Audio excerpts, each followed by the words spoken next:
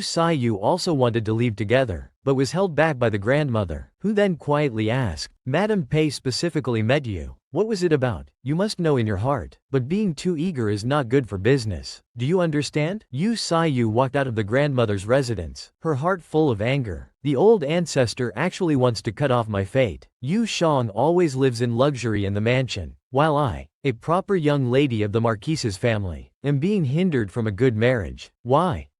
Suddenly, Tao Hong and Liulu passed by her side, and she happened to overhear that Yu Shang had bought many luxurious fabrics again. This made her even more furious, but she had an idea about Yu Shang. Since my sister bought so many fabrics, she should give some to her elder sister, right? So she called out to Tao Hong and Liulu. What a coincidence. I haven't visited Shang for a long time. I'm free now. Take me along to see her, will you? Her arrival surprised Yu Shang, who asked, "Elder sister actually has time to visit Shanger today?" However, Yu didn't answer the question directly. Instead, she praised Yu Shang, saying she had become even more beautiful since they last met. Seeing her expression, Yu Shang immediately understood. She went straight to the point and said, "Elder sister, what do you need again?" Seeing that her younger sister was so perceptive, Yu didn't beat around the bush either. She directly told her, "I need a few sets of clothes today to make myself presentable. Can you help your elder sister with this?" However, Yu Zhang's face was full of disdain. "Make yourself presentable? I'm afraid it's for the young master of the Fang family to see, right? The Fang family is on the verge of collapse. Others are trying to avoid them as quickly as possible. Elder sister, you're such a fool." Eagerly jumping in, Yu Shang suddenly felt bitter. Good.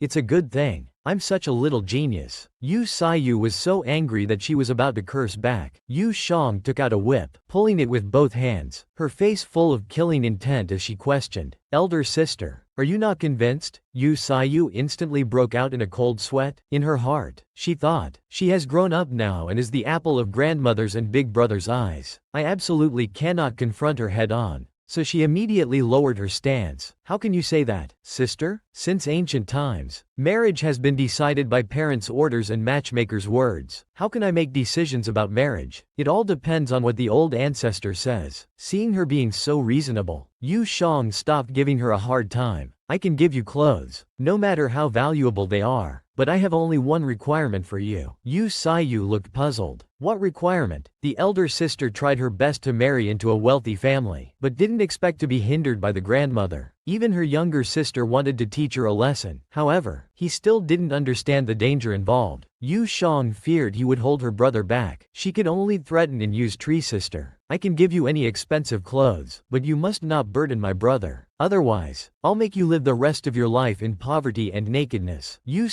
pupils instantly dilated in fear, cold sweat streaming down. Then she nervously addressed her sister, saying these words were too severe. "As the eldest daughter of the Marquise's household, how could I burden Big Brother?" Yu Shang looked at her with contempt. "Isn't it because I'm afraid you might do something foolish, like throwing yourself at him or other shameful acts? Alright, you can go now. Sometimes I'll send people to deliver fabrics and jewelry. Once you take my things, you must follow my rules." Meanwhile, Lady Pei told her son her thoughts. However, when Fang Jicheng learned he was to be engaged to the Marquise's eldest concubine-born daughter, he became furious. "Why should I be engaged to her? When I become the top scholar, I'll marry the legitimate daughter of a noble family, even a princess." "Mother, you're insulting your son." However, Lady Pei could only explain to him, Your father is under strict investigation. Only the Yongle Marquis can speak for the Fang family before imprisonment. Marrying into the Marquise's family is the best strategy now. But the Marquise's legitimate daughter is ill and can't be our Fang family's daughter-in-law. That's why we chose the concubine-born daughter for you. Fang Jicheng finally understood. Then he sighed deeply. If that's the case, son can only follow mother's arrangements. But son wants to meet this concubine-born eldest daughter before the engagement. Lady Pei finally smiled. She didn't forget to assure her son. Although she's a concubine-born daughter, her looks and temperament are not inferior. You will surely be satisfied with her. However, a month later, Fang Jicheng only achieved the 3rd place in the imperial examination. Not only did Shen Yuanqi snatch the top scholar position, but even his looks were inferior. This made the beauties swoon over the new top scholar, wanting to catch a glimpse of him. Suddenly, Yu Pinyin's appearance interrupted their gossip. Yu Pinyin walked into Yu Zhang's boudoir without hesitation and asked if Shang'er was ready. However, Yu Shang was drawing her eyebrows at the moment and asked her brother to wait for a moment. Yu Pinyin smiled mischievously. You always spend half an hour getting ready every time you go out. Why don't you let brother do it for you? I guarantee you'll be ready in a quarter of an hour. His sister quickly refused. Even Juju says the eyebrows you draw are ugly. Juju, isn't that right? Juju waved his arms and legs without hesitation, shouting, ugly, ugly. Yu Shang burst into laughter. Yu Pinyin's lips curled slightly, drawing eyebrows. How difficult can it be? If I draw them for you every day, I'll surely become good at it. Then brother's words are set in stone. Don't forget what you said today. Suddenly, Yu Shang turned around and looked at her brother affectionately. She didn't forget to ask, brother, do I look good? Do you feel your heart racing when you see me? So much that you don't dare to come close and talk to me? Yu Pinyin was startled by her sudden action. His heart started racing. Is this what it feels like to be in love? But she is my nominal sister. However, Yu Shang was oblivious and continued talking to herself. I must outshine those gossiping noble ladies, make them feel ashamed and avoid me. Suddenly, she saw her brother clutching his chest. Looking frightened, she asked, brother, is your arrow wound acting up again? Is your chest hurting? Yu Pinyin was startled by her words. He immediately said his arrow wound had long healed. You don't need to worry, but if you don't hurry, you'll be late for your lessons. Yu Shang exclaimed that she hadn't applied her lip rouge yet. Yu Pinyin didn't hesitate. He dipped his finger in the lip rouge and applied it to his sister's lips. Then he carefully examined his sister. She truly was a beautiful young lady. He wanted to hide her away, not letting anyone else see her. Moreover, her makeup was too flamboyant. So Yu Pinyin pushed his sister into the adjacent guest room. Yu Shang was very confused. However, Yu Pinyin had a mischievous smile. This sister was really too alluring. Brother was afraid she would go out and bewitch others, so he wanted to hide her away, not letting anyone see her. So he secretly pushed Yu Shang into the guest room. Then Yu Pinyin took a wet cloth and smiled mischievously. Let me remove this makeup for you. Yu Shang was terrified and resisted. Yu Pinyin ignored her and directly wiped off all of Yu Zhang's makeup. Yu Shang quickly begged, at least let me put on a beauty mark. However, Yu Pinyin gave her a red mole instead. Yu Shang was very displeased. Brother, give me that lotus pattern one instead. This one doesn't stand out. Yu Pinyin agreed without hesitation. This made Yu Shang a bit uncertain. Brother, you're not planning to remove this one and not give me the lotus beauty mark, are you? Yu Shang immediately covered her forehead with her hand. She asked her brother to wait and expressed that she suddenly felt this cinnabar mole wasn't so bad. She was afraid her brother would end up not letting her put on anything, so she tugged at her brother's sleeve, urging him to take her and leave quickly. If they didn't go soon, great-grandmother would be anxiously waiting. When great-grandmother saw Yu Zhang's expression, her face lit up with amusement. My, what a strong smell of smoke. Who has upset our little Shang? Yu Shang didn't hesitate to complain. It's all brother's fault. I had just finished my makeup, and he wiped it off. Then she clenched her fist and kept hitting her brother's chest. The White Cloud Temple Gathering is an annual grand event. How can I face people like this? It's all your fault. Great-grandmother's lips curled into a smile as she praised her. If you can't face people, how will those proper young ladies manage? You should leave some room for others to survive. Yu Pinyin's face was full of indulgence as he stroked her forehead. Great-grandmother is right. That's why I always tell her not to go around troubling others. But in his heart, he thought, it's enough to just trouble me alone. However, Yu Shang paid no attention and continued to punch her brother. Suddenly, the nanny brought in the invitation from the Fang family, asking if great-grandmother wanted to take a look. Great-grandmother directly refused, saying, we'll have to decline it anyway. And make sure you've taken care of things with the fortune teller. The nanny replied, it's already been taken care of. The young Miss and young Master Fang's birth charts are definitely incompatible. Great-grandmother relaxed. Meanwhile, Yu Sayu, who had just arrived and overheard everything, was filled with anger. Great-grandmother is actually trying to break up my perfect match. This won't do. I must inform young Master Fang as soon as possible. I must tell young Master Fang about this as soon as possible. So everyone arrived at the White Cloud Temple, where they encountered the Crown Princess drawing fortune sticks. The Crown Princess was delighted to see Yu Shang. I've long heard that the second young miss of the Marquise's household is a spiritual person. I wonder if I could borrow some of your good fortune today. I've been standing here for nearly half an hour but haven't dared to draw a stick. Could you draw one for me, Shanger? Yu Shang hesitated. The Crown Princess had been married to the Crown Prince for 6 years without issue. Now she was finally pregnant with twins. But unfortunately, in the royal family, twins of the same gender were considered inauspicious. It seemed the Crown Princess had come to pray for a dragon phoenix pair. The royal family truly has it hard, thought Yu Shang.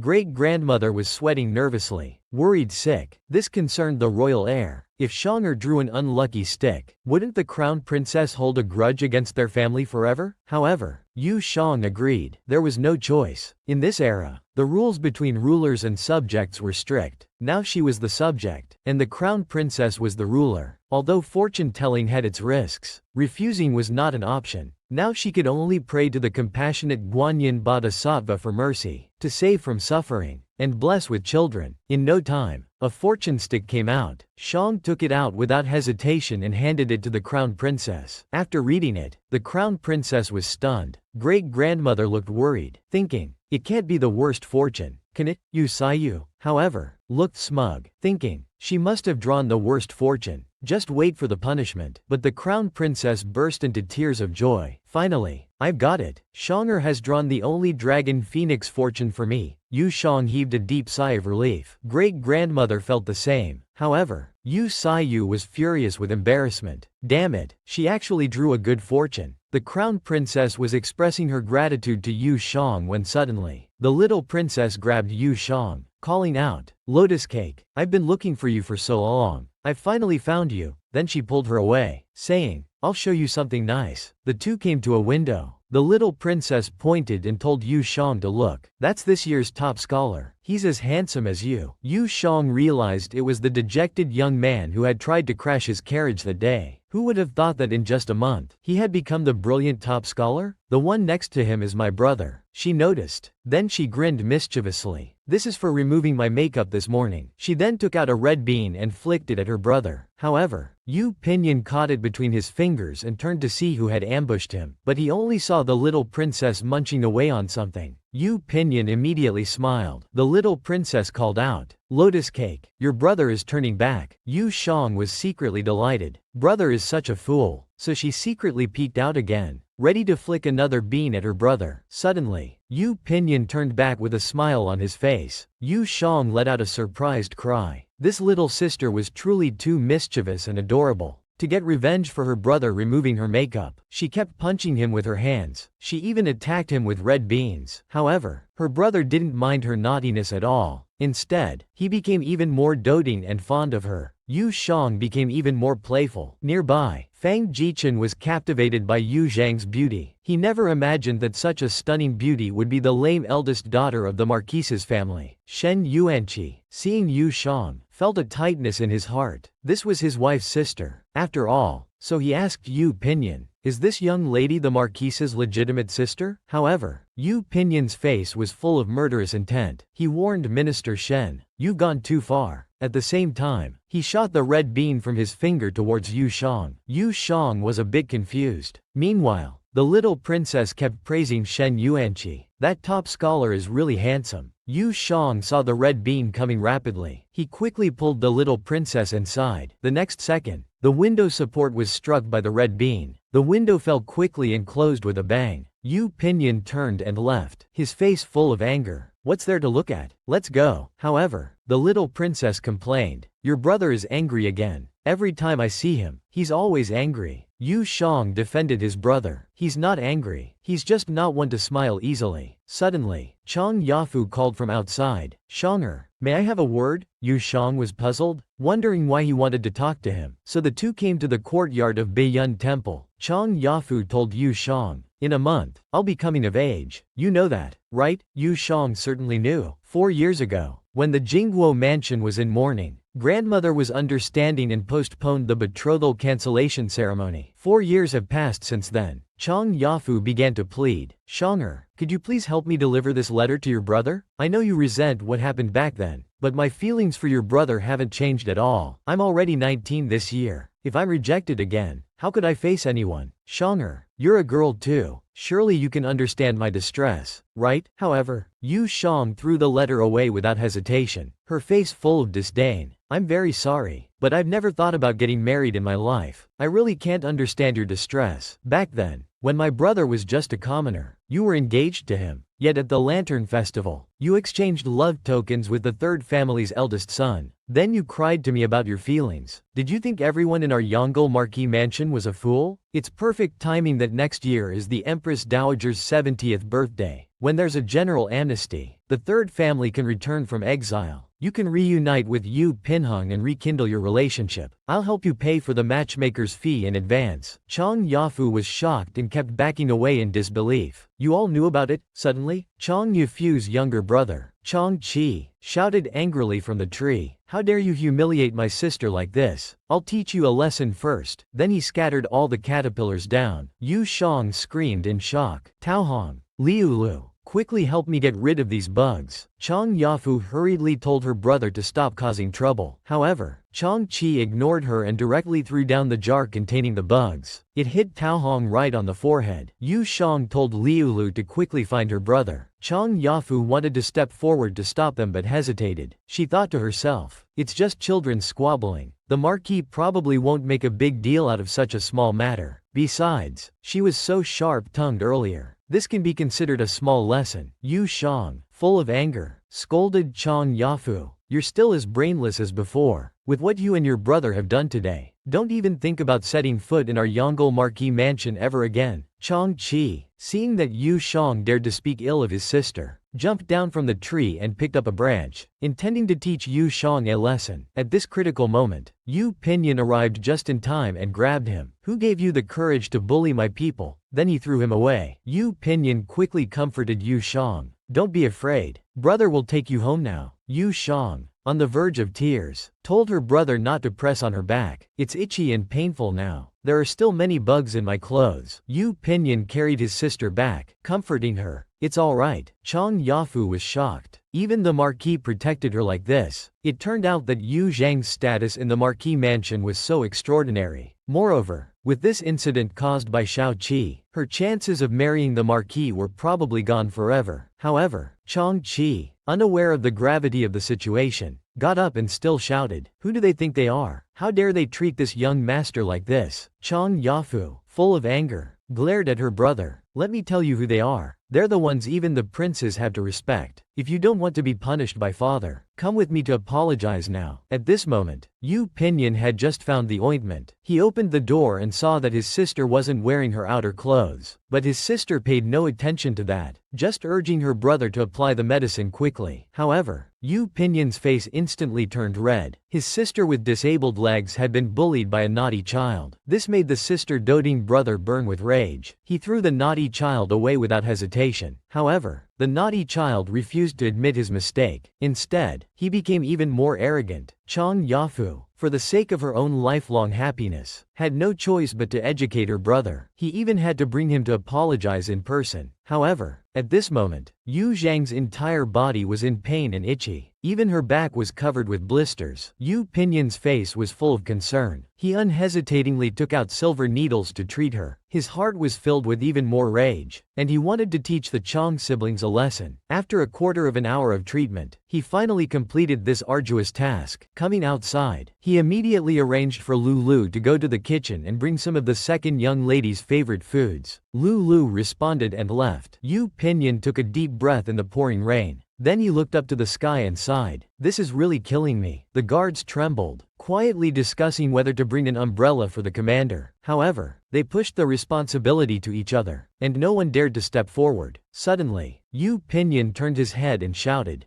"Go and bring the things we found on the mountain the other day." The guards stood up straight in shock and responded, leaving immediately. Yu Pinyin wiped the rain from his face, but he saw Chong Yafu bringing his brother. He was just thinking about settling scores with these siblings. Chong Yafu called out to Yu Pinyin, "It was Little Seven's fault earlier. I specifically brought him to apologize to the Marquis." Chong Chi reluctantly apologized, but then he became arrogant and overbearing. Yu Shang was also wrong. "Who does she think she is? Saying my sister isn't worthy of marrying you?" Chong Yasu immediately told him to stop and pushed his head down. Then she continued to plead for her brother. "Little Chi is young and inevitably loses his composure when he acts up. I hope the Marquis can overlook the fault of a small person and forgive him this time." Suddenly, the guards returned with a bamboo basket and reported to Yu Pinyin, "Commander, we've brought the things." Yu Pinyin directly pointed at Chong Chi. The guard quickly gave a thumbs up in response, indicating he understood. Then Yu Pinyin said with disdain, "You should be grateful he's young. Otherwise, the punishment would have been more than just this." Chong Yafu looked puzzled. "What is he talking about?" Suddenly, the guard poured everything from the bamboo basket onto Chong Chi. The two of them immediately screamed in shock. Yu Pinyin, however, looked cold and merciless. "They're all non-venomous small snakes. Not using venomous ones is already giving face to your duke's mansion. I hope you understand that people must be responsible for their actions." Yu Shang heard the commotion outside and opened the curtains to look out. She saw the Chong siblings paralyzed with fear on the ground. Yu Shang burst into laughter. Using magic to defeat magic. When dealing with naughty kids, brother always has a way. On the other side, the Duke Jing's servant ran while shouting, "Master, Madam, something terrible has happened." The young master was doused with a basket of snakes by the Marquis of Yongle. The Duke Jing's wife, upon hearing this, was in disbelief and fainted on the spot. Duke Jing caught her in time. Instantly filled with rage, he said, "The Marquis's mansion is truly going too far. If the old madam doesn't give an explanation for this, our Duke's mansion will not let it go. This sister-protecting brother is really impressive." When his sister was bullied by the naughty kid, the brother directly used the same method to retaliate, avenging his sister and scaring the Chong siblings out of their wits. When Duke Jing's wife learned of the news, she fainted immediately. This made Duke Jing furious, determined to confront Yu old madam for an explanation. However, at this moment, Yu Pinyin was playing Go with Yu Shang. Yu Pinyin asked with concern, "Does your wound still hurt?" Yu Shang, focused on the Go board, replied, after applying the medicine, "It doesn't hurt. It's just a bit itchy." Suddenly, Yu Shang excitedly exclaimed, "Back then, you defeated me completely. Now I can finally get my revenge. Brother, aren't I amazing?" Yu Pinyin laughed heartily and said, "Our Shanger is the most amazing." Then he reached out his hand. However, Yu Shang was captivated by Yu Pinyin's smile. He looks so handsome when he smiles. Will he smile like this for his future sister-in-law in the future? Suddenly, Yu Pinyin flicked her forehead. "You're not concentrating again. What are you thinking about?" Yu Shang rubbed her forehead, smiling awkwardly, and said she was thinking,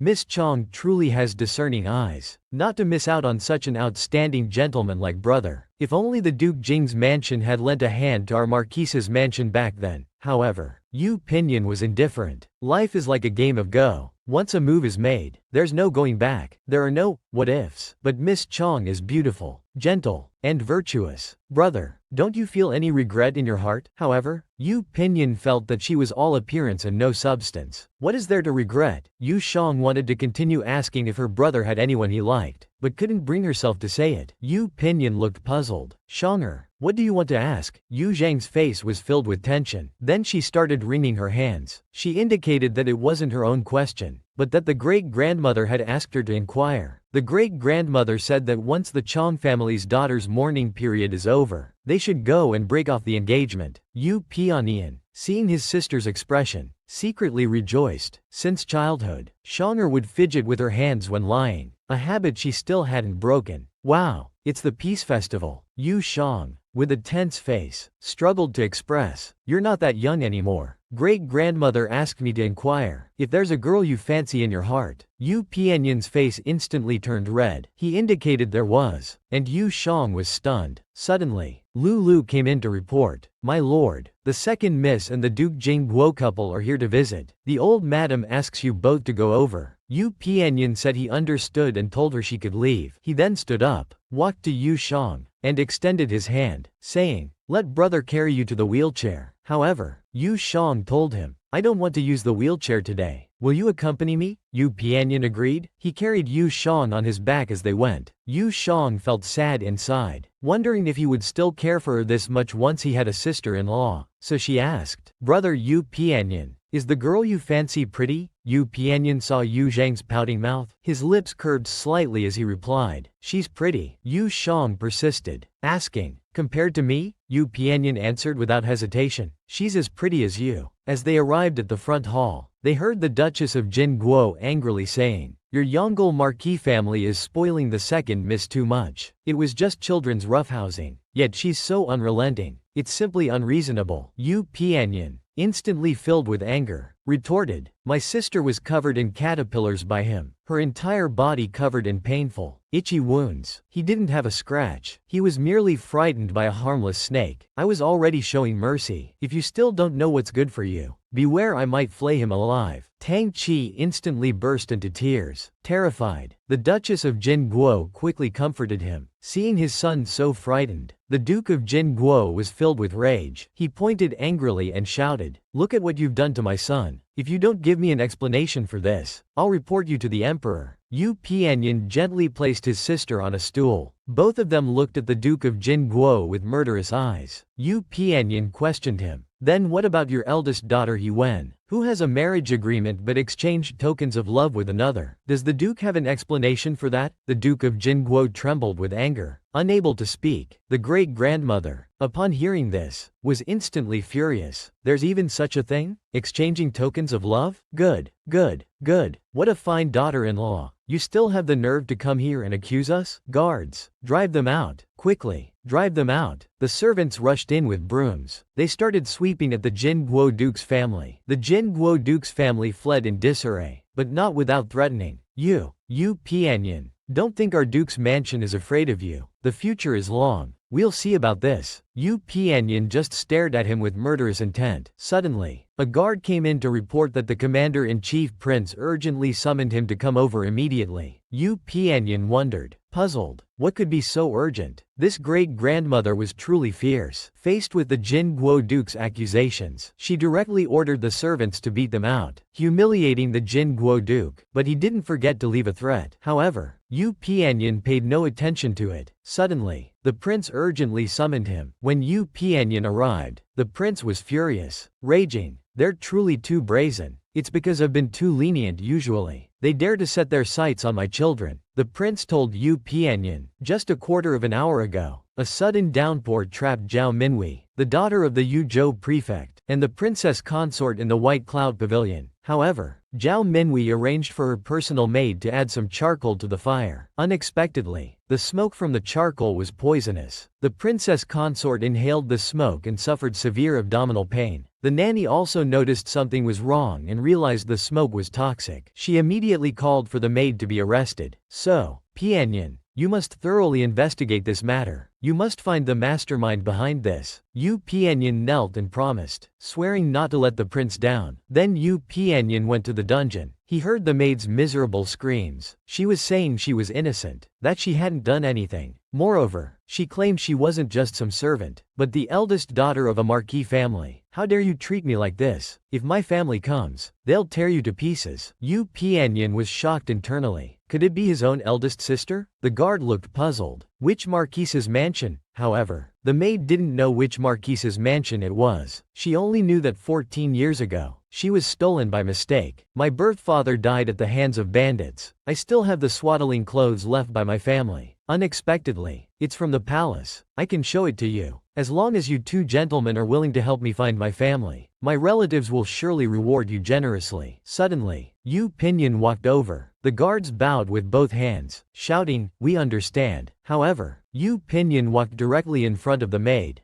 He examined her carefully. Her face was indeed 7 or 8 parts similar to Madame Lin's, but Shen Miaoqi was shocked. It was him. Shen Miaoqi suddenly screamed. It's you again. 4 years ago, you harmed me once. Isn't that enough? Now you want to harm me a second time? What grudge do you have against me? You've put me in prison twice. Even as a ghost, I won't let you off. However, Yu Pinyin ignored her. He was thinking about what Lin had said before, that her birth daughter had a birthmark of an orchid on her left wrist. So he lifted Shen Miaoqi's sleeve. On her arm, there really was one. He was shocked. Yu Pinyin immediately turned to leave. He told the guards not to worry and to put her in jail pending trial. The guards agreed. Yu Pinyin went outside and began to ponder. The sister he had been looking for years suddenly appeared in the case of poisoning the crown princess. Could it be a trap set by someone targeting the marquise's household? He needed to investigate this maid's background thoroughly, so he went to the archives with Pinyin to search. Not long after, a guard reported to him. The maid's original name was Shen Miaoqi. She was originally the daughter of a wealthy merchant. Unfortunately, the family fell on hard times. Shen Fu also passed away because of this. After Shen's husband died, Shen's mother fell ill, but Shen Miaoqi still had an older brother, Shen Yuanqi. Yu Pinyin was surprised and asked, "Is it the new top scholar Shen Yuanqi?" The guard replied, "That's right." Yu Pinyin realized that at that time, he already knew that Shonger was his legitimate sister. The guard continued to add, Shen Yuanqi sold himself into slavery to support his mother and Shen Miaoqi. But Shen Miaoqi somehow learned of her true identity. She stole the last of the family's silver and ran away. On the way, she encountered robbers. With all her money gone, she had no choice but to become a maid for the daughter of the Yingzhou prefect. That's how she had the chance to come to the capital. He also brought Shen Miaoqi's swaddling clothes for Yu Pinyin to examine. Although worn and bloodstained, it was indeed a tribute item from the palace. After Yu Pinyin's confirmation, Shen Miaoqi was definitely his legitimate sister. If Shonger knew she wasn't the marquise's legitimate daughter, she would surely resent me. She might even leave with Shen Yuanqi. Yu Pinyin clenched his fists. Absolutely not. Shonger is mine. No one can take her away from me. This young Master Fang is truly a scoundrel. One moment he's having a secret meeting with the Yu family's eldest daughter. The next moment he's confessing to the Yu family's second daughter. He even wants to have both and marry them together. Just now, the nanny reported to Yu Shang that tonight, the eldest miss had arranged to meet young Master Fang at the Shu hour. Yu Shang wiped her fingers, her eyes full of killing intent. Let them meet. I want to see what he's up to. If I don't catch him in the act, he'll never learn his lesson. Then she told the nanny to drive away all the servants in the courtyard before the Shu hour. At least give him some face. Suddenly, Lulu called out, "Miss, let this servant handle it. If you go, it might harm your reputation." However, Yu Shang laughed and said, "I never expected to marry in this life anyway. What use is reputation? As long as I help my brother guard this vast Yongle Marquis mansion, that's what matters. Let's go." The show is about to begin. When the time came, young Master Fang arrived as promised. The maid told him to hurry inside, saying, "The eldest miss has been waiting for you for a long time. I'll keep watch at the door for you." When young Master Fang saw Yu Saiyu, he was enchanted. Although this eldest miss's appearance couldn't compare to the second miss, she was still a pretty beauty. However, when Yu Saiyu saw young Master Fang, she was impatient. "You finally come. Quick, come over. Let's sit and talk." Young Master Fang sat with her in the pavilion and asked why she had called for him. Yu Saiyu eagerly told him, "During the day, I saw the birth chart you sent to match our 8 characters, but I just found out that someone wants to separate us. They bribed the Taoist priest of Baiyun Temple to falsely claim that our 8 characters are incompatible." Upon hearing this, young Master Fang secretly rejoiced. If so, wouldn't it be perfect for him to break off the engagement with the eldest miss and propose to the second miss? However, Yu Saiyu didn't notice his strange reaction at all. Instead, she continued to pour out her heart. "Young Master Fang, don't worry. I've thought of a solution to this problem. If you have feelings for me, have Madame Pei find another Taoist priest to enter the Marquise's mansion. With everyone watching as he examines our 8 characters, they surely won't have anything to say. What do you think?" Young Master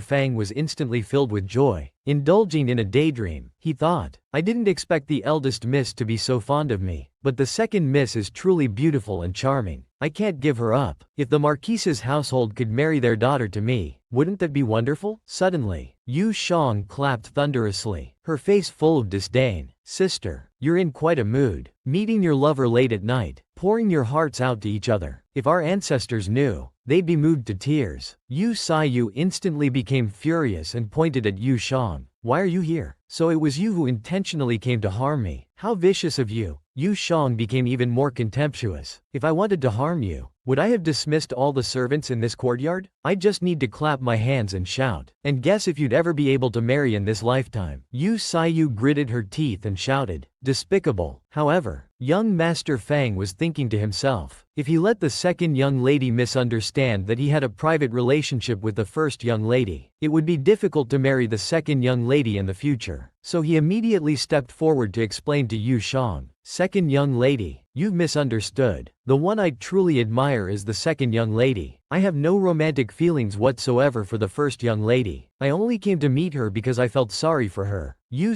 was instantly stunned. Dao Hong, filled with anger, shouted, You scoundrel! My mistress has never met you before. Why would you believe such nonsense? Don't you dare sully my mistress's name. However, Yu Shang found it quite interesting. I never thought such a thing could happen. Young Master Fang spoke eloquently to present himself. During the day, I caught a glimpse of the second young lady from afar. At that time, the second young lady's bright eyes and graceful demeanor made my heart flutter uncontrollably. Although the second young lady has difficulty walking and isn't my mother's ideal choice for a primary wife, I will persuade my mother to agree to our marriage. Yu Shang was so disgusted she almost vomited. One moment he was secretly meeting Yu Yu. The next he was confessing to her. He really had some nerve. Did he think he was Pan something reincarnated? Yu Shang wanted Yu to see his true face, so she pretended. I have difficulty walking. What use would I be as your wife? Who would manage your household affairs and your concubines for you? Young Master Fang instantly became excited, thinking this meant he had a chance with the second young lady, so he started babbling. Young lady, you needn't worry. I've already thought of a solution for this. After I marry you, I'll take another healthy wife of equal status to serve as a concubine. She'll manage all the household affairs. Even if you have difficulty bearing children, any children she has will be registered under your name, and you'll be their mother. Yu Shang was shocked by his twisted thinking. However, young Master Fang, oblivious to Yu Zhang's disgust, continued to profess his love passionately. I will also take good care of you, not letting you suffer even the slightest grievance. Yu Zhang's lips curled into a slight smile. Really? You won't let me suffer even the slightest grievance? Seeing Yu Zhang's alluring face, young Master Fang's face instantly turned red, his heart racing, pounding loudly. This young Master Fang was truly an overconfident man. He believed that becoming the third-ranked scholar in the imperial examinations meant he could do whatever he wanted, marry whichever girl he desired. Even receiving the affection of the Marquise's eldest daughter made him even more uncontrollable. He actually wanted to marry both golden flowers of the Marquise's household. He even passionately confessed to Yu Shang face to face. However, Yu Zhang's face was full of mockery. You want to marry me? You're not worthy. Not to mention I'm just a cripple. Even if I were completely paralyzed, I wouldn't look at someone like you. Why don't you tell me? In terms of family background, talent, appearance, and character, which aspect makes you worthy of me? Fang Jichen instantly became angry and embarrassed. You shrew. I am the third-ranked scholar appointed by the current emperor. It's your blessing that I'm interested in you. Yu Shang took out a whip, her eyes full of killing intent. If you know what's good for you, get out of here quickly. Otherwise, this young lady will have someone break your dog legs. Fang Jichen instantly became frightened. All those rumors outside were true. The Marquise's second daughter was indeed a thorny demon. Yu Shang ignored him completely and turned to tell Dao Hong to call the patrol officer. If he dies, my brother will help me cover it up. Dao Hong accepted the order and left. Upon hearing this, Fang Jicheng's whole body trembled with fear. Lan Yun Pin Yan was the living king of hell in the Great Han Dynasty. Then he turned and fled, stumbling as he went. Yu Shang laughed heartily, her face full of mockery. Your lover runs quite fast, doesn't he? Is a man who thinks about taking concubines before even marrying his primary wife worth meeting in the middle of the night? However, Yu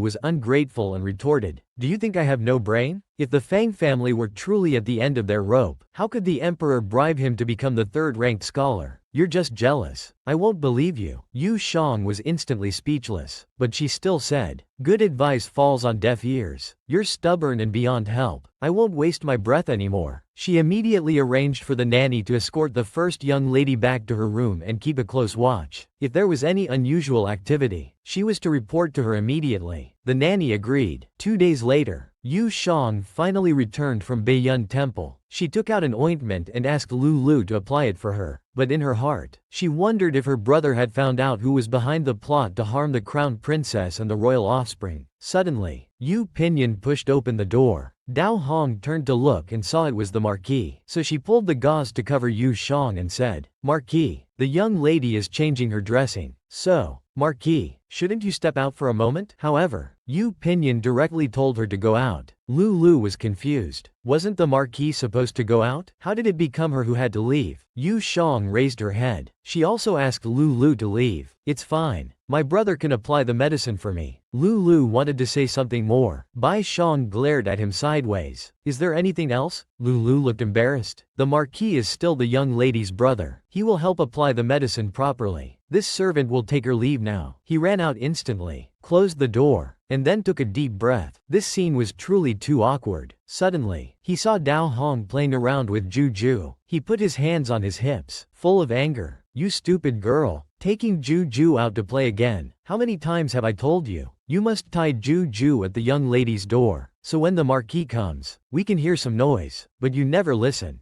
Dao Hong touched her nose, looking puzzled. The Marquis will come if he wants to. Why do we need to hear noise? Lulu didn't know how to explain after being refuted, so he gave up. Forget it. I can't explain it to you. But in his heart, he wondered, am I the only one who thinks the Marquis looks at the young lady strangely? Dao Hong and Juju were even more confused. What on earth was he talking about? At this moment, Yu Pinyin was applying medicine to Yu Shang, but because he applied it too gently, Yu Shang laughed until tears came out. However, Yu Pinyin suddenly blushed, breaking out in a cold sweat. He immediately grabbed the gauze and covered his sister, saying he was done. Yu Shang saw her brother sweating and asked with concern, are you hot? So Yu Shang sat up, intending to open the window, but unexpectedly, her arms suddenly lost strength. She fell directly. Yu Pinyin caught her without hesitation. They gazed at each other deeply. This sister was truly too alluring. In an attempt to open the window for her brother to cool off, she accidentally fell onto him, making him blush, his heart race, and even stare in bewilderment. Frozen on the spot, Yu Shang waved her hand in front of his face, calling, brother, finally brought Yu Pinyin back to his senses. Then, full of concern, are you hurt anywhere? Yu Shang replied playfully. How could I be hurt with my brother protecting me? Yu Pinyin took off his outer coat and draped it over his sister. He didn't forget to warn her. There's still an outsider living in the mansion. You should dress properly. Yu Shang looked disdainful. Don't mention that outsider. If he dares to come to my courtyard, I'll cripple his legs. What's the matter? Did that Fang boy bully you? Yu Shang complained while tidying up. You don't know. A few days ago, he was secretly meeting with elder sister. When I caught them, he actually said he admired me and wanted to marry me. He even said because of my leg disability, he would take a second wife in the future to help me manage things. Yu Pinyin instantly burst into rage. How dare he even think of it? Yu Shang became sad. Isn't that just what he dares to think? But he sees me as a cripple and doesn't take me seriously. Not just him. All those who want to marry me. Who doesn't care about brother's power? When proposing, they say 1,000 good things, making extravagant promises. But after marriage, who would still see me as a person? Moreover, in a few months, I'll be of age. I'll be married off as a concubine. All my years of effort in the Marquis's mansion will be wasted. If only I could stay in the Marquis's mansion forever. So Yu Shang looked at Yu Pin with deep affection, and told him, I don't want to get married. There's no one else in this world who treats me as wholeheartedly as you and grandmother. I don't want to marry in this life. I just want to stay by your and grandmother's side and live my days. When Yu Pinyin heard his sister say she didn't want to marry, he instantly beamed with joy, laughing out loud. Then he told her affectionately, if you don't want to marry, then don't. As Yu Pinyin's sister, you can do whatever you want. Yu Zhang's sadness turned to joy. Brother has agreed now. Yu Shang was so excited she couldn't help but kiss Yu Pinyin on the cheek. Yu Pinyin instantly blushed, heat rising, like a little steam engine that had just started, puffing smoke. Yu Shang burst out laughing. Brother, are you embarrassed? Yu Pinyin pointed at Yu Zhang's forehead. Do you know no bounds? But Yu Shang laughed heartily. saying, "You're my brother. Why should there be bounds?" Then she changed the subject, asking her brother, "How is the crown princess doing these days? Has she given birth?" Yu Pinyin replied, "She has. Just like the fortune slip you drew back then. It's twins, a boy and a girl." Yu Shang was overjoyed. "That's wonderful. The crown princess can finally be at ease." However, Yu Pinyin became worried. Should he tell his sister about Shen Miaoqi? After careful consideration, he decided to wait until the time was right to tell her. Meanwhile, in the dungeon, Shen Miaoqi heard the screams of prisoners next door and curled up in fear. A fellow inmate told her, "They're torturing someone over there. And I've heard that Yu Tong is 100 times more cruel than these people. The Jade Prince who rebelled years ago was personally flayed alive by him." After hearing this, Shen Miaoqi became even more frightened. Her whole body trembled. She covered her mouth with her hands, her face full of disbelief. He was that cold-blooded killer, Yu Dutong. She had cursed him so badly before. Would he seek revenge and kill her? Suddenly, Yu Pinyin pushed open the door and entered. He ordered the guards to clear out all the unnecessary people. Then he walked to Shen Miaoqi's side. Shen Miaoqi looked up and was surprised to see it was him. Her whole body trembled even more. Although his methods were slow, they were all-consuming. If he could help her find her family, it might be an opportunity. She encouraged herself. "Don't be afraid. You're the daughter of a marquis. Once you find your family, you won't need to grovel before this small supervisor." So she put on an act. She grabbed Yu Pinyin's clothes, crying and pleading, "Sir, I wronged him. The crown princess's premature birth truly had nothing to do with me. I'm not a maid, but a young lady from a marquis's family. If you help me find my family, I will certainly repay your kindness with eternal gratitude." Yu Pinyin slowly stepped back and told her, "You don't need to blame me. Your surname is Yu, and you are the legitimate daughter of the Yongle Marquise's family who has been missing for 14 years. And I am your elder brother." Shen Miaoqi couldn't believe it. This ruthless killer was actually her own brother. This legitimate daughter of the Marquise's family was truly terrifying. In one moment, the Shen family fell into ruin. In the next, Shen's parents died tragically. Then, Shen Yuanqi became a slave. Finally, the crown princess had a premature birth. She truly was an ill-fated disaster. Yu Pinyin came to the dungeon to recognize her, but there was no sense of affection. Instead, he slowly backed away, keeping his distance from Shen Miaoqi. He even threw clothes to her from afar, ordering her to change quickly, saying he would have someone send her to Shuehui Temple. Shen Miaoqi cried out in disbelief, "Brother, why are you taking me to Shuehui Temple?" But inwardly, she wondered if he was ashamed of her being in prison and didn't want to acknowledge her. Was he forcing her to become a nun? He was such a cold-hearted person, capable of anything. However, Yu Pinyin turned his head and warned her, "You and Shonger are twins. Because your birth chart was weak, there were fears you might die at any time. We had no choice but to send you to Shuehui Temple for prayers. You can only return to the Marquise's mansion after passing the life and death crisis at 14. Remember this explanation." Shen Miaoqi finally understood. It was to protect her reputation. If they brought her back rashly and people learned of her past as a slave and servant, she would lose face in the future. Before leaving, Yu Pinyin warned her again, "You and Shonger will rise or fall together. Shonger is innocent and pure-hearted. When you return to the mansion in the future, be careful about what you should and shouldn't say." Shen Miaoqi weakly agreed, but inwardly, she was full of anger. She thought, "This Shonger must be that Shen girl who took my place." When brother speaks of her, even his eyes soften. After 14 years of living together, they must have developed some feelings. "She stole my glory and wealth, took my fine clothes and food, occupied my blood relations, while I suffered for a full 14 years in her place. How could heaven be so blind?" Yu Pinyin returned to the Marquise's mansion, but unexpectedly, Shen Yuanqi had been waiting at the gate for a long time. Shen Yuanqi got straight to the point, stating his purpose. "I heard that Commander Yu has already released Shen Miaoqi from the dungeon. I assume you have also verified this official's identity and background. I have come to take back my sister." Yu Pinyin showed a deadly smile. "You're here to take Shen Miaoqi, aren't you?" Shen Yuanqi's face was full of resentment. "My father made a mistake in bringing her home years ago. For decades, we never mistreated her in the slightest, but rather indulged and spoiled her. Yet she caused the downfall of our Shen family and even stole my mother's life-saving money, causing my mother to die with regret and unable to close her eyes. From that day on, I swore that I would have no more sibling affection for Shen Miaoqi in this life. If the commander wants to punish this official for concealing her in the Marquise's mansion, I have no complaints, but I beg the commander to show mercy and spare Shonger. Yu Pinyan's eyes instantly filled with murderous intent. This marquis has no interest in punishing you for your crimes, but you have no right to call Shonger by name. Shen Yuanqi was frightened and kept backing away, but he still argued. This official only wants his sister to return to her ancestral home. I don't know what the commander's thoughts are on this. However, Yu Pinyan agreed. She can return to her ancestral home, but not now. Then when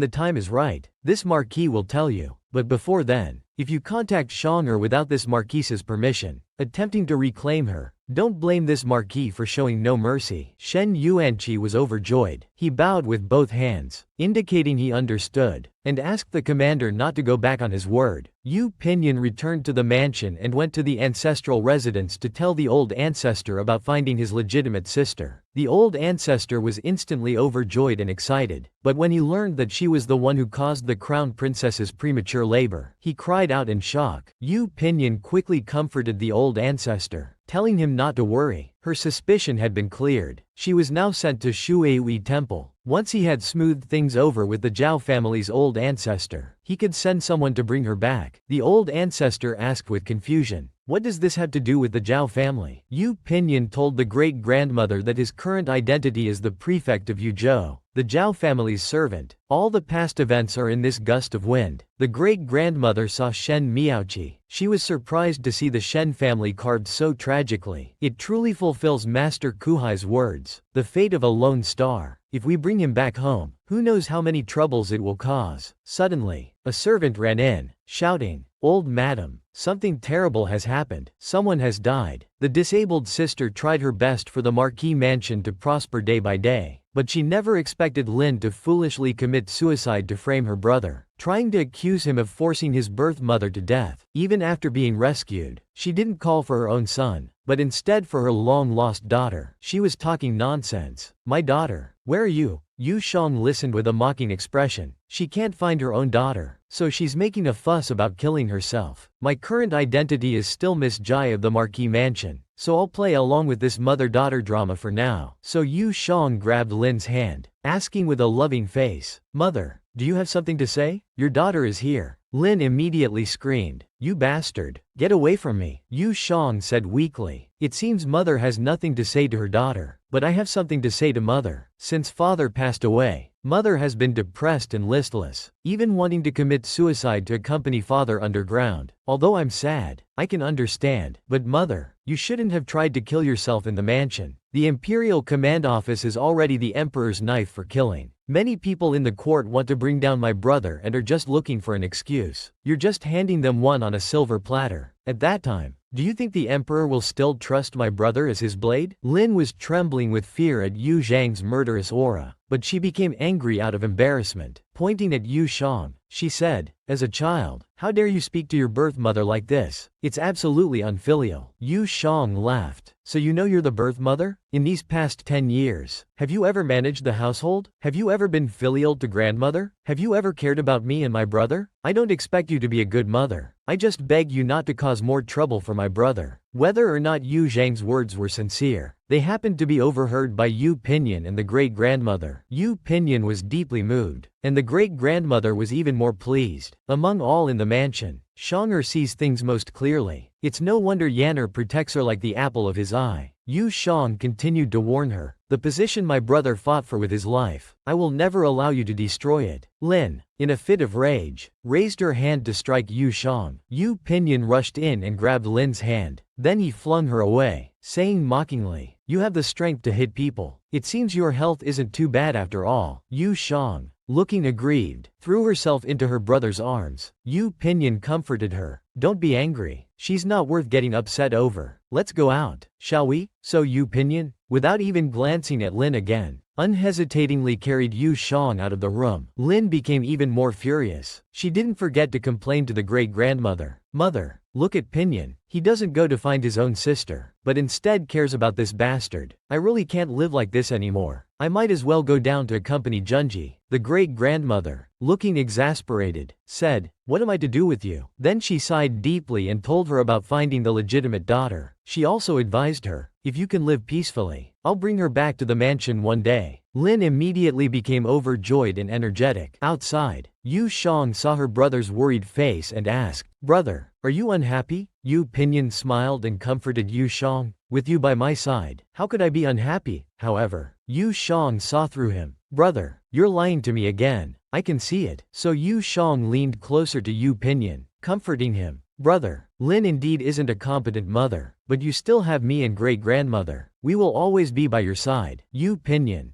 deeply moved, kissed Yu Zhang's forehead and silently vowed, "Brother will always be by your side too." The disabled sister, to prevent Lin from further harming her brother, confronted Lin directly, threatening and warning her. However, Lin paid no heed. Instead, she became enraged and wanted to beat Yu Jang, even threatening the great-grandmother with suicide. But unexpectedly, upon hearing about her legitimate daughter from the great-grandmother, Lin instantly revived, no longer crying, making a fuss, or threatening suicide. She even started dressing up and wearing gorgeous clothes. He showed a smile that hadn't been seen in over a decade. He was saying, "Great, I finally found it." Coincidentally, Dao Hong overheard him as she passed by. She immediately reported to Yu Jang, "Lin Shi is behaving very strangely today." Yu Jang learned about the situation from Dao Hong and instantly understood. For Lin Shi to be so happy, he must have found the true legitimate daughter of the Hu family. But what about herself? Would they send her back? However, the mansion has been calm these past few days. Grandmother treats me as usual, not like she's planning to send me away. Besides, Master Kuhai once said I'm brother's benefactor. Grandmother probably doesn't want to send me back either. If I could stay openly in the Hu mansion, I'd inevitably meet the real legitimate daughter. She's brother's legitimate wife's sister. Will brother treat her as well as me, or even better? Yu Jang was lost in thought and didn't notice she had been pricked by a rose thorn. Dao Hua immediately cried out, "Miss, why is your hand bleeding?" Meanwhile, at Shueui Anmei, Lin Shi was anxiously pacing back and forth, waiting for Shen Miaoqi. Suddenly, Shen Miaoqi entered the room and greeted them. Lin Shi rushed over, caressing Shen Miaoqi. "My poor daughter, mother has finally seen you. You've been gone for 14 years. Mother missed you so much. I almost couldn't go on living." Shen Miaoqi directly hugged Lin Shi and began to cry. "Mother, I missed you too." However, the old matriarch looked impatient. "How annoying. One crying face in the family wasn't enough. Now we have another." She immediately called out to them, "Today is a joyous day. Why are you crying?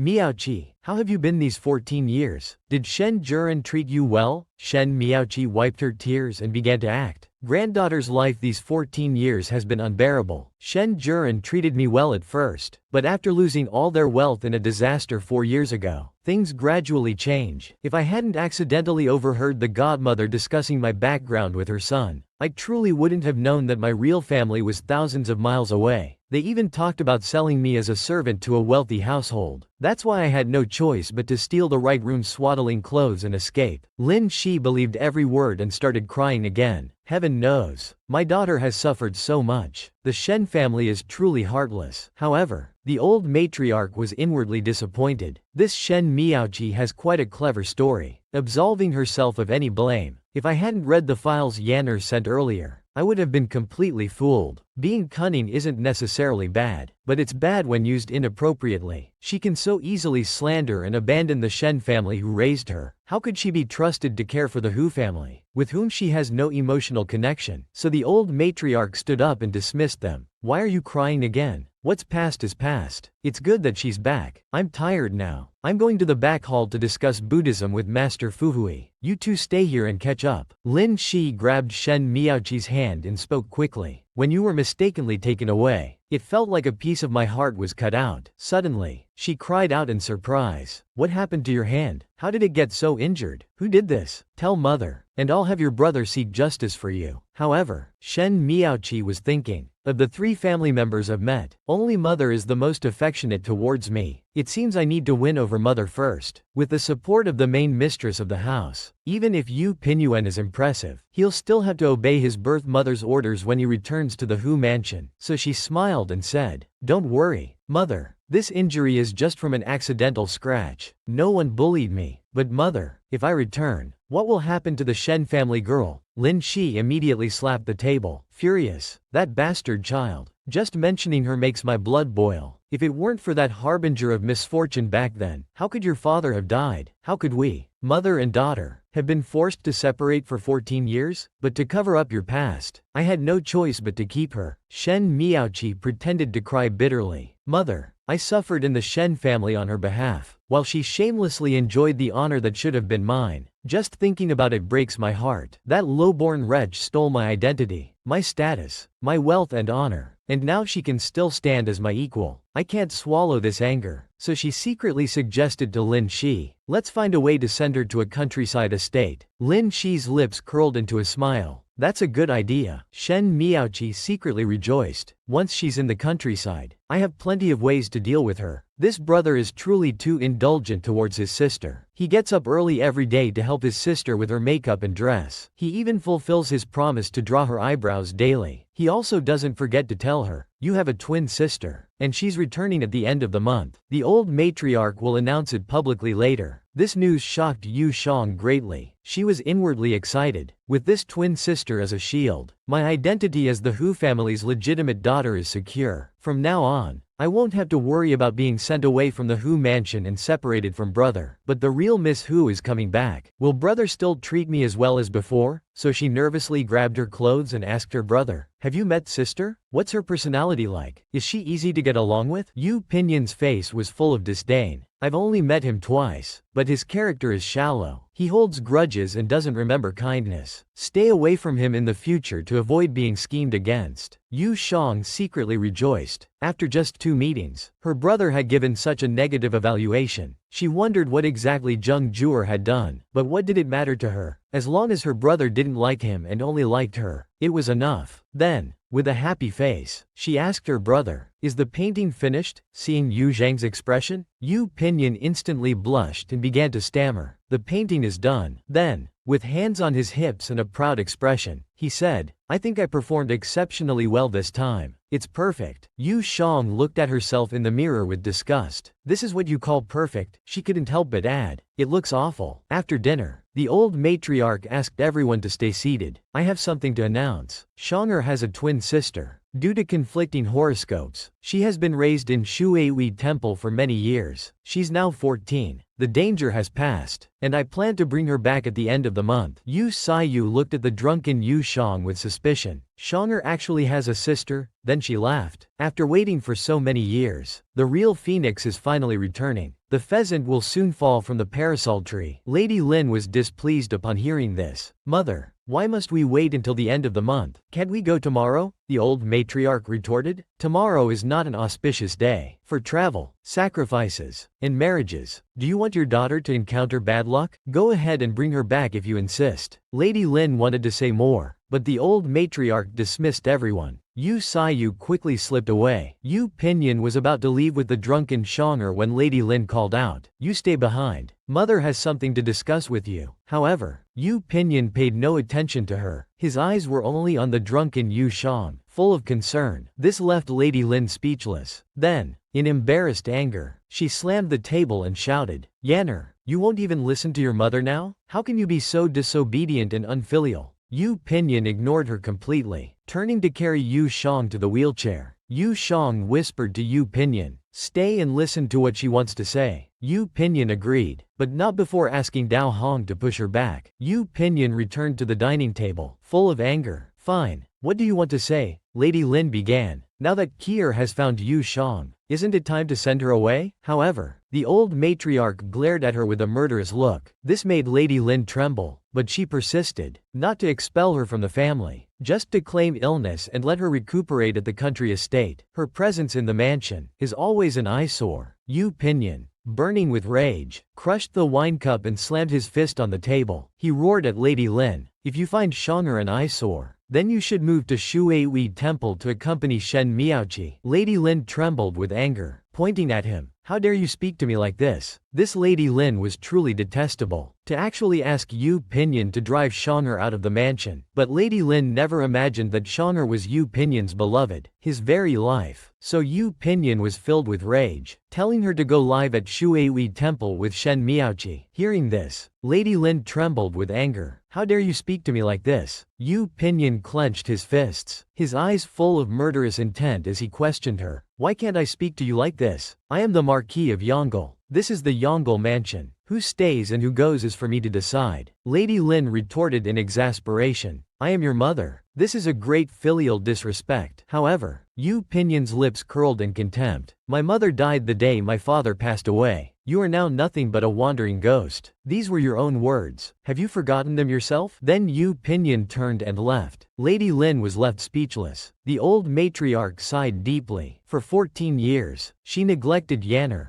Now that Yanner treats her like this, it's all karma. Seeing that she couldn't persuade Yu Pinyin, Lady Lin turned to complain to the old matriarch. However, the old matriarch wouldn't indulge her. If you dare to reveal Shonger's identity in front of her or send her away, you can take your divorce papers and go home. The old matriarch saw everything clearly. Shonger was Pinyin's lucky star. Even if it meant sending away Lady Lin or Shen Miaoqi, Shonger could never be sent away. Meanwhile, Yu Saiyu had been waiting for Yu Shang for some time. Yu Saiyu called out to her. Do you know who your twin sister is? You don't know, do you? She's mother's favorite. When she returns at the end of the month, do you think there will be any place left for you in the mansion? Yu Shang replied with disdain. Brother is the Marquis of Yongle. This is the Yongle mansion. As long as brother is here, there will always be a place for me in the mansion. However, all of this was overheard by Yu Pinyin. Yu Pinyin was deeply moved. Even in different places, facing different people, Shonger could always say the same things. Such tacit understanding only existed between him and Shonger. Yu Shang happily told Yu Saiyu, don't forget, I'm also brother's darling. Suddenly, Yu Pinyin hugged her from behind, affectionately calling her, silly girl, you're not just my darling, you're my life. As long as I'm the Marquis of Yongle, this Yongle Marquis Manor will always be your home. Yu Shang leaned happily against Yu Pinyin's embrace. Half a month later, the Marquis Manor was decorated festively. The common people discussed enthusiastically. Why was the Marquis Manor so joyful? Why were there lanterns hung and fire basins set up? It turned out that another legitimate daughter of the Marquis Manor was officially returning. Yu Shang asked the servants to place the fire basin in the middle of the main entrance. The old matriarch looked pleased after seeing this. Shonger is so thoughtful. With Shen Miaoqi's fate, she indeed needs to ward off bad luck and evil before entering. As the carriage arrived, the servants shouted, the young lady is back. Lin wept with joy. My daughter,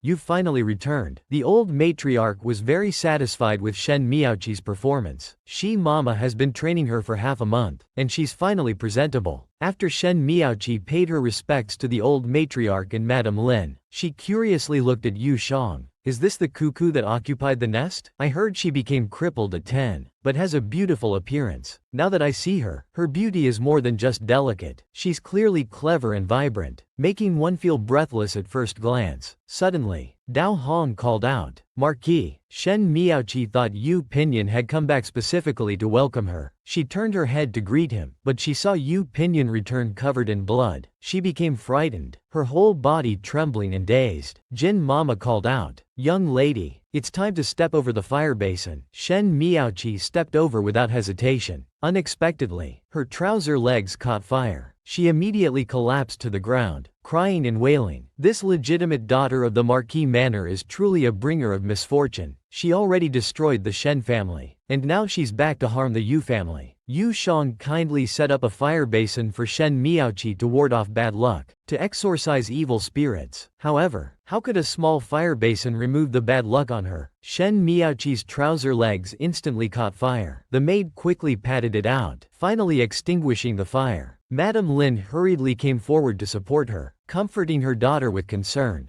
Don't be afraid, it's all right now. But the old matriarch couldn't bear to watch anymore. Why panic over such a small matter? Quickly take the young lady to change her clothes. Madame Lin, full of protection, said, be careful, walk slowly. However, Shen Miaoqi looked at Yu Pinyin with anger. Yiqing was injured by the charcoal fire. Yet he didn't even look at her once. He only cared about talking to that cuckoo. And how could that cuckoo compare to me? Yu Jang, full of concern for Yu Pinyin, took out a silk handkerchief to wipe the dirt from his face. Yu Pinyin assured her, saying it was just a bit of mud powder. The old matriarch, seeing the fire basin, was speechless. In her heart, she thought, indeed a bringer of misfortune. Even a fire basin can't dispel the bad luck on her. So she immediately arranged for the maid to tell Shen Miaoqi to take a bath with pomelo leaves, then come to the front hall to see her. Then she turned her head, sighed deeply, and told Yu Pinyin to go wash up quickly too. Yu Pinyin agreed. Inside the residence, Yu Jang sat on the bed and asked her brother, "You've been leaving early and returning late these past few days, and your outer robe often has blood on it. Is there another big case?" Yu Pinyin replied, "The Yangzhou tax evasion case has uncovered some big fish. We're interrogating them." However, Yu Jang glanced sideways and started peeking. Suddenly, blood rushed to her face, making her blush. She quickly fanned herself with her hand, not forgetting to reply to her brother, "Is that so? Those people just won't learn until it's too late. Brother, don't overwork yourself. Your health is the most important." However, Lulu outside the door was completely speechless. How can a brother bathe while his sister stays in the inner room? The young lady and the marquis have never known propriety. It was fine when they were young, but now that they're older, they still don't care. This habit must be changed, and changed immediately. Otherwise, how will the young lady get married in the future? But when she stepped on Yu Pinyin's clothes on the ground, she was so scared that she kept backing away. Turning her head, she saw Dao Hong playing with Juju, and sighed, "It's good to be a fool. No worries at all." Not long after, Yu Pinyin returned from his bath. Yu Jang sat obediently on the bed waiting, but she saw Yu Pinyin appear before her wearing his robe. Yu Zhang's face instantly turned red, with tears coming from her nose. This sister was really too adorable. She had been inseparable from her brother since childhood. Unexpectedly, when he grew up, he saw his brother's solid muscles. His red tears flowed from his nose. Yu Pinyin suddenly had the idea to tease him. Then he stared at Yu Jang with a face full of affection, making Yu Zhang's heart race, blood rush, and face turn red. Suddenly, Yu Pinyin threw the silk scarf to him and said, "I won't tease you anymore. Help me dry my hair." Yu Jang was instantly dumbfounded, then obediently helped Yu Pinyin dry his hair. The two quickly got through this awkward yet sweet scene and came to the living room. The awkward yet sweet scene quickly passed as they entered the living room. When the great-grandmother saw Shang'er arrive, she immediately asked him to sit beside her. However, Madame Lin was full of anger. With her hands on her hips, she scolded Yu Pinyin, "Next time, clean yourself up before coming back. Look how you scared Kier today. What if he got hurt somewhere? Moreover, today is a joyous day for our household. Why did you come back covered in blood? It's bringing bad luck." The great-grandmother couldn't bear it anymore. She angrily slammed the table. "This is the Yongle Marquis mansion. It's Yanner's home. He can come back whenever he wants. Since when did it become your place to criticize?" Madame Lin was left speechless by the great-grandmother's rebuke. Yu Jang stared at her with murderous eyes, saying, "It's as if brother deliberately covered himself in blood. Madame Lin hasn't cared about brother for over a decade. What right does she have to criticize here?" Madame Lin sat down slowly with a dark face, but inwardly she was furious with embarrassment. She complained that mother had embarrassed her in front of Miaoqi, and Pinyin didn't even say a few good words for her. Shen Miaoqi was full of questions. Madame Lin's status seemed different from what she had imagined. Not only did the old lady not take her seriously, but even Yu Pinyin and that bastard were cold towards her. How had he managed all these years? But to better cling to Madame Lin's leg, Shen Miaoqi stepped forward to speak for Madame Lin. "Grandmother, mother is just worried about me. That's why she said that. Please forgive her." Then she knelt down without hesitation, offering tea to her grandmother. She said, "Granddaughter is returning home for the first time. I wish grandmother a long life and endless blessings." The great-grandmother saw her astuteness. Her lips curled in satisfaction, and she accepted her tea without a word. She didn't forget to give her the safety charm she had obtained from Master Kuhai last time, telling her to keep it safe. "Since you've already avoided a deadly calamity, you don't need to follow someone else's surname anymore. From now on, you'll be called Yu Miaoqi, ranked second. Shang'er's rank will move down, considered as the third young lady." Shen Miaoqi agreed. While pinching the pouch in her hand, she found it surprisingly light. It must not be anything valuable, which made her inwardly furious. But to put on a show, one must go all the way. She continued to offer tea and kneel, paying respects to Madame Lin. Mother, this is the first cup of tea your daughter offers you. I wish you good health and eternal youth. Madame Lin wept with joy, immediately helping her up, saying, "Good child. It's good that you're back. It's good that you're back. Quickly get up. Don't hurt your knees. My poor daughter, you've finally returned. For over a decade, your mother hasn't had a single day without thinking of you." Shen Miaoqi also started crying, saying she missed her mother too. Yu Shang saw her brother's sorrowful face and felt heartbroken, so she grabbed Yu Pinion's shoulders and told him with deep affection, "You still have me." Yu Pinion's face was full of gratitude. His heart moved. The great-grandmother, seeing them crying and wailing, found it too annoying. She immediately interrupted them. "All right, now that you've greeted the elders, let's have our meal." At the dining table, Madame Lin made no effort to hide her favoritism. The two even started a show of mutual care, picking dishes for each other. This left Yu Shang speechless. These mother and daughter were going on and on. Yu Pinion noticed Yu Zhang's displeasure. Without hesitation, he picked dishes for her, telling her, "There's nothing to watch. No need to envy others. You have your brother picking dishes for you." Yu Zhang's face was full of happiness. "Brother is the best to me." The great-grandmother couldn't stand it anymore. They were all children, yet Madame Lin only favored one. This deputy commander was really biased. So the great-grandmother also picked dishes for Yu Shang, telling Yu Shang and Yu Pin, "Whatever you want to eat, just tell great-grandmother. Great-grandmother will pick it for you." Yu Shang was full of happiness, thanking the great-grandmother. However, Yu Saiyu on the side realized that she was just an extra person in the Yu family. She could only sit on the side, eat melon seeds, and sigh. Shen Miaoqi couldn't stand it anymore, so she picked up some fish for Yu Pinion. Suddenly, Yu Shang stopped her chopsticks, revealing a deadly smile. "Brother never eats fish. Sister should keep this fish for herself." Shen Miaoqi was instantly frightened by Shang'er's domineering attitude, breaking out in a cold sweat, extremely embarrassed. This Madame Lin was really too biased. For over a decade, she had never cared about her own son. Instead, the long-lost daughter became her heart's flesh. She even criticized Yu Pinion in front of Shen Miaoqi, but was scolded by the great-grandmother. Instead, he blamed Yu Pinion for not saying a few good words for him. Even during meals, he only cared about Shen Miaoqi, but he didn't expect that everyone wouldn't indulge him. Seeing herself at a disadvantage, Shen Miaoqi quickly changed tactics, so she added a piece of fish for Yu Pinion. But Yu Shang intercepted it. "Brother doesn't like it. Sister, you should eat it yourself." This made Shen Miaoqi very embarrassed, so she turned to ask her mother, "Does brother really dislike fish? This is my first time back home. I really don't know. What does brother like to eat? Please tell me so I can remember." Madame Lin became even more embarrassed, unable to give a proper answer after talking for a while. The old matriarch, full of anger, slammed the table. Shen Miaoqi was completely bewildered. Why does the old lady look so displeased? Did I say something wrong? Mother is really strange too. She can't even answer what her own son likes to eat. To ease the awkwardness, Shen Miaoqi turned to ask sister Yu Shang, "What dishes does brother like? My cooking skills are good. In the future, I can personally cook for brother. It's also a way to make up for the regret of our siblings being separated for many years." Yu Shang directly leaned on Yu Pinion, asking mischievously, "Brother, what do you like to eat again? I've forgotten too." Yu Pinion stroked her nose playfully. "You little silly, you can't even remember this. Whatever you like to eat, that's what I like to eat." Shen Miaoqi was burning with anger inside, but on the surface, she forced a smile and asked Yu Shang what she liked to eat. Yu Shang immediately showed a foodie expression. She replied, "I'm not picky. I like to eat everything, and eating healthy helps maintain a good figure." Shen Miaoqi was about to explode. Such a simple question and they were beating around the bush. They were clearly mocking her. She finally understood. In this marquee manner, Yu Pinion was the true master, followed by the old matriarch. That sword tomb had long won their hearts. Are they playing with me? I won't accept this. However, Yu Shang looked at the old matriarch, then at Yu Pinion, making her feel helpless. Shen Miaoqi's parents were her own birth parents. With her fate, who knows how she lived in the mortal realm. And now, seeing the old matriarch and brother's intentions, they probably didn't want her to have contact with them. She understood clearly in her heart but had to pretend to be clueless on the surface. This life wouldn't be easy. After the meal, Shen Miaoqi stood up to bid farewell to everyone. Yu Saiyu quickly called out to her, "I'm going the same way. Let's go together." Once outside, Yu Saiyu eagerly asked Shen Miaoqi, "Where is your original family? Why don't they come to take Yu Shang away? She has been a cuckoo in the nest for 14 years. Don't you hate her? Shen Miaoqi was secretly furious. How did she know about her past? Yu Saiyu didn't notice her discomfort and continued talking endlessly. That family is just lowly merchants. Yu Shang should go back to being a merchant's daughter. It's too good for her now. Shen Miaoqi couldn't bear it anymore. She immediately pushed Yu Saiyu away and said, I don't know what sister is talking about. However, Yu Saiyu became presumptuous. Sister, no need to pretend with me. I've known about your situation for a long time. I've been waiting for you to come back all these years. You must have suffered a lot in that kind of family. Look at your hands. Now that you're back at the Marquis Manor, you should take good care of them. I have a jar of 1,000 gold hand cream. Although it's not as good as what Yu Shang uses, it's much better than what's sold in the market. I'll send you a jar tomorrow. Shen Miaoqi directly shook off her hand. She looked at her with displeasure. What nonsense are you talking about, sister? I've always been fostered at the Water Moon Temple. My hands were just accidentally injured. I need to go see mother now. I'll visit you another day when I have time. Goodbye. Seeing her reaction,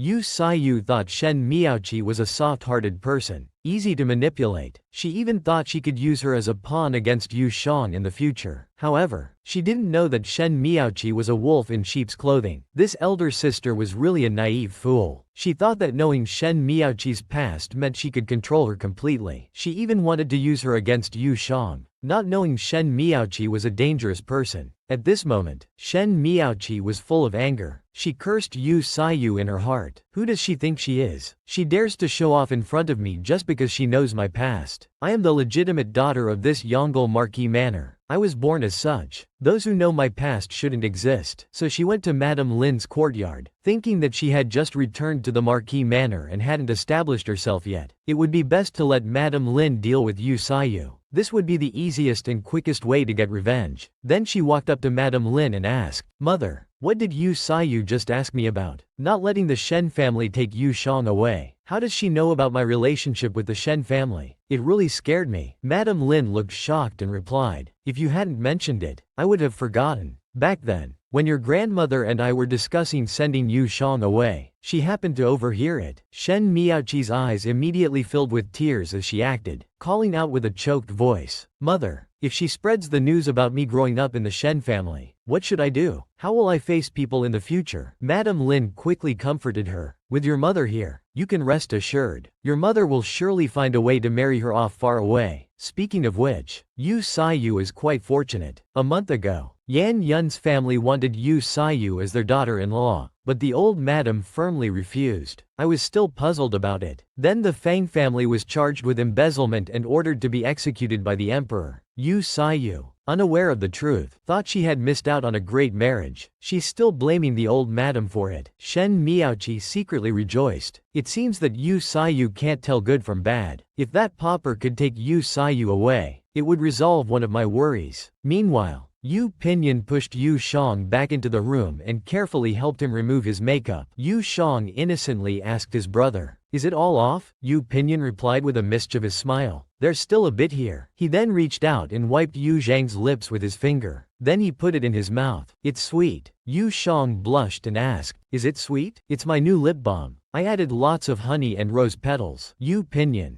looking unsatisfied, said, It's really sweet, but it could be even sweeter. Liu Lu, standing nearby, was sweating profusely. The Marquise's behavior seemed strange no matter how you looked at it. Aren't they siblings? How come they look like a pair of newlyweds? Yu Shang asked puzzledly. Even sweeter? This is lip balm, not candy. Brother, since when did you start liking sweets so much? Yu Pinyin hugged Yu Shang tightly and told him affectionately, When the method of eating is different, the taste naturally changes. Liu Lu was shocked upon hearing this, almost dropping the jewelry in her hands. Yu Shang asked confusedly, There are different ways to eat lip balm? Liu Lu quickly coughed to interrupt their conversation. Then she asked Yu Shang, Miss, since the second miss has returned home, shouldn't we send a gift? Yu Zhang's attention was immediately diverted. He had almost forgotten about this, so he started picking through the jewelry and picked up a jade hairpin. This was given by brother. I can't give it to her. Then he picked up a butterfly knot and asked his brother. Yu Pinyin smirked. This is also from me. Yu Shang stuck out his tongue embarrassedly. Oh right, I almost forgot. You brought this specially for me from Nanzhao. It's so troublesome. Apart from what brother gave me, I don't have anything presentable. Yu Pinyin, thinking of Shen Miaoqi, frowned. If there's nothing suitable, don't send anything. It's just an extra pair of chopsticks in the house. What's there to celebrate? That won't do. We still need to keep up appearances. Suddenly, Liulu came over with another jewelry box, saying, "Miss, this is the hairpin you bought from Jinsho Pavilion last month. You haven't worn it yet. It would be perfect for the second miss." Yu Shang clapped excitedly. "This is good. Let's send this. Have someone deliver it to second sister and invite her to come play with me when she's free. My legs aren't convenient, so I won't visit her. This brother is really too skilled." Gently wiping the cherry lips, putting it in his mouth and licking. Such an intoxicating way of eating. It's really too sweet. Seeing Yu Shang so pure, Yu Pinyin gazed at him lovingly, unable to hide the affection in his heart. However, Liulu couldn't bear to watch anymore. She immediately interrupted them, reminding Yu Shang to choose a gift for Shen Miaoqi. Yu Shang finally came to his senses. Then he picked through the jewelry, hesitating repeatedly. In the end, he had Liulu send over a piece of jewelry he had never worn. Meanwhile, Madame Lin excitedly pulled Shen Miaoqi, telling her to come and see. "These are the newest jewels I had the nanny bring back from Jinsho Pavilion. You just returned home. You must adorn yourself well." However, the nanny incoherently told Madame Lin that the accounting office wouldn't pay for the bill from Jinsho Pavilion. Madame Lin immediately flared up in anger, turning to ask what was going on. The nanny weakly explained, "It's a rule set by the third miss when she managed the household 4 years ago. For any expense over 100 taels, a receipt must be submitted to her for approval. Only with her approval will the accounting office pay." Madame Lin was furious, shouting, "Since when do I need to report to her when I buy things? Who does she think she is?" Shen Miaoqi was gnashing her teeth in anger, but inwardly she was incredulous. Isn't the Marquise's household managed by mother and grandmother? How did that cripple manage the household for 4 years? He was just a child 4 years ago. How could he support such a large household? After venting, Madame Lin could only compromise. She told the nanny to send someone to inform her, saying she wouldn't dare not to give approval. The nanny agreed and left. Suddenly, a maid came in saying, "Madam, this is a congratulatory gift from the third miss, to celebrate the second miss's return." Upon seeing the gift box, Madame Lin became even more furious. She pointed and started cursing. "That jinx is really too much. Sending such an unwanted thing to irritate me. Take it away and burn it." Shen Miaoqi immediately stopped her. Madame Lin looked embarrassed when she saw the jewelry inside the gift box. Shen Miaoqi cried bitterly, but pretended to be pitiful. Madame Lin asked with concern, "Sure, what's wrong? Who upset you?" Shen Miaoqi cried out, "Mother, such precious jewelry. I've never even seen it in the Shen family. But to him, it's just a discarded item. I'm the legitimate daughter of a marquis, yet I end up being bullied by him. I can't stay in this marquis mansion anymore. I might as well leave early." Madame Lin immediately grabbed her. "You silly child. What nonsense are you talking about? You're the apple of my eye." Shen Miaoqi took out the safety charm and told Madame Lin disdainfully, "Mother, in this marquis mansion, who else cares about me besides you? Look at what grandmother gave me. A safety charm that can be bought for a copper coin in a temple. She gave it to me as a welcome gift. This shows she despises me from the bottom of her heart." Madame Lin was left speechless by Shen Miaoqi's retort. Then Madame Lin, embarrassed and angry, snatched the safety charm from her hand and threw it into the fire basin. She muttered, "That old woman is too biased. In the past, she would send all sorts of rare treasures to that building yard, but today she only gives you a safety charm." Shen Miaoqi exaggerated, "Even though I'm of the marquis bloodline, I can only live at his mercy." "But mother, you are the main mistress of the marquis mansion." Madame Lin hugged Shen Miaoqi and comforted her. "You're right. From now on, mother will never let you suffer such humiliation again." Then Madame Lin gritted her teeth, her eyes filled with murderous intent. "I've been idle as the main mistress for over a decade. It's time to take control again. This legitimate daughter of the marquis is truly scheming. She just returned home and wants to drive away her half-sister. She even bewitches her mother to seize power and become the ruler of the marquis mansion." Madame Lin was filled with passion and wanted to support her poor daughter. So the next morning, while the old matriarch was burning incense and praying, they came to pay their respects. But the old matriarch didn't indulge them and told the maid to make them wait. After waiting for half an hour, Shen Miaoqi couldn't wait any longer and asked her mother, "Is grandmother not fond of me? Is that why she's taking so long to come out?" Madame Lin told Shen Miaoqi not to mind that old woman. "You just need to remember that you'll always be the apple of my eye." Just then, the old matriarch walked in, her face full of emotion. "It's been 14 years. This is the first time you've come to pay your respects to me. It's truly rare." Madame Lin was instantly speechless. Shen Miaoqi was shocked. This was Madame Lin's first time paying respects in 14 years? What had mother been doing all these years? No wonder the relationship between mother and the old matriarch was so tense. The old matriarch asked Shen Miaoqi sternly, "Where's the safety charm I gave you? Why don't I see it on you?" "It was blessed by an enlightened monk. It can ward off evil and ensure safety." Shen Miaoqi pretended again. "Granddaughter is grateful for grandmother's love, fearing it might wear out if worn daily. I keep it under my pillow to protect my sleep." The old matriarch was secretly furious. She glared at her with a death stare. If she hadn't received news earlier, she truly wouldn't have been able to see the resentment behind that smiling face. This girl was not only cold-hearted but also very good at pretending. How did the Shen family raise her to become like this? Or was it her inherently vicious nature? Cold-hearted and unfeeling? She would be the same no matter which family she was in. Shen Miaoqi felt guilty under the old matriarch's stare. The old matriarch turned away, not bothering to say more. "Do as you please. Just keep it safe. You may leave now." Madame Lin also told her to go back first. "I still have matters to discuss with your grandmother." Shen Miaoqi agreed and said she would go pay respects to her sister before coming to see you later. However, at this time, Yu Jang was still in bed. Lulu was anxious and called out, "Young miss, get up quickly. I heard that last night. Madam and second young miss burned the old madam's welcome gift. Today they're also talking about seizing power." Yu Jang simply pulled the blanket over her face and said indifferently, "Let them be. Let me sleep a bit more." Shen Miaoqi came to Yu Zhang's residence. Seeing how beautiful the courtyard was, she was secretly furious. Why?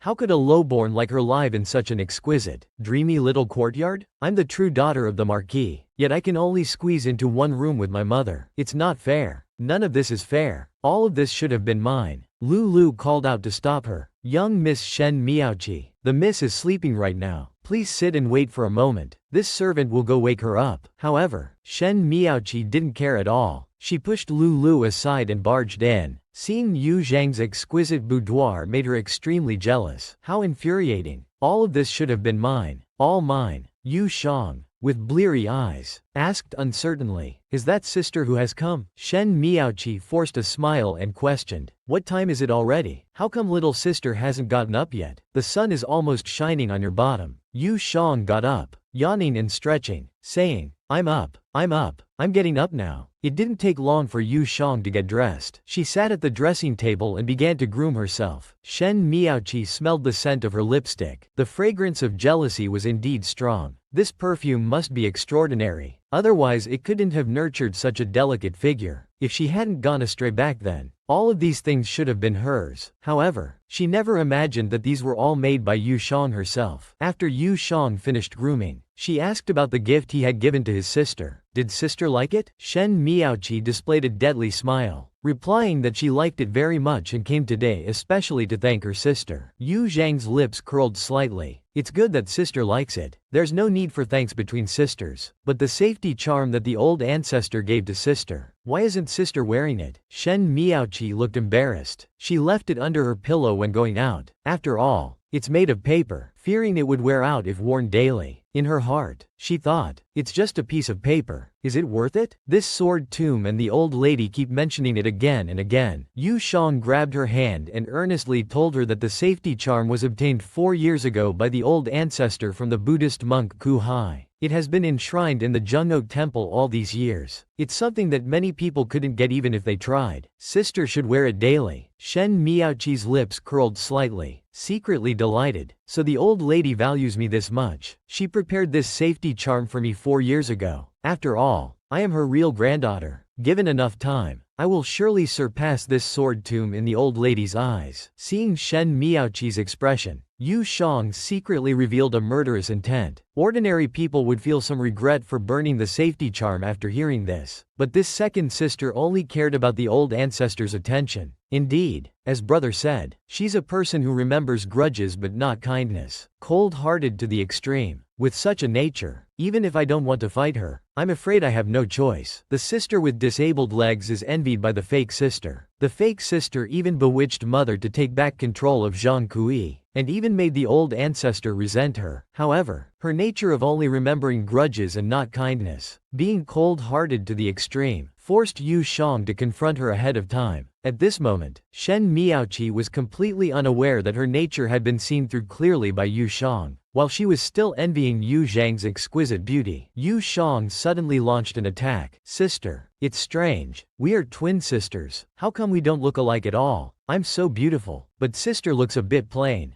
Oh, I've always been straightforward. If I've said something unpleasant, please don't blame me. Shen Miaoqi was filled with rage inside, but could only force a smile on the surface, saying it's fine. Many twins don't look alike. There's nothing strange about it. It's just that I take after mother's looks, but I don't know who you take after. Yu Shang replied without hesitation. I naturally take after brother. Haven't you noticed that I look 50% similar to brother? Shen Miaoqi's pupils dilated in disbelief. This sword tomb really does look 50% similar to Yu Pinyin. No wonder no one doubted her identity before she was 10 years old. Ling Ling. I'm the real sister of Yu Pinyin. How come I inherited mother's plainness? Yu Shang secretly rejoiced, but was compared by the second sister. She must be feeling very frustrated now, but for some reason, her mood suddenly improved. So Yu Shang started singing, dancing with hand gestures. However, Shen Miaoqi stared at her hand gestures and even drooled. These ornaments are really beautiful. Yu Shang noticed her unusual behavior, took out a jade hairpin and inserted it into her hair, not forgetting to ask her, does sister like this? It matches sister's outfit today very well, but it feels like something is still missing. Shen Miaoqi was puzzled, wondering what trick she was playing now. However, Yu Shang took a gold bracelet and put it on her, muttering,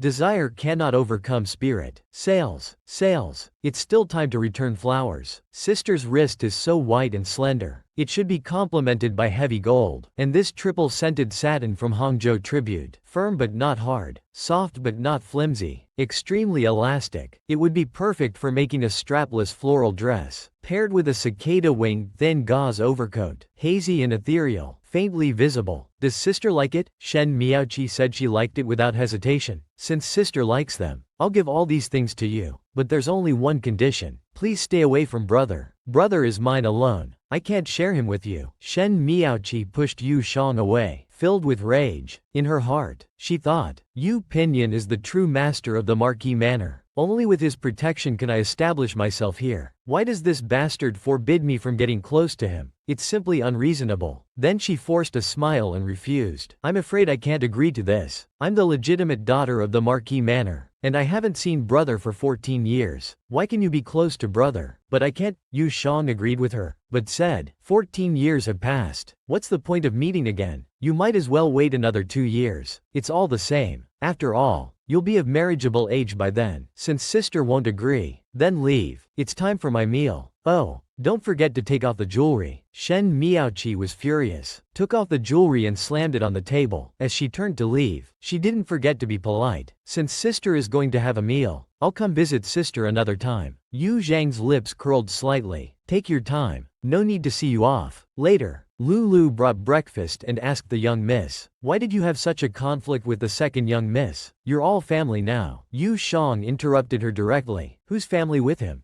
Don't be fooled by his gentle smile. Who knows what curses he's thinking inside? He burned the ancestral greeting gift without a second thought. Isn't it because he resents that the ancestors ignored him for 14 years? He struggled outside while I enjoyed luxury in the Marquise's mansion. Don't you think he's jealous, since I've seen through his true nature? Why should I pretend to get along with him? It's better to break ties early. I feel more at ease this way. Lulu sighed deeply. You're right, young miss. It seems that even after 14 years of seclusion at Avertng, the second young miss hasn't achieved any spiritual growth. Yu Shang felt deeply saddened. It seems the Shen family has indeed fallen on hard times. Otherwise, he wouldn't harbor so much resentment. If I could help the Shen family, it would be fulfilling the filial duty of this body's original owner. but I can't let brother notice. I just want to be siblings with brother for life. This way, I can be with him forever. These two fake sisters were at odds with each other, but unexpectedly, the younger sister had the upper hand. Shen Miaoqi could only hide in the corner, cursing Yu Shang to vent her inner anger. But she didn't expect to encounter her own brother, Yu Pin. Shen Miaoqi saw an opportunity. She timidly approached Yu Pin to pay her respects, not forgetting to ask her brother, "Are you going to visit Sister Shanger?" Yu Pin saw her face, which looked like a wet rag, and it truly annoyed him, so he completely ignored Shen Miaoqi. He left directly. Shen Miaoqi was bewildered, wondering why he didn't acknowledge her. She suddenly grabbed Yu Pin's sleeve, tears welling up in her eyes. With a choked voice, she called out, "Brother, I just want to ask, are you really my biological brother?" Yu Pin, filled with rage, exploded. "What exactly do you want to say?" Shen Miaoqi wiped her tears, looking pitiful as she complained, "You're my dear brother, so why doesn't Sister Shanger allow me to be close to you? What kind of reason is that? I've been longing to return to my family, but I'm met with such coldness. What have I done wrong?" Coincidentally, Dao Hong overheard this as she passed by. Dao Hong was secretly furious, thinking, "This second young miss is truly vicious, actually complaining to the Marquis," so she immediately went to inform Shanger. However, Yu Pin was delighted to hear this and asked Shanger, "She doesn't allow you to be close to me?" Shen Miaoqi clenched her fists, angrily confirming, "She said brother is only her brother and can't be shared with me, but I'm your real sister." Before she could finish, Yu Pin burst into laughter. Then he happily walked away with a spring in his step. Shen Miaoqi was completely confused, wondering, what kind of reaction is this? Is he angry or not? Unable to understand, she also turned and left, preparing to handle important matters with Yu Saiyu. Meanwhile, Dao Hong burst into the room, panting, "Young miss, it's terrible. I just saw the second young miss crying to the Marquis, saying that you won't let her be close to him." Yu Shang remained unfazed, calmly eating her breakfast. She told Dao Hong not to worry. "It's just a little complaint to brother, that's all. Brother surely won't scold me for such a small matter." Lu, however, looked worried. The second young miss has been away for 14 years. The Marquis must feel more sympathy for her, right? Not long after, Yu Pin came to her boudoir. Yu Shang told him, "This chicken congee is very delicious. Would you like some?" "Brother, I'll feed you." Yu Pin ate while questioning her. Unsolicited favors are suspicious. "Tell me, what mischief have you been up to?" Yu Shang meekly replied, "It's early morning. What mischief could I possibly do? Then why won't you let Shen Miaoqi be close to me?" Yu Shang pouted and turned her head away, expressing her dislike. Yu Pin cupped her chin, turning her face back to him. Looking into her eyes, he asked, "Why don't you like it?" Yu Shang looked aggrieved. "I feel hurt inside." Yu Pin smirked, teasing her, "You're both sisters. What are you upset about?" But inwardly, he wondered if her jealousy meant what he thought it did. Yu Shang, with tears in her eyes, cried out, "I just feel hurt. My heart aches." Like this, she took out a whip and struck herself, causing intense pain. "You liar. You said I was the apple of your eye, but now you scold me for Shen Miaoqi's sake. Do you know how bad she is? She even burned the safety charm from our ancestor. She not only hates me but also hates you. Who knows what evil plans she's hatching? You told me to stay away from her, but then you go to see her yourself. You big liar." Yu Pin watched Yu Shang cry and throw a tantrum, feeling embarrassed. He realized he had overthought things. It would be a while before this little girl made any moves, so he embraced Yu Shang, comforting her. "When did I scold you? I just asked a couple of questions. You know you're still my favorite." Yu Shang protested. "You can't just like me the most. You must only like me." Yu Pin quickly agreed. "Brother only likes you.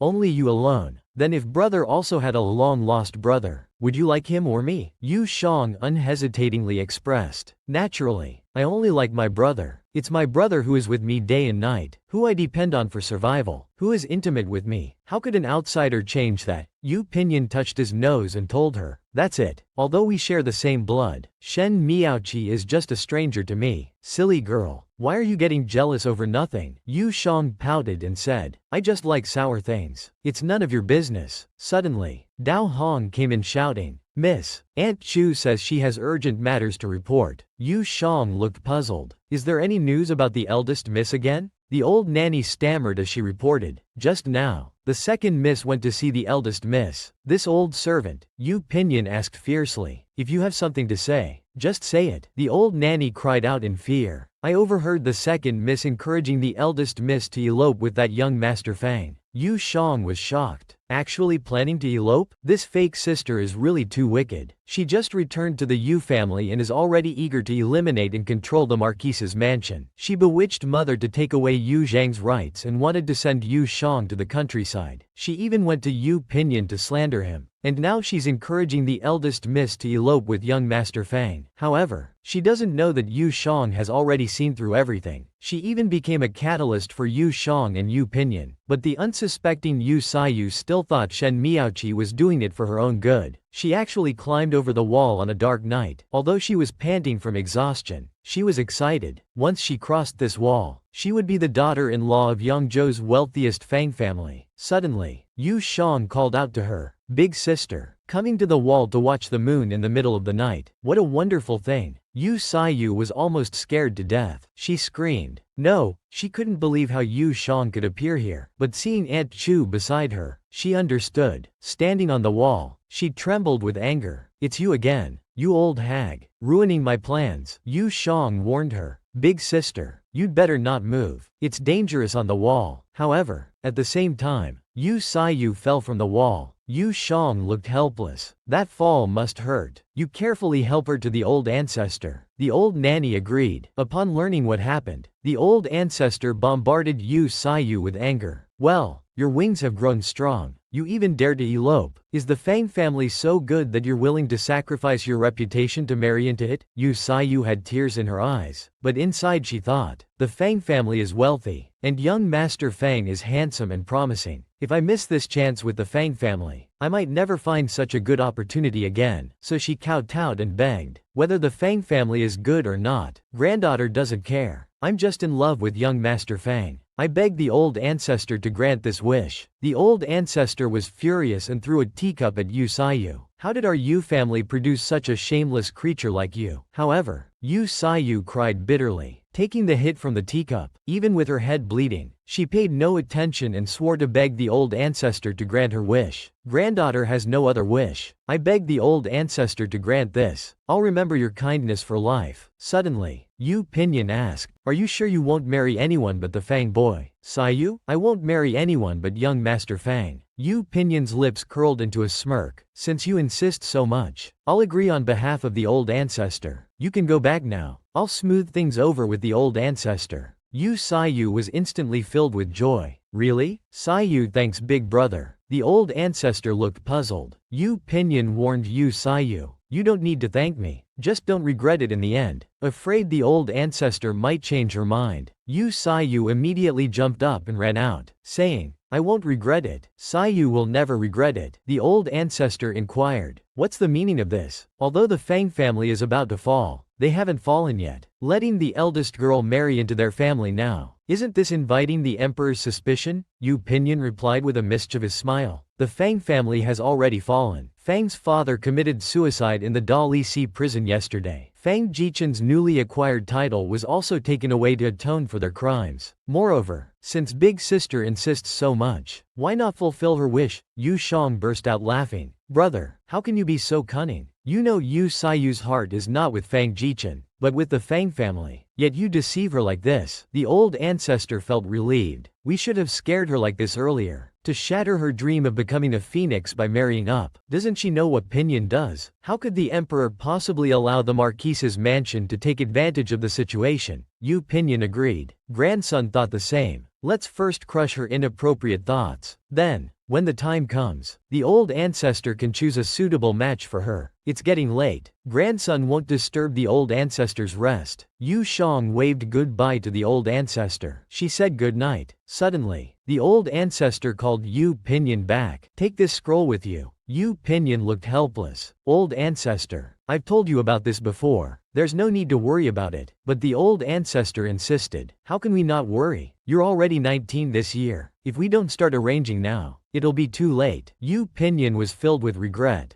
Great-grandfather. Look, I don't have hands to hold Shonger if I take her back. Let's forget about it. Great-grandfather couldn't possibly agree with him. How can you not have hands? Isn't Shonger your hand? Come, Shonger, hold it for your brother. Yu Shang was instantly dumbfounded. She cried out in surprise. Great-grandfather was actually trying to arrange a match for her brother, but her brother was making excuses, telling him not to worry too much. But great-grandfather had been dreaming of holding a great-grandchild, so he paid no attention to the protests. Yu Bingnan directly forced the scroll into his hands. Yu Shang was completely confused. She asked her brother, "Great-grandfather is forcing these scrolls on you. What is he trying to arrange?" Yu Pinyin sighed helplessly. "If you want to look, go ahead." Yu Shang opened the scroll and saw albums of daughters from various state governors. She understood. Was great-grandfather trying to choose an official candidate for her brother? Yu Pinyin saw Yu Shang looking so carefully and felt deeply saddened. Shonger was almost of age but knew nothing about relationships between men and women. At this rate, when would she ever realize his feelings? Yu Pinyin coughed awkwardly. Then he asked if she was done looking. "Who do you want to be your sister-in-law?" Yu Shang was speechless. Inside, she felt heartbroken. Her brother was the only legitimate son of the Marquise's family and had to follow the path of marriage and having children. But once he had a wife and children, would he still care about her? Thinking of this, Yu Zhang's tears fell uncontrollably. Yu Pinyin became very nervous and showed concern for Shonger. "I asked you to pick a sister-in-law. Why are you crying?" Yu Shang cried out in surprise. In her heart, she wondered, "Why does my heart hurt so much? It hurts so much that tears are falling involuntarily." Yu Pingnan saw that she wasn't responding and continued calling, "Shonger." Yu Shang wiped her tears and said she was fine, just that some dust had gotten into her eyes. Then she remembered her childhood thoughts. Now she had been managing the Marquise's household for years, and Shen Miaoqi had also returned. Her brother was going to get married. It was time for her to prepare an exit strategy for herself, so she leaned on Yu Pinlian's shoulder and called, "Brother, I want to buy a house in the countryside." Yu Pinlian told her, "If you want to buy in the capital. What good houses are there in the countryside? They're all just farmhouses with blue-tiled roofs." Yu Shang waved her hands, insisting, "It's better to buy in the countryside. When you get tired of us in the future, I can stay far away." Yu Pinyin was filled with regret. "What are you saying? How could I ever get tired of you?" Yu Shang spoke with a choked voice. "You won't now. But what about in the future? When you have a wife and children, who knows how much you'll find me a nuisance?" Yu Pinyin laughed. "You're overthinking things. If you want to buy a house, just buy one with a nice view." However, Yu Shang kept questioning. "Brother has agreed to my request, so why do I still feel so upset? Brother has worked hard for the Marquise's family for many years. Having a sister-in-law to share his burdens in the future should make me happy for him. But why does my heart hurt so much?" Yu Shang suddenly burst into tears, calling out, "Brother, please don't get married, okay? I don't like any sister-in-law. No matter who becomes my sister-in-law, I won't like her. I wish you were mine alone." Yu Pinyin saw her so upset and wondered if she had developed some feelings for him that were hard to place. Yu Shang was in disbelief internally. What was I just saying? How could I make such an unreasonable request? It's too much. Suddenly, Yu Pinlian agreed with her. "Brother won't get married. Brother will only live with you." Yu Shang hugged her brother joyfully. She felt sad inside. "I'm still too greedy. How could I believe such a lie?" However, she didn't know that Yu Pinlian had been waiting for her to understand the romantic feelings between them. The next morning, Madame Lin stood with her hands on her hips, speaking arrogantly to Yu Shang. "Previously, it was because of my poor health that I let you take charge of the household. Now that my children have returned, and you siblings are of marriageable age, is it still appropriate for you to manage the household?" Yu Shang was secretly furious. She had been called over early in the morning just to listen to this nagging. Madame Lin wanted to take back control of the household to protect her own daughter. She would cry and make a scene in front of the great-grandfather every day. This made the great-grandfather unable to eat or sleep well. With no other choice, he had to call Yu Shang over early in the morning. However, when Yu Shang arrived, she faced endless accusations from Madame Lin. This made Yu Shang secretly furious. "Early in the morning, not letting me sleep in is one thing, but to keep nagging endlessly." Yu Shang couldn't bear it anymore and said sarcastically, "Mother, do you mean you want to take back control of the household?" Madame Lin frowned, looking slightly pressured as she stared at Yu Shang. It's just that you're an unmarried young lady. It's not appropriate for you to arrange marriages for your brothers and sisters. And yourself. The great-grandfather looked helpless and called out, Shanger, we called you here today to discuss this matter. If you're unwilling, you don't have to give it to her. Before the great-grandfather could finish, Yu Shang agreed. How could I be unwilling? Mother is the mistress of the house. Although she hasn't managed the household for 14 years, her abilities are still better than mine. A mere chicken-feeding girl. If mother wants to take charge of the household again, I couldn't be happier. Seeing Yu Zhang's sarcastic attitude, Madame Lin became furious and wanted to scold her, but the old matriarch stopped her. Since Shanger has agreed, I'll hand the household back to you. However, you must make a promise. If anything goes wrong, you'll take your divorce papers and return to your maiden home. Madame Lin agreed without hesitation and assured her mother-in-law that she would be careful. Yu Zhang's face was full of mockery. The promise Madame Lin rushed to make might become her death warrant in the future. Afterwards, Madame Lin returned to her residence, laughing heartily. Shen Miaoqi quickly came forward to greet her, trying to curry favor. Mother seems so cheerful. Did you get the authority to manage the household? Before she could finish, Madame Lin directly stated that she had taken it back. A lowborn dares to think of managing our marquise's household? What a joke. Shen Miaoqi's eyes instantly filled with tears. Putting on an act. Mother doesn't know. That unreasonable Yu Shang actually warned me not to get close to my brother. Who does she think she is? He's my brother, not hers. Madame Lin grabbed Shen Miaoqi's hands, comforting her.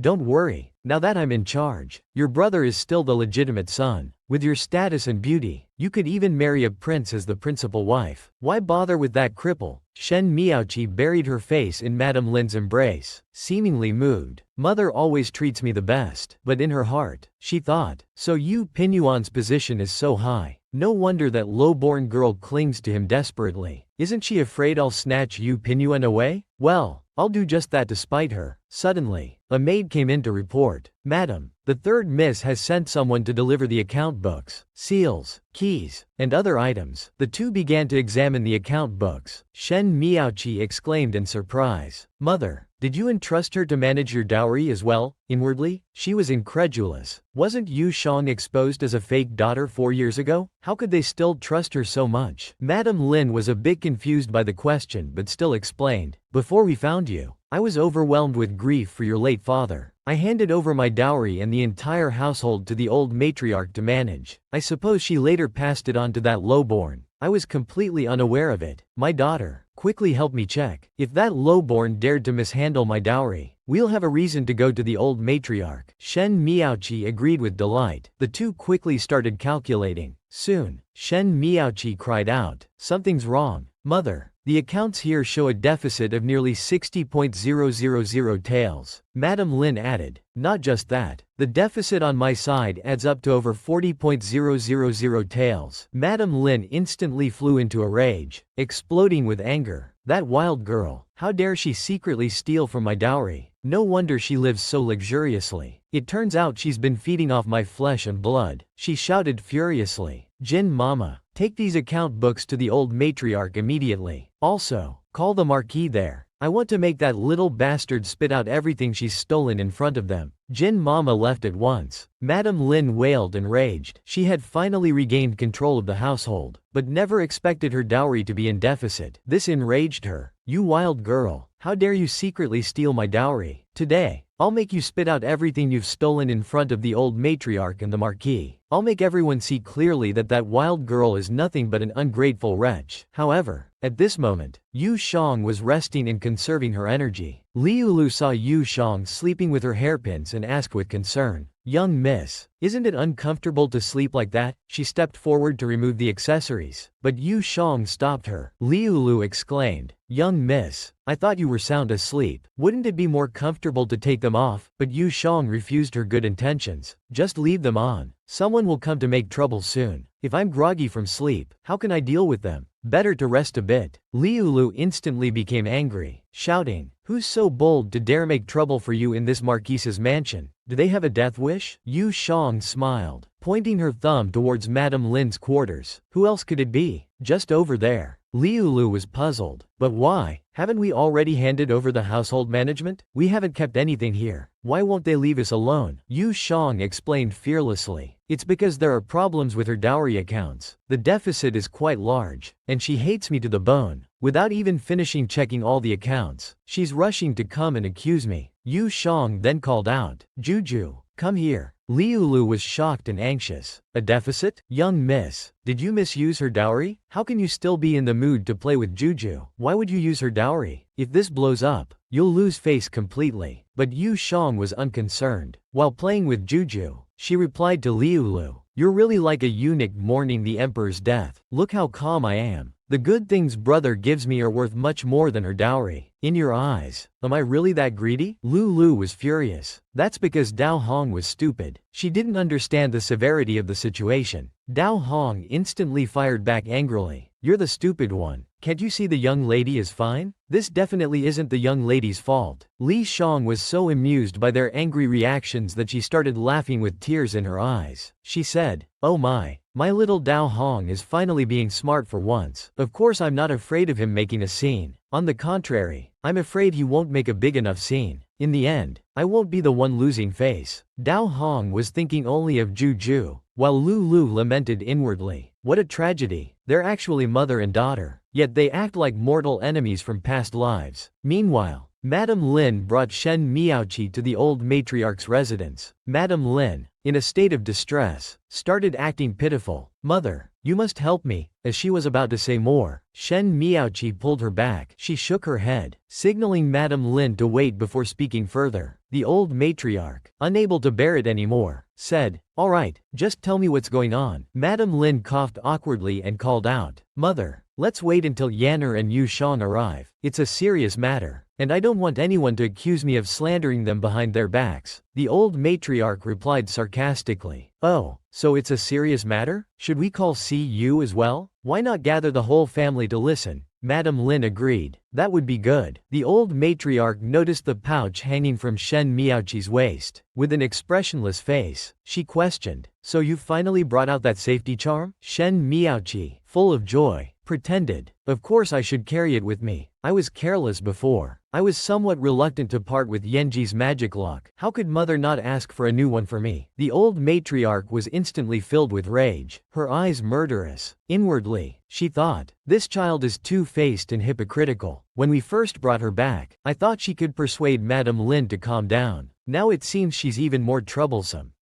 If I had known this would happen, I wouldn't have brought her back in the first place. This Shen Miaoqi is truly a scheming woman. It's bad enough that she's manipulating her mother to seize Yu Zhang's power. Now she even wants to publicly humiliate her. But Shen Miaoqi never expected that. The old matriarch and Yu Shang had already seen through everything. Yet she shows no remorse and is even getting worse. She even brought an empty safety charm to fool the old matriarch. This made the old matriarch's anger and killing intent visible. This child is two-faced, truly hypocritical. If I had known, I wouldn't have brought her back in the first place. Shen Miaoqi was sweating under the old matriarch's gaze. Why is the old lady looking at me like this? Did I say something wrong again? Could it be that the old lady already knows I burned the safety charm? Is that why she's testing me repeatedly? So, to ease the tense atmosphere, she put on a forced smile and said, Old matriarch, I'll go inform the servants to call my brothers over. However, the old matriarch closed her eyes, not even bothering to look at her, and casually replied, Go ahead then. Shen Miaoqi was furious inside but thought, it's impossible, right? I burned the safety charm in mother's courtyard. How could the old lady know? Or maybe she's displeased that I helped mother seize the household power. Opposing Yu Shang. That must be it. My behavior right after returning home must seem unsightly in the old lady's eyes. It's all because of that Jian Zhang provoking me. He made me lose my composure, causing me to act too hastily. But what's done is done. Overthinking is useless now. Yu Shang has committed a grave mistake. The old lady and Yu Pinyin surely won't indulge her anymore. Shen Miaoqi called out, Nanny, go fetch the marquis. The nanny hurriedly went to Yu Pinyin's study and called out, Marquis. However, Yu Pinyin told her, whatever it is, tell me later. I'm on the last stroke. The nanny agreed. Yu Pinyin was lovingly sketching Shang'er. The nanny was secretly shocked. That's the third miss. After finishing the sketch, Yu Pinyin admired it even more lovingly. He then asked the nanny what the matter was. The nanny immediately reported, Marquis, the second miss requests your presence in the main hall. She says there's something related to the third miss to discuss. Yu Pinyin's expression suddenly changed. He immediately got up and rushed to the old matriarch's residence. By this time, Yu Shang had arrived before the old matriarch. She cuddled up to the old matriarch and acted coquettishly. Old matriarch, what big event has happened in our family that requires calling everyone? I was just about to take a nap. My eyes can barely stay open now. The old matriarch looked at her with doting eyes. Wait until your brothers and sisters arrive. Your mother has something important to announce. Yu Shang opened her eyes, looked at Madame Lin, and softly said, oh, these mother and daughter are indeed eager to confront me. Then Yu Shang ignored them completely. She looked at a plate of peanuts and reached out to grab some. She put them in the old matriarch's mouth, saying, grandmother, have some. The old matriarch looked at her adoringly. Little Shanger still thinks of her old matriarch. How obedient. The old ancestor thought to herself with endless admiration. Although Yu Miaoqi was her blood-related granddaughter, she still couldn't compare to the one she had raised with her own hands. Yu Pinyin also hurried over and greeted the old ancestor. Yu Zhang's eyes instantly sparkled. Holding up peanuts, she called out while munching, brother, come try these. Grandmother had someone bring them from Daming Prefecture. Yu Pinyin sighed, his face full of indulgence. He scolded, why are you like a hamster? Always eating peanuts or melons. Be careful of getting heatiness. No more eating. Then he confiscated the peanuts and asked the nanny to bring a cup of kuding tea to cool Shanger down. Yu Shang let out a small cry. Wait,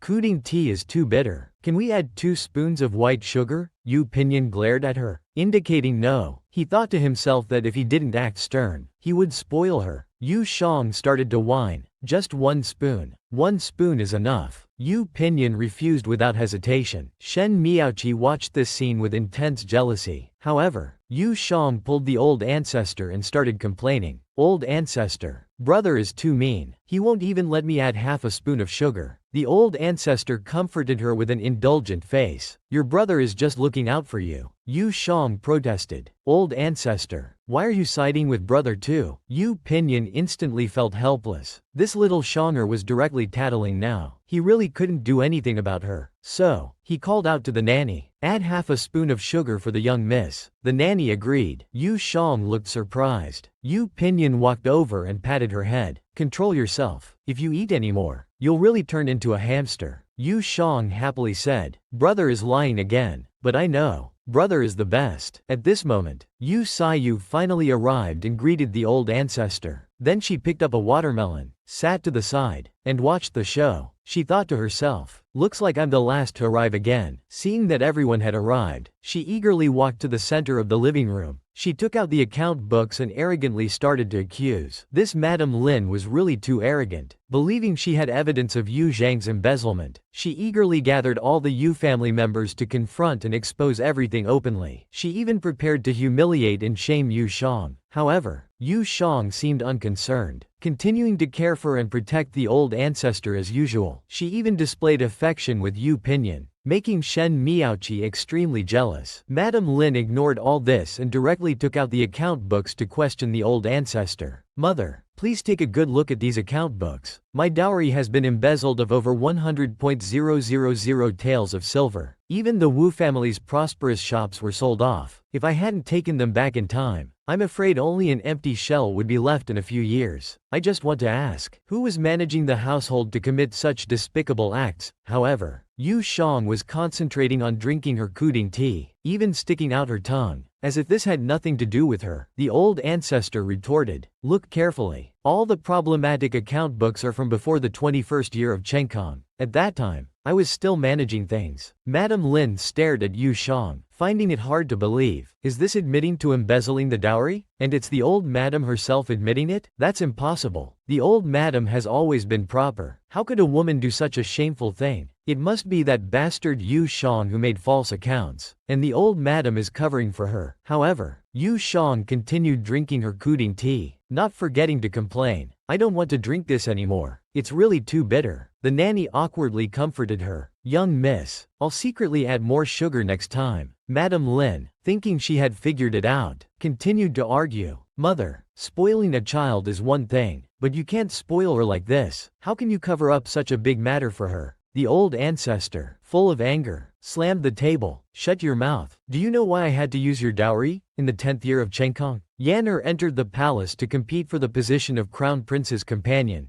urgently needing a large sum to smooth things over. In the 16th year of Chenkong, the third branch set up a poisoning trap, falsely accusing Yandere of murder. That required another sum of money to resolve. From the 17th to the 19th year of Chenkong, Yandere was poisoned 3 times, her life hanging by a thread. The medical fees alone took most of our family's wealth. Over these years, the 120,000 taels of dowry I brought have long been used up. I had no choice but to use a portion of your dowry. You agreed to it back then. How can you go back on your word now? Madame Lin immediately knelt down and admitted her mistake. Mother, I was wrong. I remember everything now. I thought, before she could finish, Yu Jang picked up the account books and shouted angrily. Mother thought what? Did you think I embezzled all of this myself and then framed the old ancestor? She then threw the account books towards Madame Lin. She continued, look carefully at this account book from the 23rd year of Chenkong. All these years, the household's surplus has been used to buy back your dowry. 5 prosperous shops along with 100,000 taels of silver have all been returned to you. Yet you come here making a fuss. How dare you cause such a commotion? The great-grandmother was truly unpredictable. Her face was clouded with gloom, but she still went back. Since there's no problem with great-grandmother's accounts, then what about the 200 taels of silver you've been taking from my shop in the west of the city every month? And you've been doing it for a full 4 years. That must be close to 10,000 taels by now. Yu Zhang's face was full of mockery. As for where those 200 taels went, mother should ask her younger uncle. Uncle's family is struggling to make ends meet. They come to the mansion every month asking for money. I can only take 200 taels from your dowry to give them. If mother thinks this is inappropriate, you can go ask uncle to return it. Shen Miaoqi was furious upon hearing this, her fists clenched in anger. It's bad enough that mother is unreliable, but I didn't expect uncle's family to be even worse, coming to beg from their niece every month. I need to quickly distance mother from this, otherwise I'll have no one to rely on in this mansion. So Shen Miaoqi knelt down and began to beg for forgiveness on Lin's behalf. Please forgive mother, grandmother. This time mother was just confused and acted rashly. Brother will also get a share of mother's dowry in the future. It's worth spending as much as possible on brother. Yu Jang was instantly filled with joy. If that's the case, why not divide the dowry and give it to brother in front of everyone? But in her heart, she thought, didn't you accuse me of embezzling your dowry? Today, I'll take it openly and fairly. The great-grandmother was very supportive. Shonger is right. If you truly admit your mistake, then divide the dowry among the children in front of me. You can't just favor one.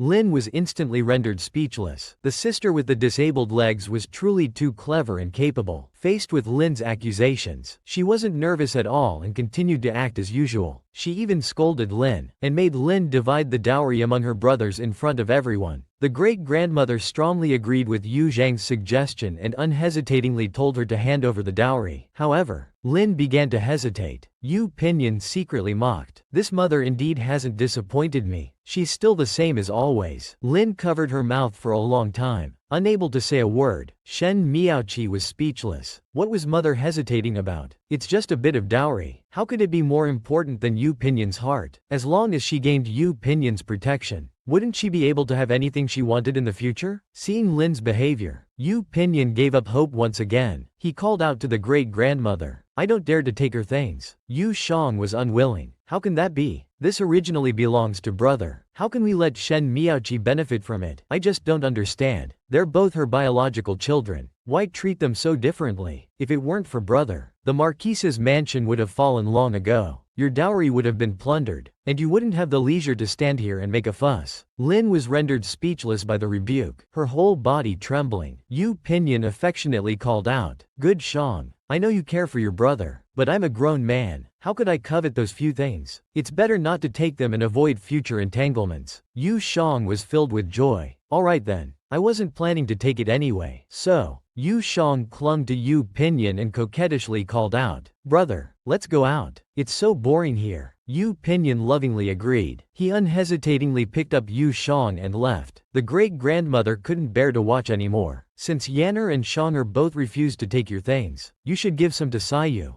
Next month, I'll send someone to the Fang family to discuss her marriage. As the mistress of the house, you should also prepare a dowry for her. Lin didn't dare refuse openly, but she glared at Yu Sayu with murderous intent. In her heart, she thought, I didn't abandon her in the countryside to fend for herself out of kindness. And now they want to give her a dowry. The great-grandmother picked up the account book and started reading. Since you're not speaking, I'll decide for you. The 4 shops on West 5 Lee Street, plus 3 farms in Shangha Village, and 200 ching of good fields. All will be given to Sayu as her dowry. Yu Sayu was overwhelmed with excitement. She immediately thanked the great-grandmother and Lin. I will never forget your deep affection and kindness. Lin was filled with rage and disbelief. These shops and farms were the most profitable. Was she really going to give them to this little hussy? The great-grandmother issued her final order. Alright, you can go now. When it's time for you to get married, I'll have your mother bring out the property deeds. Yu Sayu secretly rejoiced. Their quarrel had unexpectedly brought her such a great benefit. Meanwhile, Yu Shang and Yu Pinyin, who had just left, were playfully chatting. Yu Shang put a flower in her hair and asked Yu Pinyin if it looked good. Yu Pinyin was smitten, saying she looked beautiful. Having a sister like Shang'er, don't you love it? She's always thinking of her brother, even demanding dowry from Lin for his sake. However, Lin hesitated, valuing money above all else. This made Yu Pinyin even more disappointed, so he unhesitatingly refused Shang'er's good intentions, simply because he didn't want to have any more entanglements with Lin in the future. Yu Shang understood her brother's true feelings. To prevent her brother from seeing Lin's biased face again, she pulled him along and asked him to take her out. Yu Pinyin left without saying goodbye, carrying Yu Shang away. Coming outside, Yu Shangke picked up a flower and put it in her own hair, teasing Yu Pinyin. She even picked up another flower and tucked it behind Yu Pinyin's ear. Yu Pinyin lovingly scolded her. You little mischief maker. I'm a grown man. What's the point of wearing flowers? Yu Shang burst into laughter, grabbed his hand, and said, don't take it off. It looks very nice. However, Yu Pinyin stared at Yu Zhang's hand. He spread his fingers and interlocked them tightly with Yu Zhang's. Happily, he agreed. I'll do whatever you say. I won't take it off. Seeing his mood improved, Yu Shang asked, brother, when mother treats you like that, does it still hurt you? Yu Pinyin replied without hesitation. I don't feel anything at all. But what about you? Are you hurt? Yu Shang replied affectionately. I don't feel much either. In this world, there's only one person who can hurt me. That's you. Brother, if one day you don't want me anymore, I'll be heartbroken. Then Yu Shang hugged Yu Pinyin tightly. Yu Pinyin closed his eyes and patted her back, comforting her. How could that happen? You're my life. Even if I were to give up my own life, I would never give you up. Yu Shang responded affectionately to Yu Pinyin. You're my life too. You're the person I love most in this world. Then, without hesitation, she kissed Yu Pinyin on the cheek. Yu Pinyin's pupils dilated instantly. His face flushed red. In disbelief, Yu Shang, however, giggled sweetly. Yet Yu Pinyin, with a face full of intoxication, asked, darling,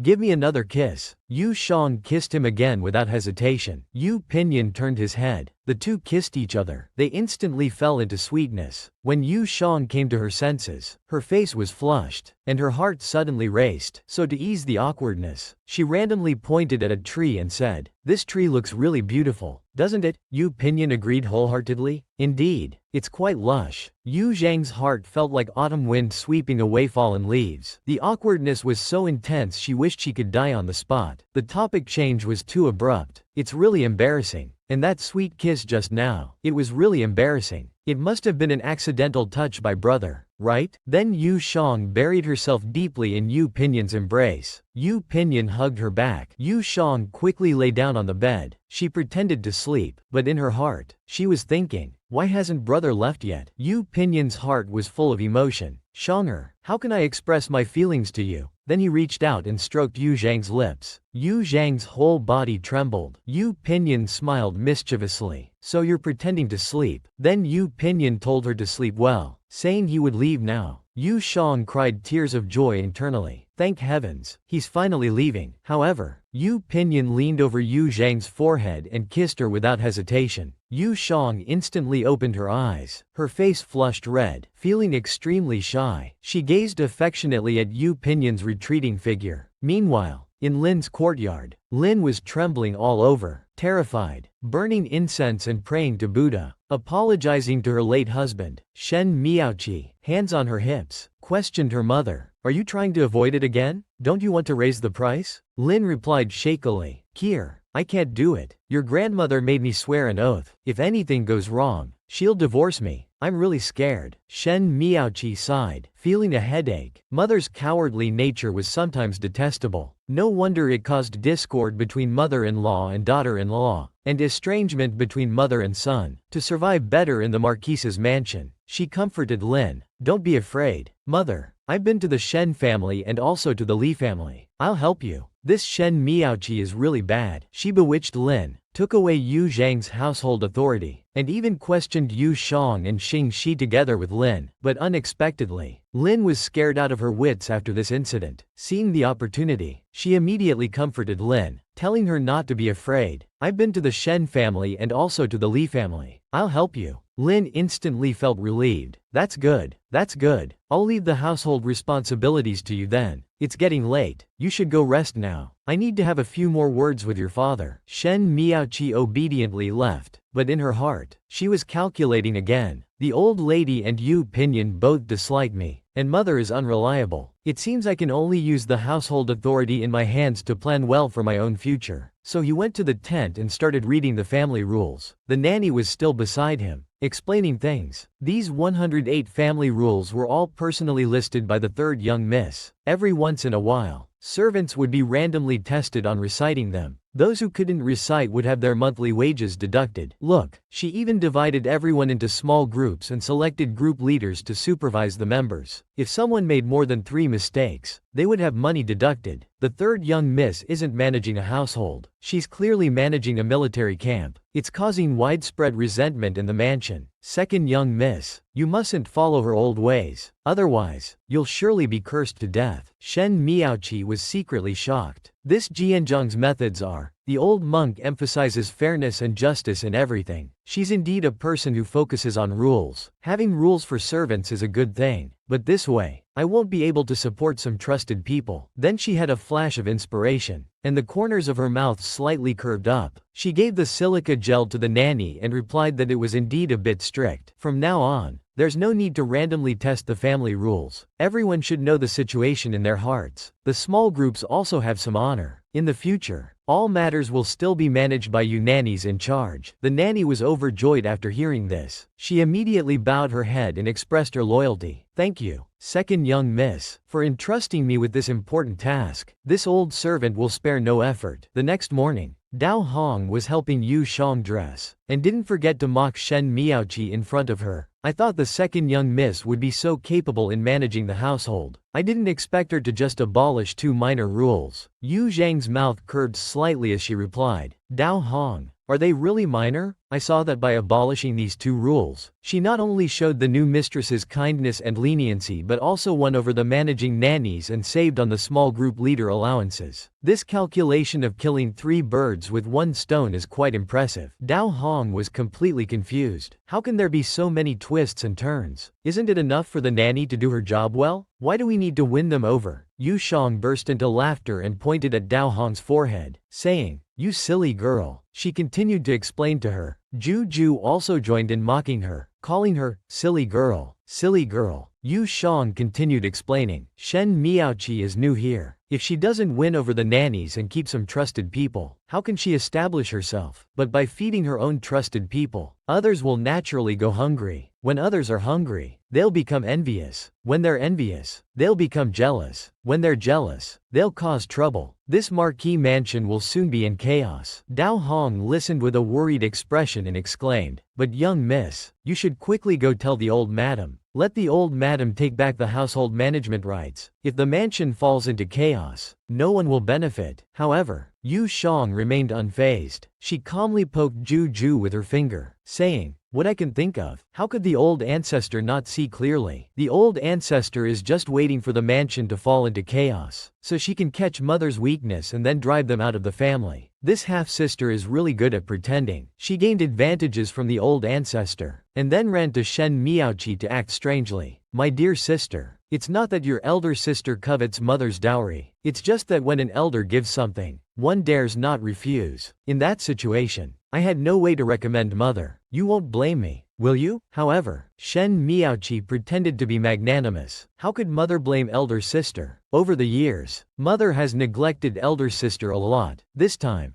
giving elder sister some dowry is also fulfilling a wish. I will also prepare a generous gift for elder sister when the time comes. To congratulate elder sister on finding a suitable husband, Yu Jia pretended to be modest. Sister, you flatter me. Young Master Fang is indeed handsome and talented, but compared to the #1 scholar Shen Yuanqi, he's still a bit inferior. I heard that man is as handsome as Panin. When he rode through the streets that day, many people were stunned by his looks. Shen Miaoqi was secretly shocked upon hearing this. This person has the same name as my two brothers. Could it really be him? So she anxiously asked her sister Yu Sayu, "Do you know where this #1 scholar is from?" Yu Sayu thought for a moment and replied, "It seems to be from a very, very far place. I vaguely heard someone mention, but I've forgotten." "Why, little sister? Are you developing feelings?" Shen Miaoqi quickly laughed it off. "I was just asking casually." "Sister, don't say such things." However, Yu Sayu laughed and said, all right,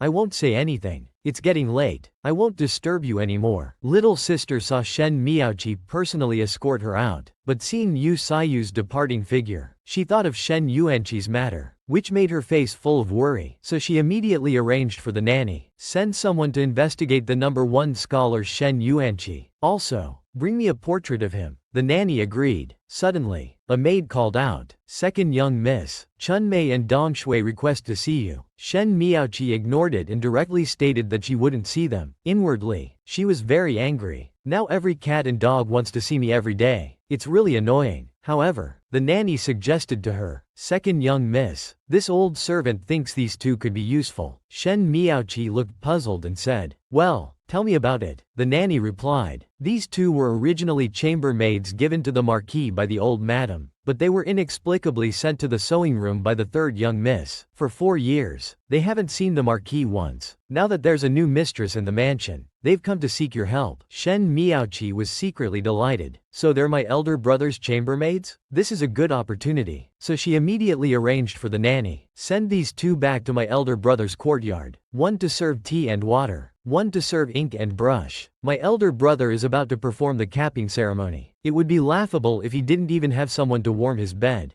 The nanny fully agreed and accepted the task. However, Shen Miaoqi's lips curled into a slight smirk. Her mischievous smile was ill-timed. She thought, "Find some beautiful concubines to distract Big Brother. It's best to get him married quickly. Once he has many wives and concubines, and children all around, I'd like to see if he still has time to care about Yu Shang." Meanwhile, Yu Shang was practicing calligraphy in her brother's study. She was completely unaware that Shen Miaoqi was plotting against her, but even if she knew, she would unhesitatingly repel Shen Miaoqi. Yu Shang was looking at Yu Pinyin with puffed cheeks. However, Yu Pinyin was staring at the book, not forgetting to educate Yu Shang. "Don't look at me. Keep practicing until you finish this copybook. Calculate how many lessons you've missed yourself." But Yu Shang was unwilling. "Brother, it's enough for me to recognize a few characters. You don't plan to turn me into a great scholar, do you? Look at little 9. He's only 12 and doesn't have to study. He spends his days eating, drinking, and playing happily." However, Yu Pinyin teased her. "The 9th princess can roll around and throw tantrums in front of the emperor to escape studying. Why don't you roll around for your brother to see?" This Shaner was really too adorable. She was using all her tricks to avoid practicing calligraphy. She even brought up the 9th princess. But Yu Pinyin suggested she act like the 9th princess, throwing a tantrum and rolling around, just to see. However, Yu Shang lay on the table, crying loudly and pleading, "I finally don't have to manage the household. Can't you let me relax for a couple of days? How about I play chess with you instead?" Yu Pinyin criticized her without hesitation. "Your chess skills are terrible. Not only can't you recognize characters, but you also managed to ruin 3 moves in just 2. I'd rather play against myself with both hands." Yu Shang was unwilling. She angrily clenched her fists and pounded on the table. "You nasty brother. Just talk if you want to talk. Why do you have to bring up old stories?" "Fine. All right." 2 hours later, Yu Shang unhappily tapped her brush on the inkstone, making a clanking sound. She said, "I've finished today's lesson. Brother, come and take a look. Yu Pinyin came over to check and was immediately speechless. Then he turned his head and sighed, looking worried. How is it that after teaching you for 4 years, you still haven't improved? Your writing has form but no spirit. The strokes are weak. It would be embarrassing to even write an invitation with this. Yu Shang whined. I was born with only this much strength. How can I achieve the force you require to penetrate the paper? Brother, you're asking too much of me. However, Yu Pinyin ignored her excuses. He stepped forward and grabbed Yu Zhang's hand, saying, the strength comes not from oneself, but from the angle of the brush and the speed of finishing strokes. Brother will guide you in practice. You figure out how to apply force. However, what Yu Shang noticed wasn't the lesson, but the scent on her brother's clothes. It was sandalwood, and it smelled so good. Her face turned red, and her heart started beating rapidly. Yu Pinyin guided Yu Shang to write an autumn scenery poem. Autumn wind clear, autumn moon bright, fallen leaves gather then scatter, cold crows perch then startle. When will we meet, my love? This night, this moment, hard to bear. Enter the gate of my longing, know the bitterness of my yearning. Long thoughts of you, long remembrance, short thoughts of you, endless still. Yu Zhang's face was flushed red, her mind filled with thoughts of longing. However, Yu Pinyin released her hand. Yu Shang was confused and asked, brother, isn't there one more line? Why didn't we finish it? Yu Pinyin replied, the last line is rather inauspicious. Let's not write it. But in his heart, he thought, indeed, there is a last line. If I had known it would ensnare the heart so. Better to have never met at all. But if we had never met, where would I place the love of my life? Yu Shang was even more confused. Is it really inauspicious? Suddenly, there was a commotion outside. Someone was shouting to see the Marquis. The guards quickly tried to stop them. Young ladies, this is the Marquis's study. You can't barge in. However, they ignored the warning and rushed into Yu Pinyin's study, stumbling and falling flat on their faces. Yu Pinyin, full of anger, asked, who are you? The maid, pulling her companion, introduced themselves to Yu Pinyin. Forgive us, my lord. This servant is named Chunmei, and this one is Dongshui. The madam has ordered us to serve you morning and night for washing up, and during the day for your writing needs. My lord, please command us if you need anything. Yu Shang was secretly shocked. They had actually come to serve her brother. Then Yu Shang looked at them with murderous eyes. Your services are not needed here. Go back to where you came from. The two exchanged a glance. However, Chunmei pretended to plead. Third young miss, these are madam's orders. We dare not disobey. Besides, the Marquis has no maids to serve him. It must be inconvenient for him daily. Before she could finish, Yu Shang angrily rebuked. No maids to serve means inconvenience? Are all the guards and servants in the courtyard dead? Get out now. Yu Pinyin, seeing her so upset, was puzzled, so he asked, Shanger, why do you want to chase them away? Yu Shang and Yu Pinyin were truly sweet. Shen Miaoqi thought that by arranging 2 personal maids for Yu Pinyin,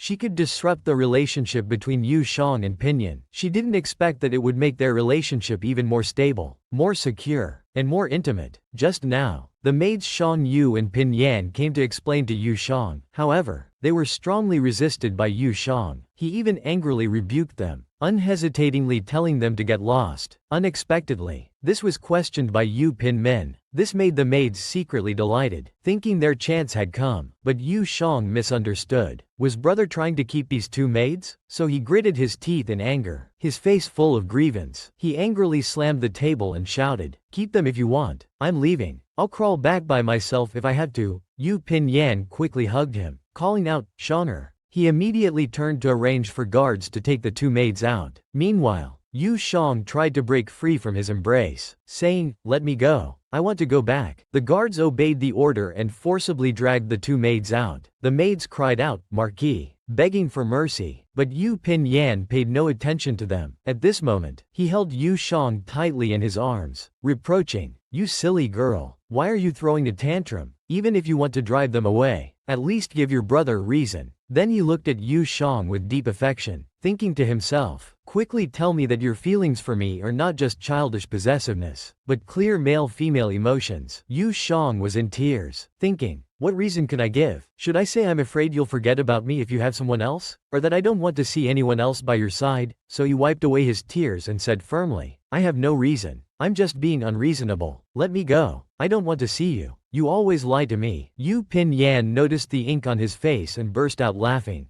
Yu Shang was displeased. He lightly patted Yu Pinyan's cheeks, saying, "Laugh, laugh, you're still laughing." Then he noticed the ink on his own hands and was puzzled, wondering when he had gotten so dirty. However, Yu Pinyan's lips curled slightly, holding back his laughter. He thought to himself, "Forget it, if I can't get an answer, I won't ask. I really can't bear to see him all teary-eyed." So he took out a silk handkerchief and wiped Yu Zhang's face, comforting him. "Stop crying, my dear Shang. Your tears are breaking my heart. Those 2 maids have already been sent away. I won't let them set foot in the front courtyard again. You little jealous one, how can you be so jealous?" But Yu Shang had a mischievous look on his face. He took the handkerchief and reached out, asking Yu Pinyan to lean his face closer. Then Yu Shang chuckled and said, "I'll forgive you this time, but don't let it happen again." Yu Pinyan grabbed Yu Zhang's hand, delighted. All right, my dear Shang. Brother won't let it happen again." Suddenly, the nanny rushed in, breaking the sweet moment. She anxiously called out, "Marquis and second young miss, the old madam wants you both to come quickly. The first young miss is causing a scene." Yu Shang was puzzled. What's wrong with her now? The nanny sighed. It's about the marriage, of course. The old madam sent someone to investigate the Fang family's finances and told the first young miss about their situation. Now she's causing a scene. So Yu Pinyan and Yu Shang went to the old madam's residence. Unexpectedly, Yu Cu was heartbroken, kneeling and angrily accusing the old madam. "You must be deceiving your granddaughter, right? The Fang family is in the emperor's favor. How could they possibly be punished? You must be lying to me. You're really too biased. You can't stand to see your granddaughter have a good life. You've really become senile." After scolding the old madam, she turned to Yu Pinyan in disbelief, asking, "Big brother, the old madam is just scaring me, right? The Fang family couldn't possibly be in trouble. Young Master Fang just became the 3rd-ranked scholar, and the emperor personally praised him." However, Yu Pinyan paid no attention to her. His eyes were only on Yu Shang. Seeing him eat so happily, he handed him tea, full of concern, saying, "Drink some tea. You might choke." Yu Shang picked up a pastry and unhesitatingly stuffed it into his mouth. "Brother, try this. It's delicious." Yu Pinyan ate it with a doting expression. Then he calmly replied to Yu Cu, "I personally took Fang Lian Sheng's head. It was the day Yu Miaoqi returned home." Yu Cu was in disbelief. She trembled all over and crawled towards Yu Pinyan. "Big brother, you knew I was engaged to young Master Fang. Why didn't you show mercy and spare his family? You're hurting me. How can you be so heartless towards your own family?" Yu Shang was furious. What kind of logic is this? Then Yu Shang unhesitatingly kicked her away, saying, "Get lost. Do you know what you're saying? The emperor wanted him dead? You want brother to save the Fang family from their crimes and take on the charge of perverting justice instead? You want brother to risk his loyalty and even his life for your marriage? Yu Cu, do you know what your surname is? Who your real family is?" Yu Shang was furious and exasperated. He threw all the pastries at her, hitting her on the head.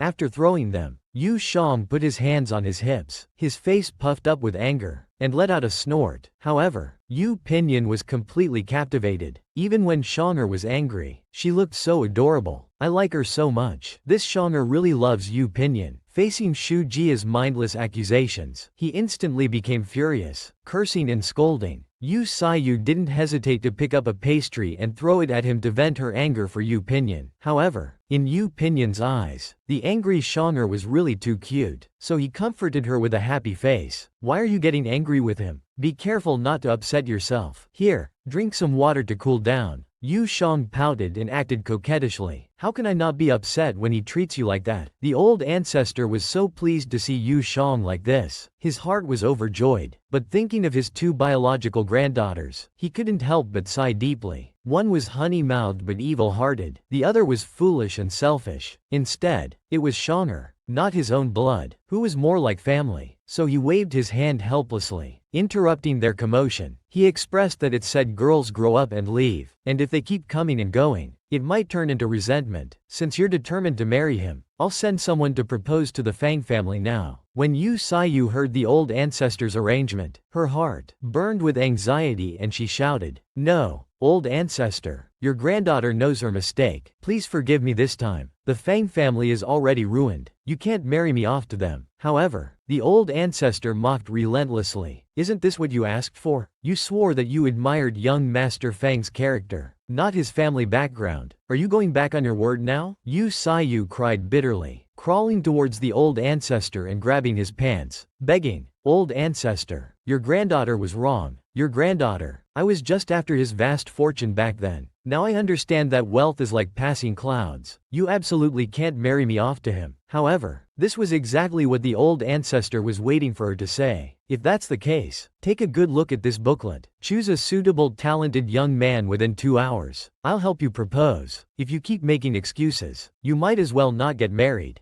Go to the countryside to accompany your aunt in her old age. Seeing such a thick booklet, Yu Sayu was dumbfounded. She instantly understood. The old lady had dug this pit long ago, just waiting to see me make a fool of myself. But she still thanked the old ancestor. Seeing her so mysterious, the old ancestor sighed deeply. He must be complaining that I deliberately scared him. Well, sending her out will calm her down. 2 hours later, Yu Sayu was still quickly flipping through the handbook. Her heart was racing, cold sweat dripping, complaining inwardly. What kind of people did the old ancestor choose? Those with looks lack talent. Those with talent lack looks. Those with both looks and talent are from merchant families, of low status. How am I supposed to choose? However, the old ancestor interrupted her without hesitation. Time's up. How's your choice? Yu Sayu came back to her senses. With an embarrassed face, she said, "Old ancestor, your granddaughter has chosen." She pointed at Zhu Yaohuan in the handbook. He is the second son of the director of the Imperial Academy, just 20 years old, already with 3 wives and 4 concubines, and he's very handsome. Old ancestor. The old ancestor was so angry his eyebrows stood up. It seems Sayu's materialistic eyes still haven't seen through. She really intends to go all the way down this path. Yu Shang was also curious. Let me see. But seeing Yu Sayu's choice, she criticized without hesitation. This one's no good. His family's official residence is already full of concubines. With your wooden brain, you'd be ground to death. So she started searching, not forgetting to comment. Family rules are strict. Only after 45 can one serve inside. This one is good. Although he's a bit older and from a humble background, there are no concubines in his house, not even a personal maid. In 4 years, he climbed from the supervisor of the imperial stables to the position of deputy magistrate of Jinhu, all on his own ability. He's a reliable brother. What do you think? However, Yu Sayu was full of disdain. Just a small 6th-rank deputy magistrate. If you like him so much, why don't you marry him yourself? This half-sister is really ungrateful. Shonger was kindly helping her choose a husband, but she was full of disdain, even angrily retorting to Yu Shang, "If he's really so good, why don't you marry him yourself?" Yu Shang sighed deeply, feeling sad inside. "You think I don't want to? No in-laws to give trouble, no concubines to worry about. Wouldn't this life be much more comfortable than scheming for survival in the Marquise's mansion all day? Let me keep looking for you." Suddenly, Yu Pinyin reached out and snatched it away. Yu Shang cried out in surprise. "Brother, I wasn't finished looking." However, Yu Pinyin was overflowing with jealousy. "This is for Sayu. Why are you looking at it so seriously?" Yu Shang touched her forehead, embarrassedly saying, "I was just taking a casual look." Just a casual look. Seeing that Yu Sayu had made up her mind, the old ancestor didn't beat around the bush. "Since you like him, I won't stop you. But if you suffer after marrying him, don't come to me for help. Now go back and prepare for the wedding." Shen Miaoqi, who had just rushed over, heard this and was completely confused. She couldn't stop complaining internally. The old lady was really something. They were so close to success. Why sit? She still wanted to inform Yu Sayu about the Fang family's situation. And now she had to be carried? Suddenly, she saw Yu Sayu coming out from inside. She asked with a smile, "I just arrived and heard that sister is going to be carried. But where is that Mr. Fang you've been thinking about?" Yu Sayu's face was full of sadness and worry. "It's not Mr. Fang, but the second son of the director of the Imperial Academy." Then she turned and left. Shen Miaoqi became even more confused, but she was furious inside. "If you say you won't marry, then don't marry. Wouldn't all my previous efforts be in vain? Since you know my past, no matter what, I won't let you stay in the Fang family in Jingchao. You'll marry whether you want to or not." Then the two walked into the living room to pay respects to the old ancestor. Lin Shi didn't forget to flatter the old ancestor on behalf of Shen Miaoqi. "This is Kier." After hearing mother's hint about red dates, she specially ordered people to buy them from the western regions. "Mother, Please try them. However, the old ancestor unhesitatingly pushed away her hand. Unsolicited favors are either treacherous or thieving. If you have something to say, just say it. Lin Shi was very embarrassed, but still said, "Your daughter-in-law has something to ask for your judgment." I felt sorry for Pinyin working day and night, so I sent 2 maids to his room, but unexpectedly, within less than a quarter of an hour, they were sent back by Yu Shang. I want to ask, is it proper for an unmarried girl to interfere in her elder brother's room affairs? Shen Miaoqi secretly rejoiced, snorting lightly. Let's see how you explain this to the old lady. However, Yu Pinyin was full of anger, his eyes filled with killing intent as he questioned, "Was it really you who arranged this? You finally remembered me? Mother, are you joking?" Then he grabbed Shen Miaoqi's neck with one hand. He lifted her up and warned, "You've just started managing the household, and you're already trying to place people around your elder brother. Aren't you overreaching? If you dare to send people to my courtyard again, I'll send you back where you came from." After saying this, he threw her out. Shen Miaoqi's eyes were filled with tears, coughing violently. Lin Shi, full of concern, cried out, "Kier!" She angrily rebuked Yu Pinyin. "This is your own sister. How can you be so heartless?" Shen Miaoqi trembled all over, pitifully calling out, "Brother!" Yu Shang secretly rejoiced, mocking, "Serves you right." The old ancestor couldn't bear to watch anymore and immediately stopped them. This Yu Pinyin was truly a sister-protecting maniac. Seeing Lin Shi questioning Yu Shang again, he angrily questioned. Lin Shi unhesitatingly punished Shen Miaoqi, the culprit, even threatening and warning her, but unexpectedly, she was stopped by the old ancestor. The old ancestor asked in confusion, "However, you're already 19 now, and you indeed should have a couple of attentive people around you." But before the old ancestor could finish, Yu Pinyin interrupted her with both hands. "Have you forgotten how your grandson was poisoned back then?" The old ancestor immediately broke out in a cold sweat, remembering the truth uncovered by the nanny back then.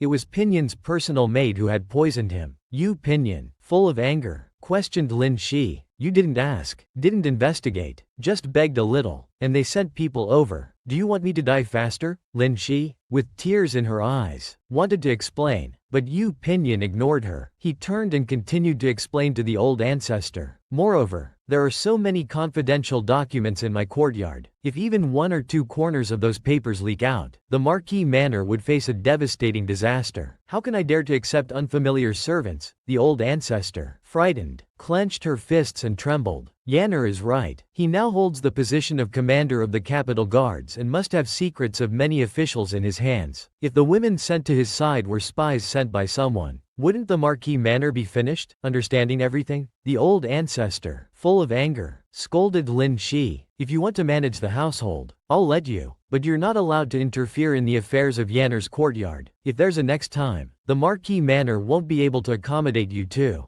Go back to your private quarters." Lin Shi was stunned on the spot. Shen Miaoqi cried pitifully. Then the two returned to Lin Shi's residence. Shen Miaoqi angrily smashed a vase, cursing incessantly to vent her inner anger. The nanny, seeing Shen Miaoqi like this, trembled in fear, bowing her head and raising a painting to report. "Miss, this is a portrait of the top scholar Shen Yuanqi, painted by a county artist." Shen Miaoqi, looking fierce, snatched the painting, not forgetting to scold the nanny. "Why didn't you tell me earlier?" But after seeing the portrait, her whole body trembled with anger. "It's really him. How could he have such good fortune? It's not fair. This is not fair. Why can those siblings always turn danger into safety, find hope in despair, while I'm in such a mess?" Shen Yuanqi, Yu Shang, Yu Saiyu, just you wait. One day, I will trample all of you under my feet. So she beckoned to the nanny, giving her instructions about her sinister plot. The nanny left to carry out her orders. A few days later, Yu Shang sat in the courtyard with a worried face, playing with Ju, and kept shouting, "The Marquis is here! The Marquis is here!" Yu Shang slapped her hand down, not forgetting to complain that her brother hadn't come for 3 days. "You're talking nonsense." Dao Hong's lips curled slightly as she advised Yu Shang. "The Marquis is responsible for the Emperor's autumn birthday celebrations, so naturally he's busier than usual. If the Marquis doesn't come to see you, you can go see him." "Miss." Yu Zhang's eyes instantly lit up. She grabbed Dao Hong's arm, praising her joyfully. "As expected of my clever one. Come on, take me to see brother." Dao Hong looked bewildered, thinking, Is the young miss praising me? Nevertheless, she brought Yu Shang to the church. Seeing such a large venue, she was completely stunned. Where am I supposed to find brother now? Suddenly, Yu Shang saw someone riding a horse in the distance. She was puzzled, but the next second, Yu Pinion waved his horsewhip, shouting, "Shanger!" Yu Shang was instantly filled with joy. It's brother, but inwardly she thought, brother is so free and easy. Yu Pinion quickly dismounted and came to Yu Zhang's side. Seeing her in a daze, he kept calling her, and asked, "What are you thinking about, little girl?" Yu Shang snapped back to reality. Her face flushed red as she touched her thigh, replying shyly, "Nothing, just haven't seen you for several days, wanted to come see you." Yu Pinion, seeing her expression, understood. Was she upset because she couldn't ride a horse? So he asked, "Do you want to ride?" While reaching out to her, Yu Shang wanted to explain. Yu Pinion directly lifted her onto the horse. Both their hearts raced. Yu Pinion was especially delighted, filled with happiness. The two were as sweet as lovers, a catalyst in love. This Yu Pinion and Yu Shang were truly in sync. Just a look or a gesture was enough to understand each other's inner thoughts. So, without hesitation, he lifted Shanger onto his warhorse. In the twilight, Yu Shang leaned against his chest, enjoying the tranquility of the moment, even listening to each other's heartbeats. She even tightly grasped Yu Pinion's sleeve, looking at him with a nervous and frightened face. Yu Pinion comforted her affectionately. "Be good, my dear Shang.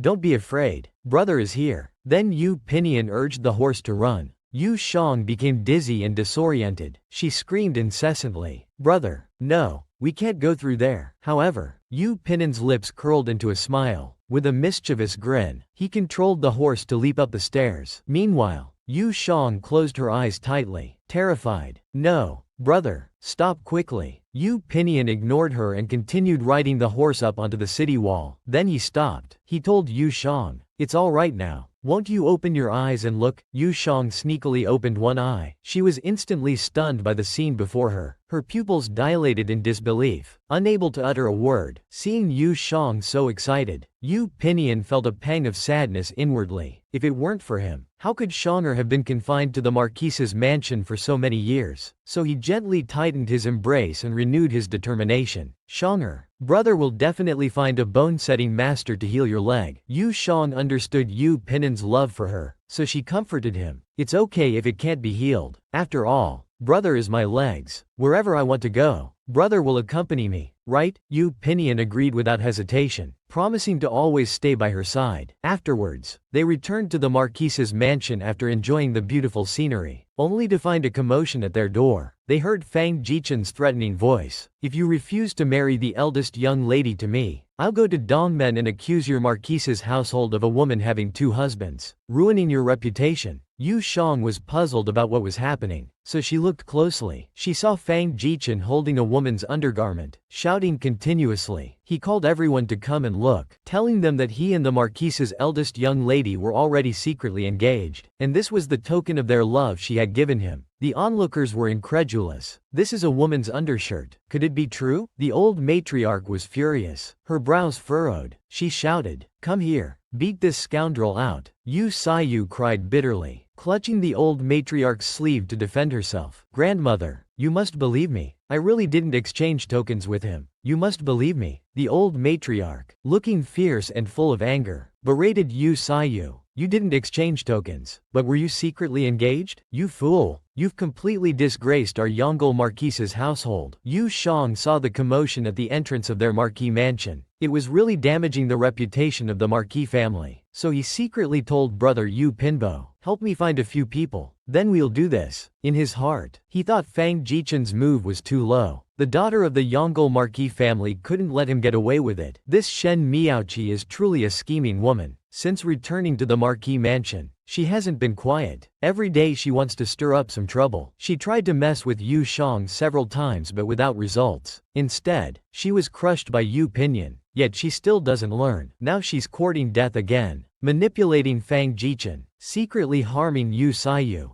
damaging the Marquis family's reputation. It made his heart swell with satisfaction. Even more delighted in others' misfortune, the more fiercely the fire burns, the more interesting it becomes, doesn't it? The clueless onlookers all started criticizing Yu Sayu, even hurling insults. They couldn't believe the Marquise's daughter could be so improper. Moreover, seeing the Fang family losing power, the Marquis family wants to marry off their daughter to someone else. Such behavior is truly despicable. Seeing that things were heating up, Shen Miaoqi called out to her grandmother, "Everyone in Beijing is watching us. If we don't marry elder sister off, I'm afraid we won't be able to end this." Yu Saiyu saw that Shen Miaoqi wasn't helping her, but instead adding fuel to the fire. She trembled all over, terrified, and knelt down crying out to her grandmother, "No, you just arranged a marriage for your granddaughter. I'm now someone with a fiancé." Suddenly, the maid nervously called out that the Zhu family had just sent back the eldest Mrs. marriage contract and betrothal gifts, saying that they dare not take such a daughter-in-law, fearing it would tarnish their family name. Yu Saiyu instantly felt her heart turn to ashes. Shen Miaoqi pressed on, "Grandmother, since the Zhu family has cancelled the engagement, why not agree to that Fang fellow now? It will make these people disperse quickly." The old matriarch hesitated, inwardly furious. After all, it was her own granddaughter. How could she knowingly push her into a fire pit? But if not this, what else could be done? However, Shen Miaoqi didn't give the old matriarch time to think. She impatiently wanted her grandmother to make a decision, even using the Marquis family's reputation as leverage to make the old matriarch quickly agree to this marriage and send Yu Saiyu far away. Seeing Shen Miaoqi helping him so enthusiastically, Fang Jichen's lips curled into a smirk. He inwardly sneered, "Once I climb up the Marquis family's tree, let's see who dares to look down on me." Suddenly, the guards arranged by Yu Pinyin emerged from the crowd. They greeted Fang Jichen. Hey, young master, this isn't right. That Yu eldest miss swore she never gave you any token. Could it be that this love token was stolen?" Fang Jichen instantly flared up in anger, furious. "You're talking nonsense. How could I, an honored scholar, do such a despicable thing?" However, another guard sighed. "You never know. Didn't the authorities catch someone 2 years ago who specialized in stealing women's undergarments?" The guard nodded in agreement. "That's right. You can't judge a book by its cover. That thief was originally a teacher. I heard he was beaten to death in the end." Fang Jichen clenched his fists, even more enraged. "Stop slandering me. Be careful, or I'll sue you for defamation." But the guard paid no attention. Instead, he challenged him, "If you're really innocent, do you dare let us search you?"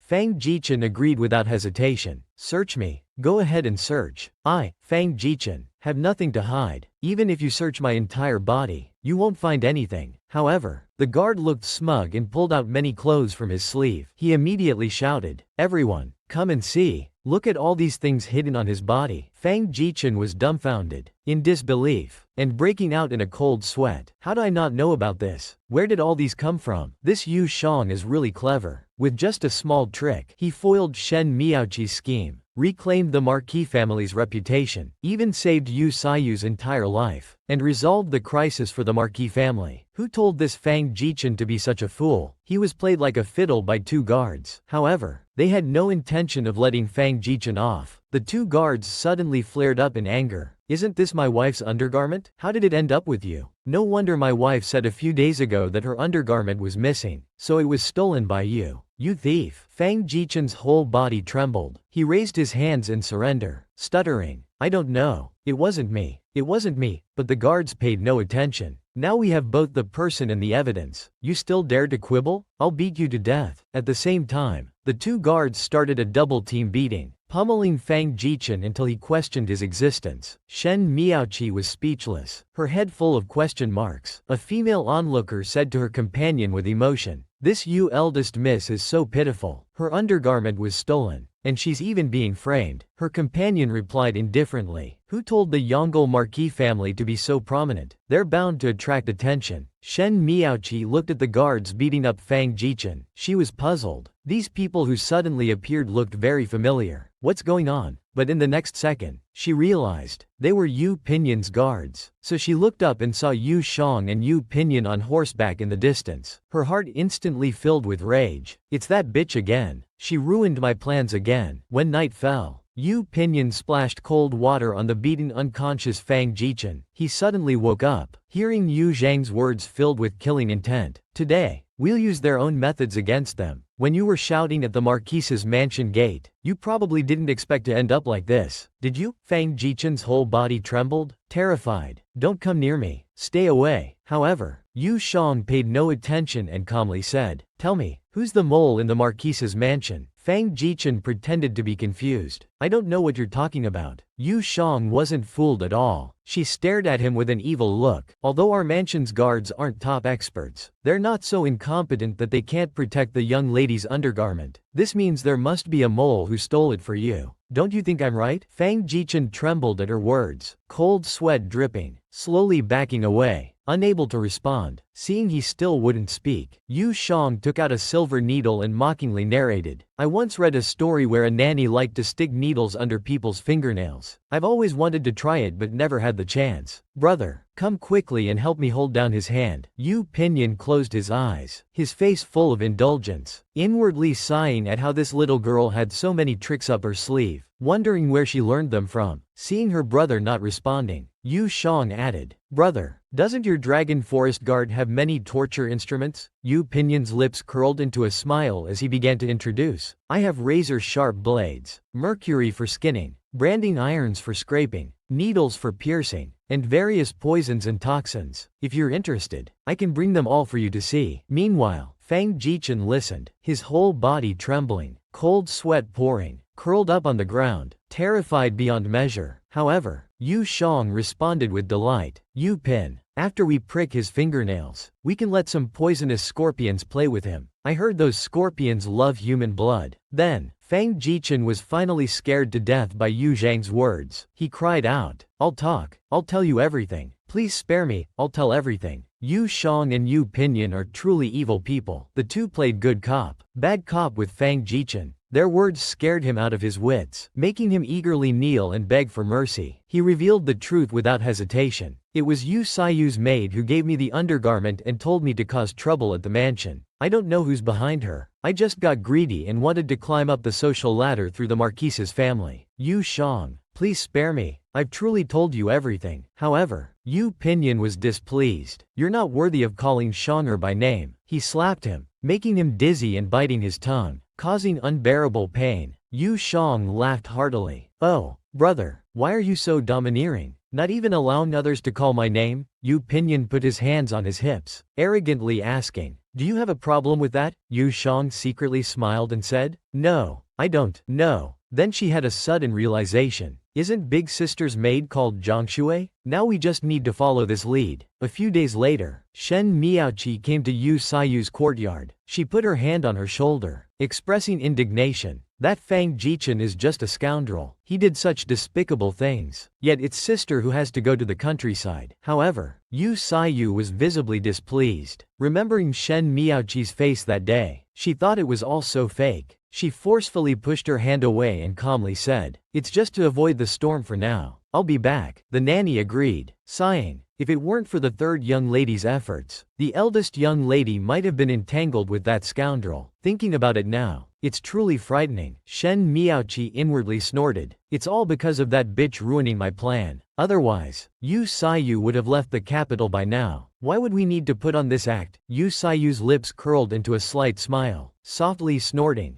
At least that Yu Shang has some conscience. However, Shen Miaoqi disagreed. That's just a small favor. Don't forget how Yu Shang humiliated you before. Just then, Yu Pinyin pushed Yu Shang into the room. He calmly asked, Please tell me, when did I ever humiliate Big Sister? It's second sister who just framed Big Sister and can turn around and be so contemptuous. It's truly admirable. Shen Miaoqi, full of anger, exploded. Stop slandering me, you little devil. But Yu Shang was unfazed. It seems sister won't believe until she sees the coffin. So Yu Zhang's lips curled into a smile, and she clapped twice. Yu Saiyu's personal maid, Zhang Shui, slowly walked in. Yu Saiyu was shocked and in disbelief. How are you here? Zhang Shui? Weren't you visiting your hometown? How did this happen? Zhang Shui's whole body trembled, tears in her eyes, calling out, "Young miss," but the next moment, she burst into tears, kneeling and begging for forgiveness. "Young miss, I've wronged you. I shouldn't have given in to the second young miss's threats and stolen your undergarment for young Master Fang." Yu Sayu trembled, dumbfounded and in disbelief, her eyes losing their light. Shen Miaoqi's face instantly became expressionless, inwardly furious and silent. She glared at her with murderous intent. This Yu Miaoqi truly lived up to being a schemer. One way to your face, another behind your back. It can be said that he's mastered this art to perfection. Even when Zhang Shui confronted him about his crimes to his face, he didn't even bat an eye. He even pretended not to know her. Zhang Shui was so furious that she kicked him flying. Zhang Shui was in unbearable pain, coughing incessantly. Then, with tears in his eyes, he pointed at Shen Miaoqi and coughed lightly. "You don't know me? What about Nanny Jin? Your son-in-law took advantage of me when I returned late, ruined my future, and then used it to threaten me, making me steal the young Mrs. undergarment. Do you admit to these or not?" After admitting, he apologized to Yu Sayu. "Young miss, Zhang Shui knows his sins are grave and doesn't dare ask for your forgiveness. I can only atone with my death." After saying this, he quickly stood up and rushed towards a nearby pillar. Yu Sayu was heartbroken and screamed, "No, Zhang Shui!" With a loud bang,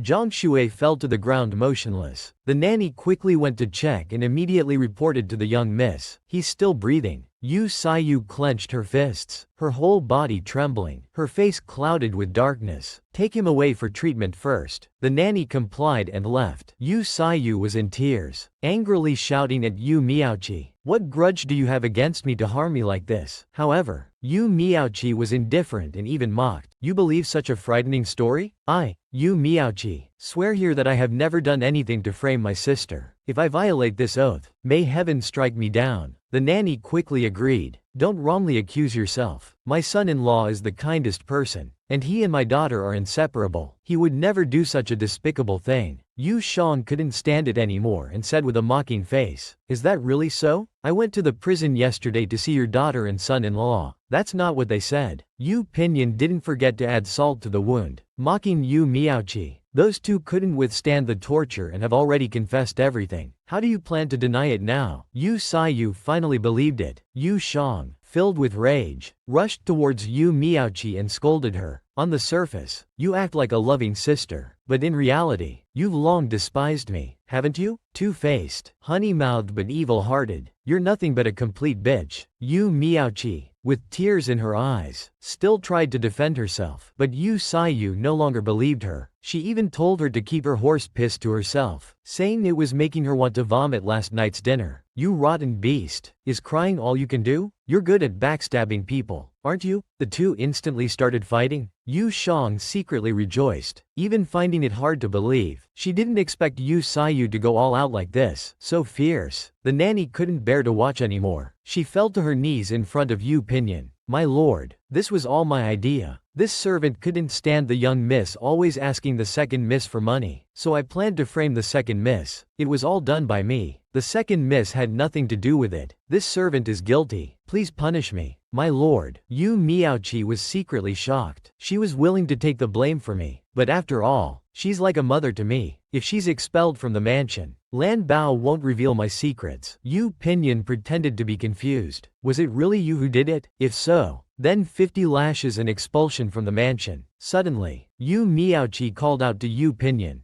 "Big brother, since Jin Nanny is from my courtyard, let me handle the punishment." Yu Pinyin's face was full of mockery, but he still agreed without hesitation. "Fine, you punish her." Jin Nanny wept with joy. "That's wonderful. The second miss's punishment will surely be much lighter than the Lord's." However, how could someone as selfish as Yu Miaoqi let her off? She immediately issued a death sentence. Jin Nanny has committed an unforgivable crime. Beat her to death. This Yu Miaoqi is truly selfish and ruthless. To cover up her own past, she unhesitatingly killed her benefactor, and even wanted to destroy the body. This immediately terrified Jin Nanny, leaving her dumbfounded and in disbelief. She was horrified. It can be said that the higher her expectations were, the more thorough her disappointment. Yu Miaoqi saw that Yu Pinyin agreed so readily. There must be some trick, so she made an excuse, preparing to quickly escape. However, how could Yu Pinyin let her off so easily? He immediately stopped her. Since it's your household servant, how can you not see her off for the last time? Jin Nanny screamed continuously. Miss,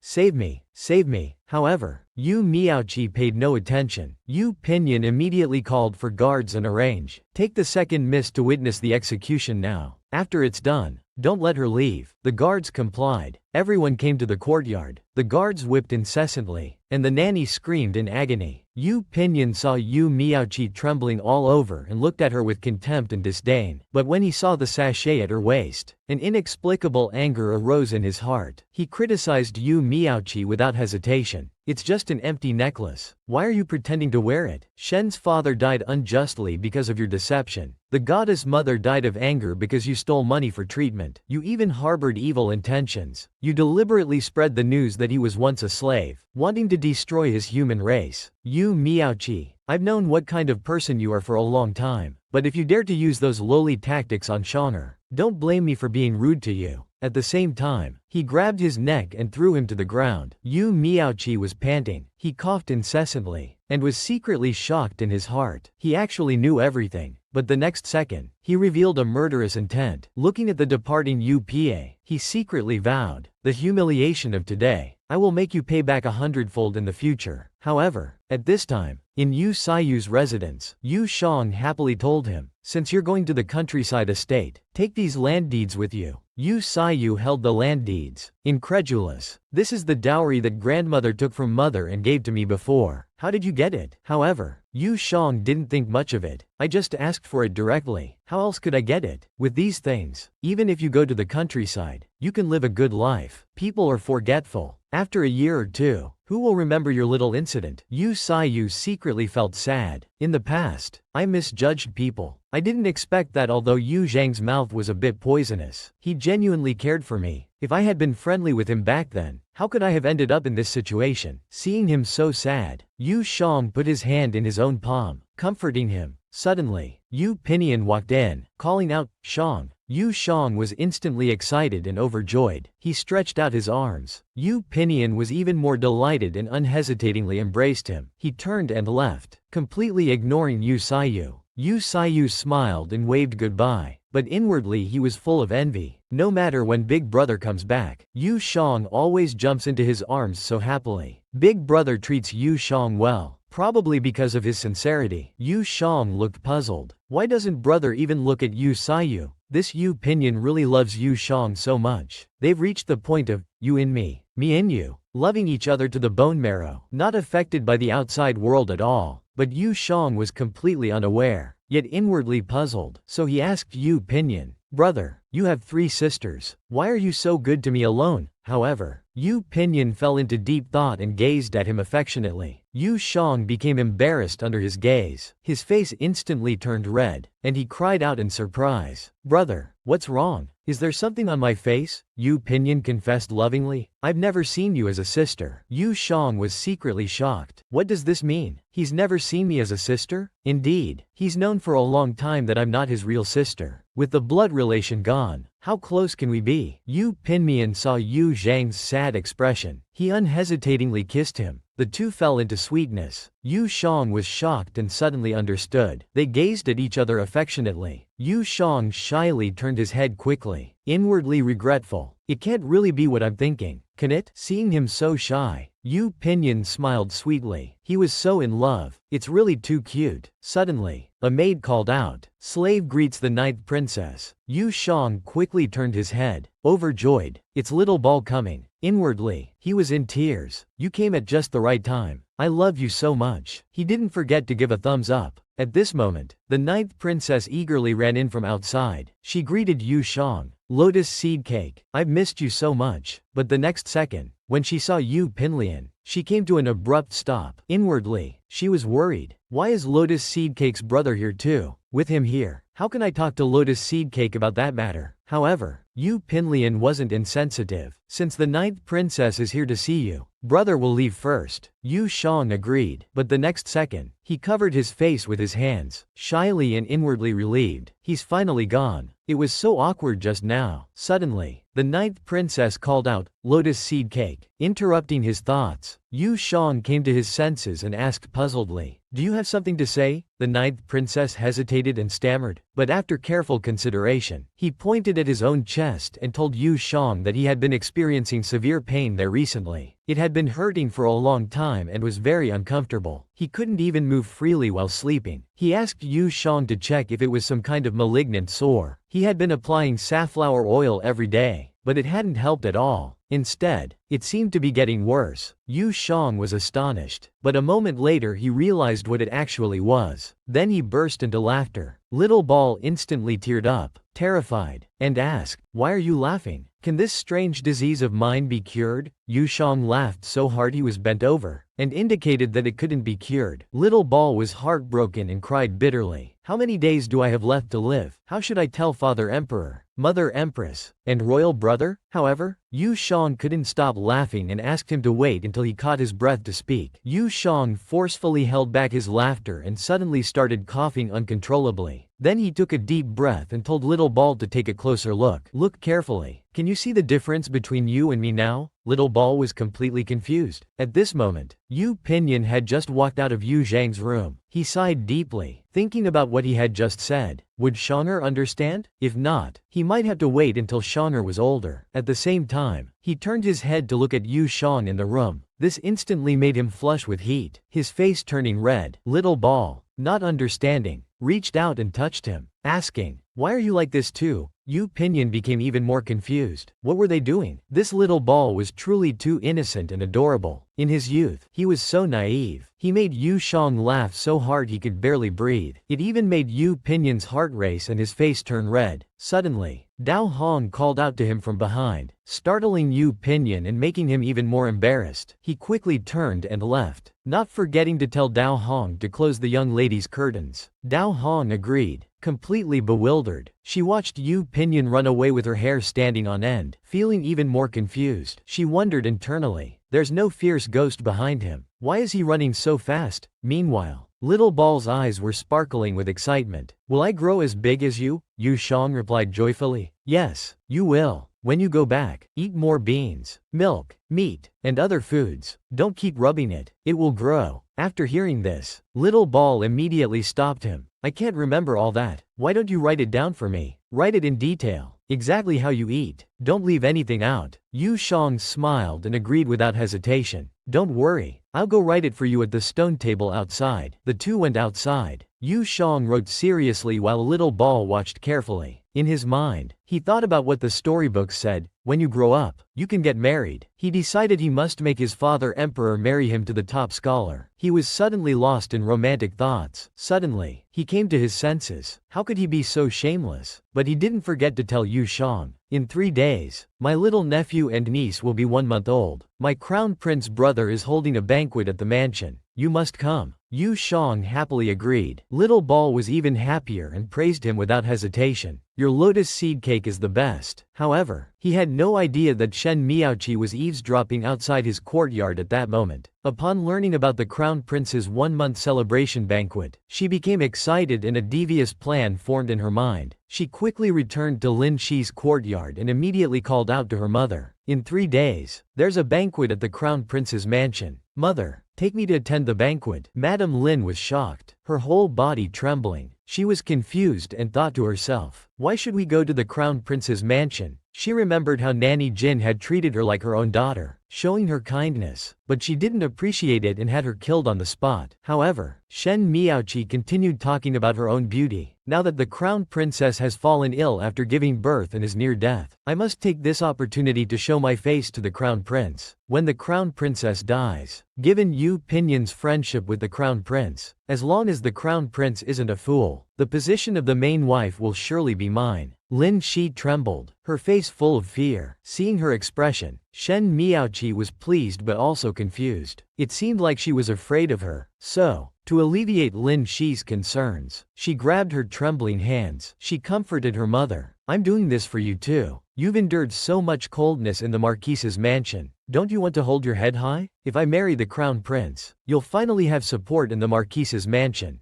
Even Yu Pinyin won't dare to look down on you in the future. Isn't that good? Lin Shi fearfully agreed. When night fell, Yu Shang held the flowers Yu Pinyin had given her and fell into reminiscence. She thought about all the moments they had shared together, how sweet and happy they were. Ever since Yu Shang understood Yu Pinyin's love, she couldn't sleep peacefully at night. She held the flowers Yu Pinyin had given her and fell into deep thought. He even recalled Yu Pinyin's vow to him. You are my life. As long as I am the Marquis of Yongle, this Yongle Marquis Manor will always be your home. And I only like you. He even promised himself that he would never marry in this life, only living for himself. Even the poem of longing, he deeply engraved in his mind. It made his heart race and his face flush. It turns out that brother had been acting strange long ago. Even if he's my own brother, he wouldn't hold my hand to write a poem of longing. Moreover, being the lady of the Marquis Manor isn't easy, let alone the gossip from others. Just getting past the old madam would be impossible. A wife may not be the only one, but a sister is definitely unique. I just want to live well in this consciousness. Why bother finding so much trouble for myself? So he slowly let go of the flowers in his hand, dropping them to the ground, and called out, Lulu, come in and take these flowers away. Lulu responded and left. Then the vase was empty. However, he never expected that while he was sound asleep, Yu Pinyin suddenly visited, holding fresh flowers in his hand. He put them in the vase again. In his deep sleep, Yu Shang became restless. Yu Pinyin looked helpless, thinking, this little girl can't even sleep quietly. So he stepped forward to tuck her in, his face full of doting love. He silently scolded, not covering yourself properly again. What if you catch a cold? Then he blushed and secretly kissed Yu Shang. But the next second, he hesitated. His heart struggled. If Shanger knows I stole a kiss, she will surely be upset with me. Suddenly, Lulu tremblingly called out, Marquis. Yu Pinyin looked displeased. He gestured, shush, with his hand, telling her not to speak. Lulu nodded awkwardly, but thought to herself, was the Marquis just secretly kissing the young miss? Suddenly, Yu Shang called out, brother, in her sleep and grabbed his clothes. This delighted Yu Pinyin, who was about to leave. Did you see brother in your dream too? Then he lovingly kissed Yu Zhang's forehead, not forgetting to softly say, good night, my dear sister, sweet dreams. Then he turned to leave, but he found that Yu Shang showed no sign of letting go. This made him even more delighted inside. My Shanger, you're making it harder and harder for me to let go. The next morning, Yu Shang woke up stretching, but she found herself holding onto clothes, confused. Why is brother's clothes here? And why are these flowers still here? So she immediately called for Lulu and asked, didn't I tell you to throw away those flowers last night? Lulu explained helplessly. Miss, these are new ones the Marquis picked last night. Yu Shang was shocked. Brother came last night, then these clothes must be what he left behind. Lulu continued explaining.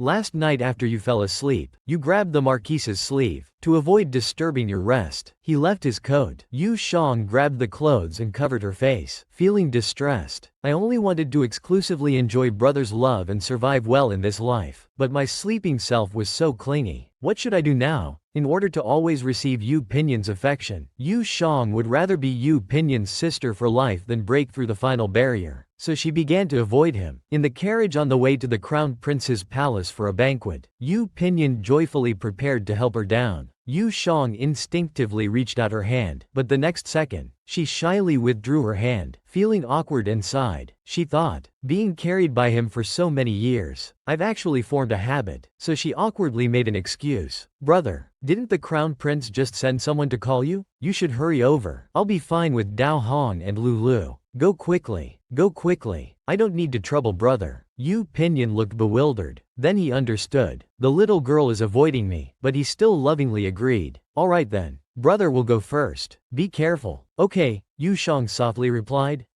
Not long after, she arrived at the inner court of the Crown Prince's palace. Xiao Chu excitedly greeted Yu Shang, even grabbing her hand to share a little secret. I've been drinking a lot of milk these days, but this area is still good. Yu Shang comforted her. It's normal. All women go through this experience. Suddenly, the sound of footsteps approached. The two of them looked up. Little Ball's face instantly turned red. She was extremely embarrassed. It was her. Shen Yuanqi lowered his head and cupped his hands. This humble servant didn't know the princess was here. My apologies. I'll take my leave. Little Ball excitedly rushed forward and grabbed him. Wait, don't go. Lord Shen, Let me treat you to some chestnuts. They're specially prepared by the Imperial Kitchen's chef. They smell delicious. Shen Yuanqi picked up a chestnut and thanked her. Then he turned to look at Yu Shang. In his heart, he thought, although I haven't formally reunited with Shang'er, if I could take this chance to say a few words to her, that would be good. However, Yu Shang spoke first. The crown prince and several other princes are in the front hall. Why aren't you their currying favor? What are you doing here? Shen Yuanqi self-deprecatingly said. Miss Yu must have heard. I was originally a servant in the Shui household, not of noble birth. With my background, I'd only sully the eyes of the nobles in the front hall. It's better to hide here and be at ease. Upon hearing this, Little Ball's eyes instantly filled with tears. So the rumors were true. You must have suffered a lot. Yu Shang, seeing Little Ball so adorable, laughed heartily and teased her. Lord Shen doesn't seem to mind at all. Why are you so upset? In the past, during the reign of the Holy Ancestor, the great general was born a stable boy. The famous Kanghai Shi was a Yan person. During the reign of the High Ancestor, Zuo Shang was once a girl. If Lord Shen wants to squeeze into our great Han dynasty's top 10 inspiring officials, he needs to be even more miserable. Little Ball suddenly came to her senses. Lianzi Gao is so right. Shen Yuanqi's lips curled into a smile, feeling happy. In his heart, he thought, this little girl's way of comforting people is always so unique. Suddenly, Yu Shang interrupted his thoughts and asked, do you have 10 taels of silver? Shen Yuanqi, puzzled, took out the silver from his sleeve. Yu Shang covered her face with her hands and said, I said before, when you made it big, you'd throw the silver back in my face. You know,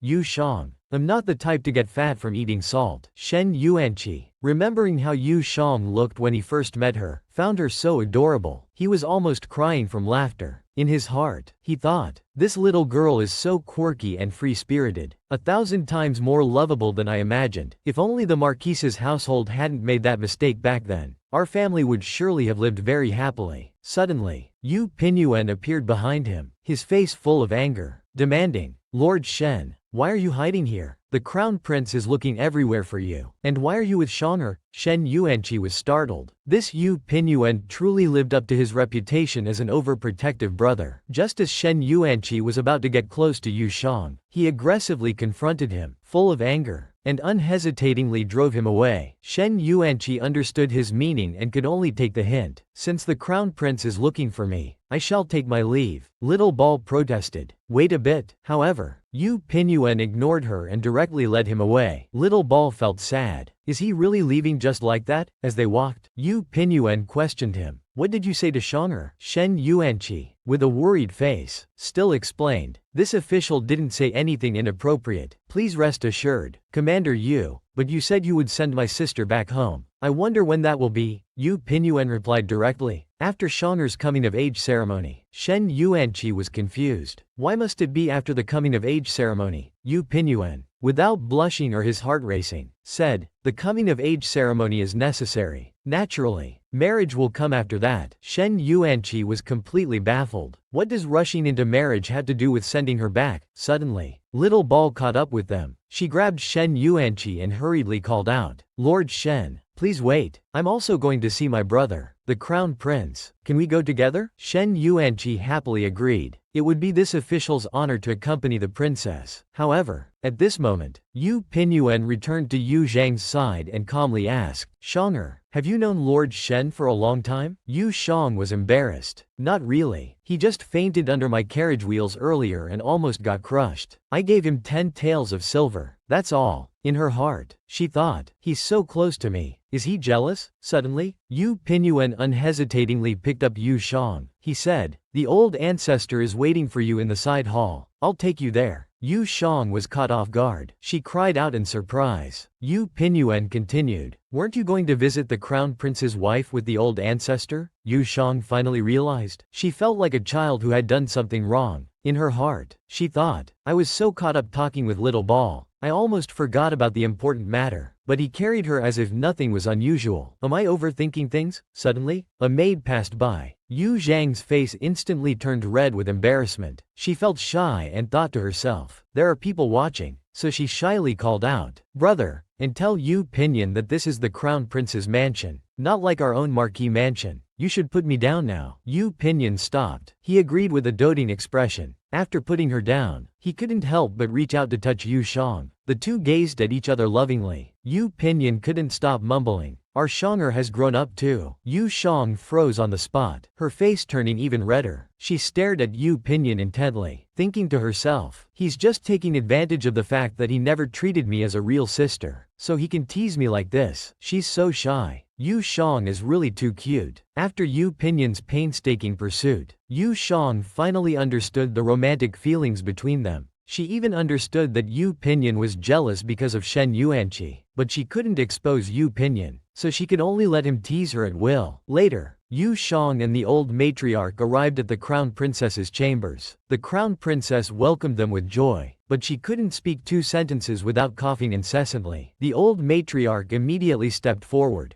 grasping her hand and gently patting her back. With a puzzled expression, she asked, "How did you become so ill in just a month?" The crown princess, coughing, replied to the old matriarch, "The imperial physicians can't diagnose any specific illness. They say my body is getting weaker day by day. Perhaps heaven granted me a pair of spirit children but wants to take away half of my life in return." The old matriarch quickly said, "Tut tut, you're a mother now. How can you say such inauspicious things?" Suddenly, Dao Hong called out, "Miss, our evil dispelling grass has arrived." Yu Shang arranged without hesitation, put it by the princess's bedside. The crown princess looked at the bundle of flowers with confusion. Yu Shang, full of joy, promptly introduced, "Princess, this is evil dispelling grass from Nanyang. It's said to drive away illness and bring good health. A friend of mine had a tumor and survived because of it. This bundle is for you, Princess. We hope you recover soon." The crown princess was grateful. "Shonger, you're so thoughtful. This evil dispelling grass does have a pleasant scent. I should smell it more while I still have time." Yu Shang stepped forward, holding the crown princess's hand, comforting her. "Princess, don't say such things. The crown prince and you share a deep love. He will find a way to cure you. When you're well, there will be plenty of opportunities to smell the evil dispelling grass." Hearing her words, the crown princess's mood improved. She held Yu Zhang's hand tightly. She told her, "I used to think like you, always feeling that there was plenty of time, with lots of good days ahead. But when you're truly on the brink of death, you realize time doesn't wait. The things you want to do, you must do quickly. The people you want to see, you must see quickly. Otherwise, who knows if you'll miss the chance for a lifetime." Yu Zhang's pupils dilated instantly. She thought of Yu Pinyin. Will we really miss each other for a lifetime? Meanwhile, Little Ball was lying on the table, looking worried. She thought helplessly, "It's so boring. Why hasn't Lotus Cake come yet?" Little Ball yawned repeatedly, feeling drowsy. Suddenly, Shen Miaoqi appeared at the door. She was carrying snacks, with a slight smile and a joyful expression. Inwardly, she was thinking sarcastically, "So this is the foolish ninth princess? I've heard the crown prince treasures her dearly. If I can get close to the ninth princess, how could I not catch the crown prince's eye?" So she put the snacks in front of Little Ball and started flattering her. "This subject greets the ninth princess. These preserved plums are delicious. Would the princess like to try some?" Little Ball immediately stood up, looking confused. "Who are you?" Shen Miaoqi, pretending to be very happy, introduced herself. "This subject is the second young lady of the Yongle Marquise's household." Little Ball understood. "Oh, so you're Lotus Cake's twin sister? But Lotus Cake and big brother Yu are so beautiful. How come you're so ugly?" This Little Ball was truly too naive. She was too young and spoke without filters. Unaware of her rudeness, she criticized Shen Miaoqi freely, causing others to secretly laugh and mock. Little Ball, hearing this, was completely bewildered. She wondered, why are they laughing secretly? Did I say something wrong? Shen Miaoqi trembled with anger. Little Ball, feeling embarrassed, explained, "I'm sorry, I misspoke earlier. You're not actually ugly. It's just that compared to Lotus Cake, you seem ugly." The maids nearby mocked even more. Truly, comparisons can be deadly. Shen Miaoqi was filled with rage internally, thinking, "What a stupid fool. No wonder she can play with that sword idiot Yu Shang." Suddenly, Yu Shang pushed a wheelchair and asked, "What are you all talking about? Why are you laughing so happily?" Seeing Yu Shang arrive, Little Ball ran over eagerly, calling out, "Lotus Cake," she explained, "we weren't saying much earlier, just that your sister doesn't look like you." Yu Shang understood. "Oh, I see, she just looks like our mother, while I look like our brother. What's strange about that?" Little Ball finally understood. "Oh, so that's how it is." Shen Miaoqi put on a fake show of gratitude towards Yu Shang. However, Yu Shang was not appreciative at all. She turned her wheelchair and coldly stated that they had already fallen out, so there was no need for such pleasantries. Shen Miaoqi's face instantly darkened with gloom. Her inner rage intensified. This damned building. Just wait until I become the crown princess. I'll show you how I'll deal with you. Afterwards, she went outside. By chance, she overheard a maid instructing another maid. This green fruit wine is very intoxicating. It's for the male guests in the West Garden. Make sure you don't deliver it to the wrong place. The maid immediately agreed. Shen Miaoqi instantly formulated a plan. Green fruit wine tastes similar to green fruit juice, but it has a strong after effect. Ordinary men would be drunk after drinking just half a bottle, let alone women. So she immediately stopped the maid. She pointed randomly in a direction and said, I just lost a sapphire and emerald hairpin in this courtyard. Go help me find it. The maid was reluctant, but I need to deliver the fruit wine. Shen Miaoqi exploded in fury. That hairpin was a birthday gift from my mother. Can you afford to compensate if it's lost? Go find it now. The maid put down the wine jug and ran away in fear, trembling as she called out. Shen Miaoqi snorted quietly, then swapped the positions of the green fruit wine and the green fruit juice. Half an hour later, Xiao Chu was flushed with drunkenness, the alcohol taking effect. She kept trying to pour more wine from the jug but found it empty. She suddenly became upset. Her mouth gaped open as she kept shaking the wine jug. Yu Shang, equally flushed and intoxicated, still managed to tease Xiao Chu. Hee, I have the last cup here. Xiao Chu became even more upset. She stumbled out, mumbling, Crown Prince brother must have wine. I'm going to find Crown Prince brother. But she hadn't taken 2 steps before she fell to the ground with a thud. This Shen Miaoqi truly lives up to her reputation as a bringer of misfortune. She can't stay out of trouble wherever she goes. To gain the Crown Prince's favor, she didn't hesitate to scheme against Yu Shang and Xiao Chu. She even got them drunk. However, the innocent and lovable Xiao Chu was unaware of this scheming woman's treachery. She stumbled out, but unexpectedly fell down. The maids cried out in alarm, full of confusion. The palace wine usually doesn't intoxicate people. How did the 9th princess end up like this? What should we do? Quickly, go call the crown prince. Shen Miaoqi glared at Yu Shang. Inwardly, she was displeased. I wanted you to get drunk and embarrass yourself in public. I didn't expect you to remain so quiet in the end. Never mind. The crown prince will be here soon. I should make a good impression in front of him. However, at this moment, Yu Zhang's face was flushed with drunkenness. Inwardly, she recalled what the crown princess had told her, not to miss out on the person she loved most. If she truly missed out, who knows if it would be for a lifetime. She couldn't bear even a day apart, let alone a lifetime. But could she stay by his side forever under the guise of being his sister? Not long after, the crown prince hurried over, calling out, Xiao Chu. At this moment, how could Shen Miaoqi miss such an opportunity to make an impression? So she immediately stepped forward to greet him. However, the crown prince only asked her what happened to Xiao Chu. Shen Miaoqi lowered her head and reported to the crown prince. The 9th princess couldn't handle her alcohol and passed out drunk, but in the next second, her pupils dilated in disbelief. How could Shen Yuanqi be here? Shouldn't he have resigned in shame after his past as a slave was revealed? How dare he still remain by the crown prince's side? However, Shen Yuanqi's face was full of disdain. Inwardly, he mocked. She probably can never imagine that the crown prince would trust me even more because of my background as a pure subject without any connections. The 9th princess is so drunk. Shonger must be quite intoxicated too. I should go check on her. But in the next moment, Yu Pinjin rushed over, calling out, Shang. With a face full of concern, he asked, how did you get so drunk? Can you still recognize who I am? Yu Shang, with a drunken face, called out, brother, your brother. This Xiao Chu is really too naive and cute. In her youthful innocence, she spoke without restraint, unaware as she freely criticized Shen Miaoqi, causing others to secretly laugh and mock. Xiao Chu listened with a bewildered face, confused as to why they were laughing secretly. Did I say something wrong? Shen Miaoqi trembled with anger, pouting her lips. Xiao Chu apologized embarrassedly. I misspoke earlier. You're not actually ugly. It's just that compared to lotus seed cake, you seem ugly. The courtesans nearby mocked even more. People really suffer by comparison, and goods get thrown out when compared. Shen Miaoqi was filled with inner rage. What an idiot. No wonder she can play with that low-born Yu Shang. Suddenly, Yu Shang pushed her wheelchair and asked, "What are you all talking about? Why are you laughing so happily?" Seeing Yu Shang arrive, Xiao Chu eagerly ran over, calling out, "Lotus seed cake." She explained, "We weren't saying much earlier, just that your sister doesn't look like you." Yu Shang understood. "I see. So that's what it was. He just looks like his mother. I look like my brother. What's so strange about that?" Little Chu finally understood. "So that's how it is." Shen Miaoqi pretended to be grateful to Yu Shang. However, Yu Shang didn't appreciate it at all. She turned her wheelchair and calmly stated that they had already fallen out, so there was no need for such pleasantries. Shen Miaoqi's face instantly darkened, and she became even more furious and sighed. "This damned building. Wait until I become the crown princess. I'll show you how I'll deal with you." Then she went outside. She happened to overhear a maid instructing another maid. "This intoxicating Qingguo wine is for the male guests in the West Garden. Make sure you don't deliver it to the wrong place." The maid immediately agreed. Shen Miaoqi instantly formed a plan in her mind. Qingguo wine and Qingguo liquor taste similar, but the latter has a strong kick after drinking. Ordinary men would be completely drunk after just half a bottle, let alone women. So she immediately stopped the maid. She pointed to a random direction and said, "I just lost a sapphire and emerald hairpin in that courtyard. Go help me find it." The maid was reluctant. "But I need to deliver this wine." Shen Miaoqi became furious and scolded. "It's a birthday gift from my mother. Can you afford to compensate if it's lost? Go find it now." The maid put down the wine jug and ran away in fear, trembling as she called out. Shen Miaoqi snorted quietly, then swapped the positions of the Qingguo wine and Qingguo liquor. Half an hour later, Little Chu was drinking with a flushed face. Intoxicated and addicted, she kept pouring from the wine jug, but found it empty. She became upset, her mouth wide open, shaking the jug continuously. Yu Shang was also flushed and intoxicated, but still teased Little Chu. "Hee, I have the last cup here." Little Chu became even more upset. She stumbled out, saying, "Crown Prince brother must have wine. I'm going to find Crown Prince brother." But after just a few steps, she fell to the ground with a thud. This Shen Miaoqi is truly a bringer of misfortune. She can't stay out of trouble wherever she goes. To gain the Crown Prince's favor, she didn't hesitate to scheme against Yu Shang and Little Chu, even getting them drunk. However, the innocent and lovable Little Chu was unaware of this scheming woman's treachery. She stumbled out, but unexpectedly fell down. The maids cried out in surprise, confused. "The Qingguo wine isn't supposed to be intoxicating. How did the ninth princess end up like this? What should we do? Quickly, call the crown prince." Shen Miaoqi glared at Yu Shang, inwardly dissatisfied. She thought, "I wanted you to get drunk and embarrass yourself in public. I didn't expect you to remain so quiet in the end. Never mind, the crown prince will be here soon. I should make a good impression in front of him." However, at this moment, Yu Shang was visibly drunk. Inwardly, she recalled what the crown princess had told her: "Don't miss out on the person you love, or you might regret it for a lifetime if you do." She couldn't bear even a day apart, let alone a lifetime. But could she stay by his side forever under the guise of being his sister? Soon after, the crown prince hurried over, calling out, "Little Chu." At this moment, how could Shen Miaoqi miss such an opportunity to make an impression? So she immediately stepped forward to greet him. However, the crown prince asked her what happened to Little Chu. Shen Miaoqi lowered her head and reported, "The ninth princess couldn't hold her liquor and passed out." But in the next second, her pupils dilated in disbelief. How could Shen Yuanqi be here? Shouldn't he have resigned in shame after his past as a slave was revealed? How dare he still stay by the crown prince's side? However, Shen Yuanqi looked contemptuous, inwardly mocking his parents. He probably never imagined that the crown prince would trust me more because of my background as a pure minister without any roots. The ninth princess is so drunk. Shang'er must be quite intoxicated too. I should go check on her. But the next moment, Yu Pinyin rushed over, calling out, "Shang." With a concerned face, he asked, "How did you get so drunk? Can you still recognize who I am?" Yu Shang, with a drunken face, called out, "Brother, your brother." The drunk Yu Shang and Little Chu were really clingy. The crown prince saw Little Chu completely drunk. He was anxious and full of concern. Without hesitation, he carried her on his back and left. Yu Shang saw how the crown prince cared for Little Chu. Her eyes welled up with tears. She stared at Yu Pinyin,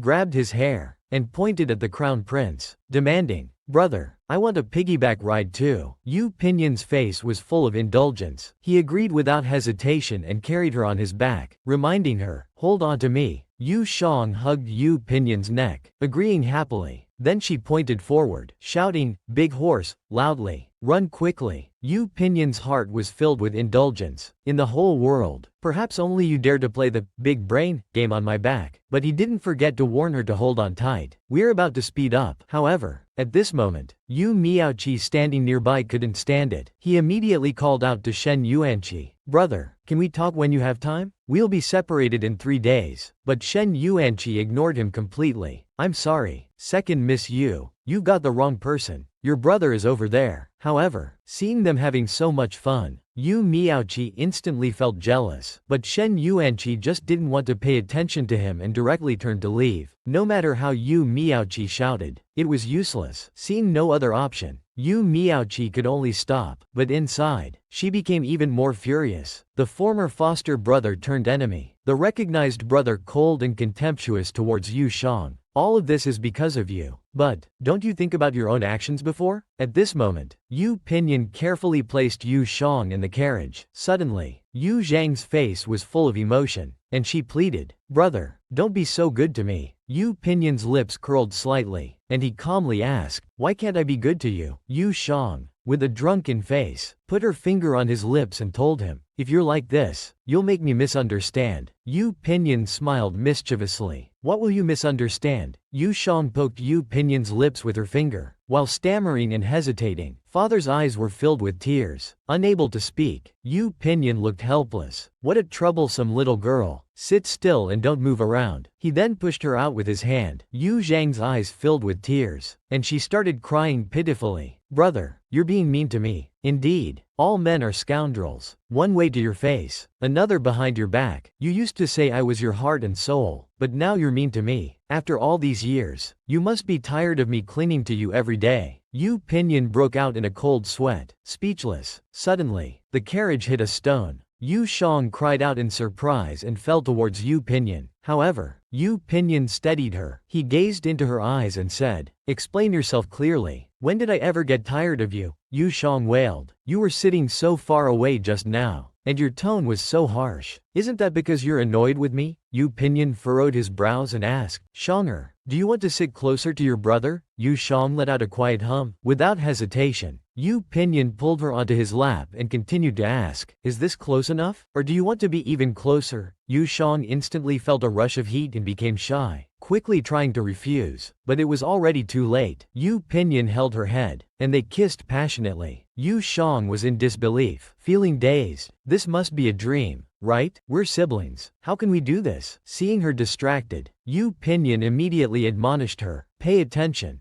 This Yu Shang and Yu Pinyan are really sweet." They finally expressed their love for each other. They fell into sweetness without hesitation. Even after returning to the Marquise's mansion, Yu Pinyan didn't forget. He carried Yu Shang to bed, tucked her in, and stood by her bedside, gazing at her lovingly, lost in thought. "I wonder if you'll remember what happened today when you wake up tomorrow." Then he called out, "Lulu, the young lady couldn't hold her liquor and has fallen asleep. Go fetch a basin of water." Lulu responded and left. Yu Pinyan leaned over Yu Shang, gazing at her lovingly, thinking to himself, "I had planned to confess my feelings to you after you came of age, but it seems I'll have to do it earlier now." Then he leaned down and kissed her deeply. Suddenly, Lulu walked in carrying a basin of water. Seeing this scene, her whole body trembled in disbelief, and she cried out in shock. She couldn't even hold the basin steady. With a clang, water splashed everywhere. In her mind, she thought, "But they're siblings." However, Yu Pinyan glared at her sideways. Lulu was terrified, her whole body shaking. She quickly bent down to pick up the basin, saying, "My lord, I'm so sorry. This servant will go fetch another basin of water right away." Then she brought a new basin back, sighing deeply. In her heart, she kept encouraging herself, "Don't be afraid. Don't be afraid. You absolutely can't drop the basin again." She walked to Yu Pinyan's side and said, "My lord, the water has been brought." Yu Pinyan calmly replied, "Just leave it there." Then he took a face towel and dipped it in the water. But he didn't forget to warn Lulu, "If you don't want to die, keep your mouth shut." Lulu lowered her head and agreed. This servant understands. This servant didn't see anything. He then took a deep breath. In his heart, he thought, to be fair, there was indeed no one better for Miss than Lord Hu. But no matter how good he was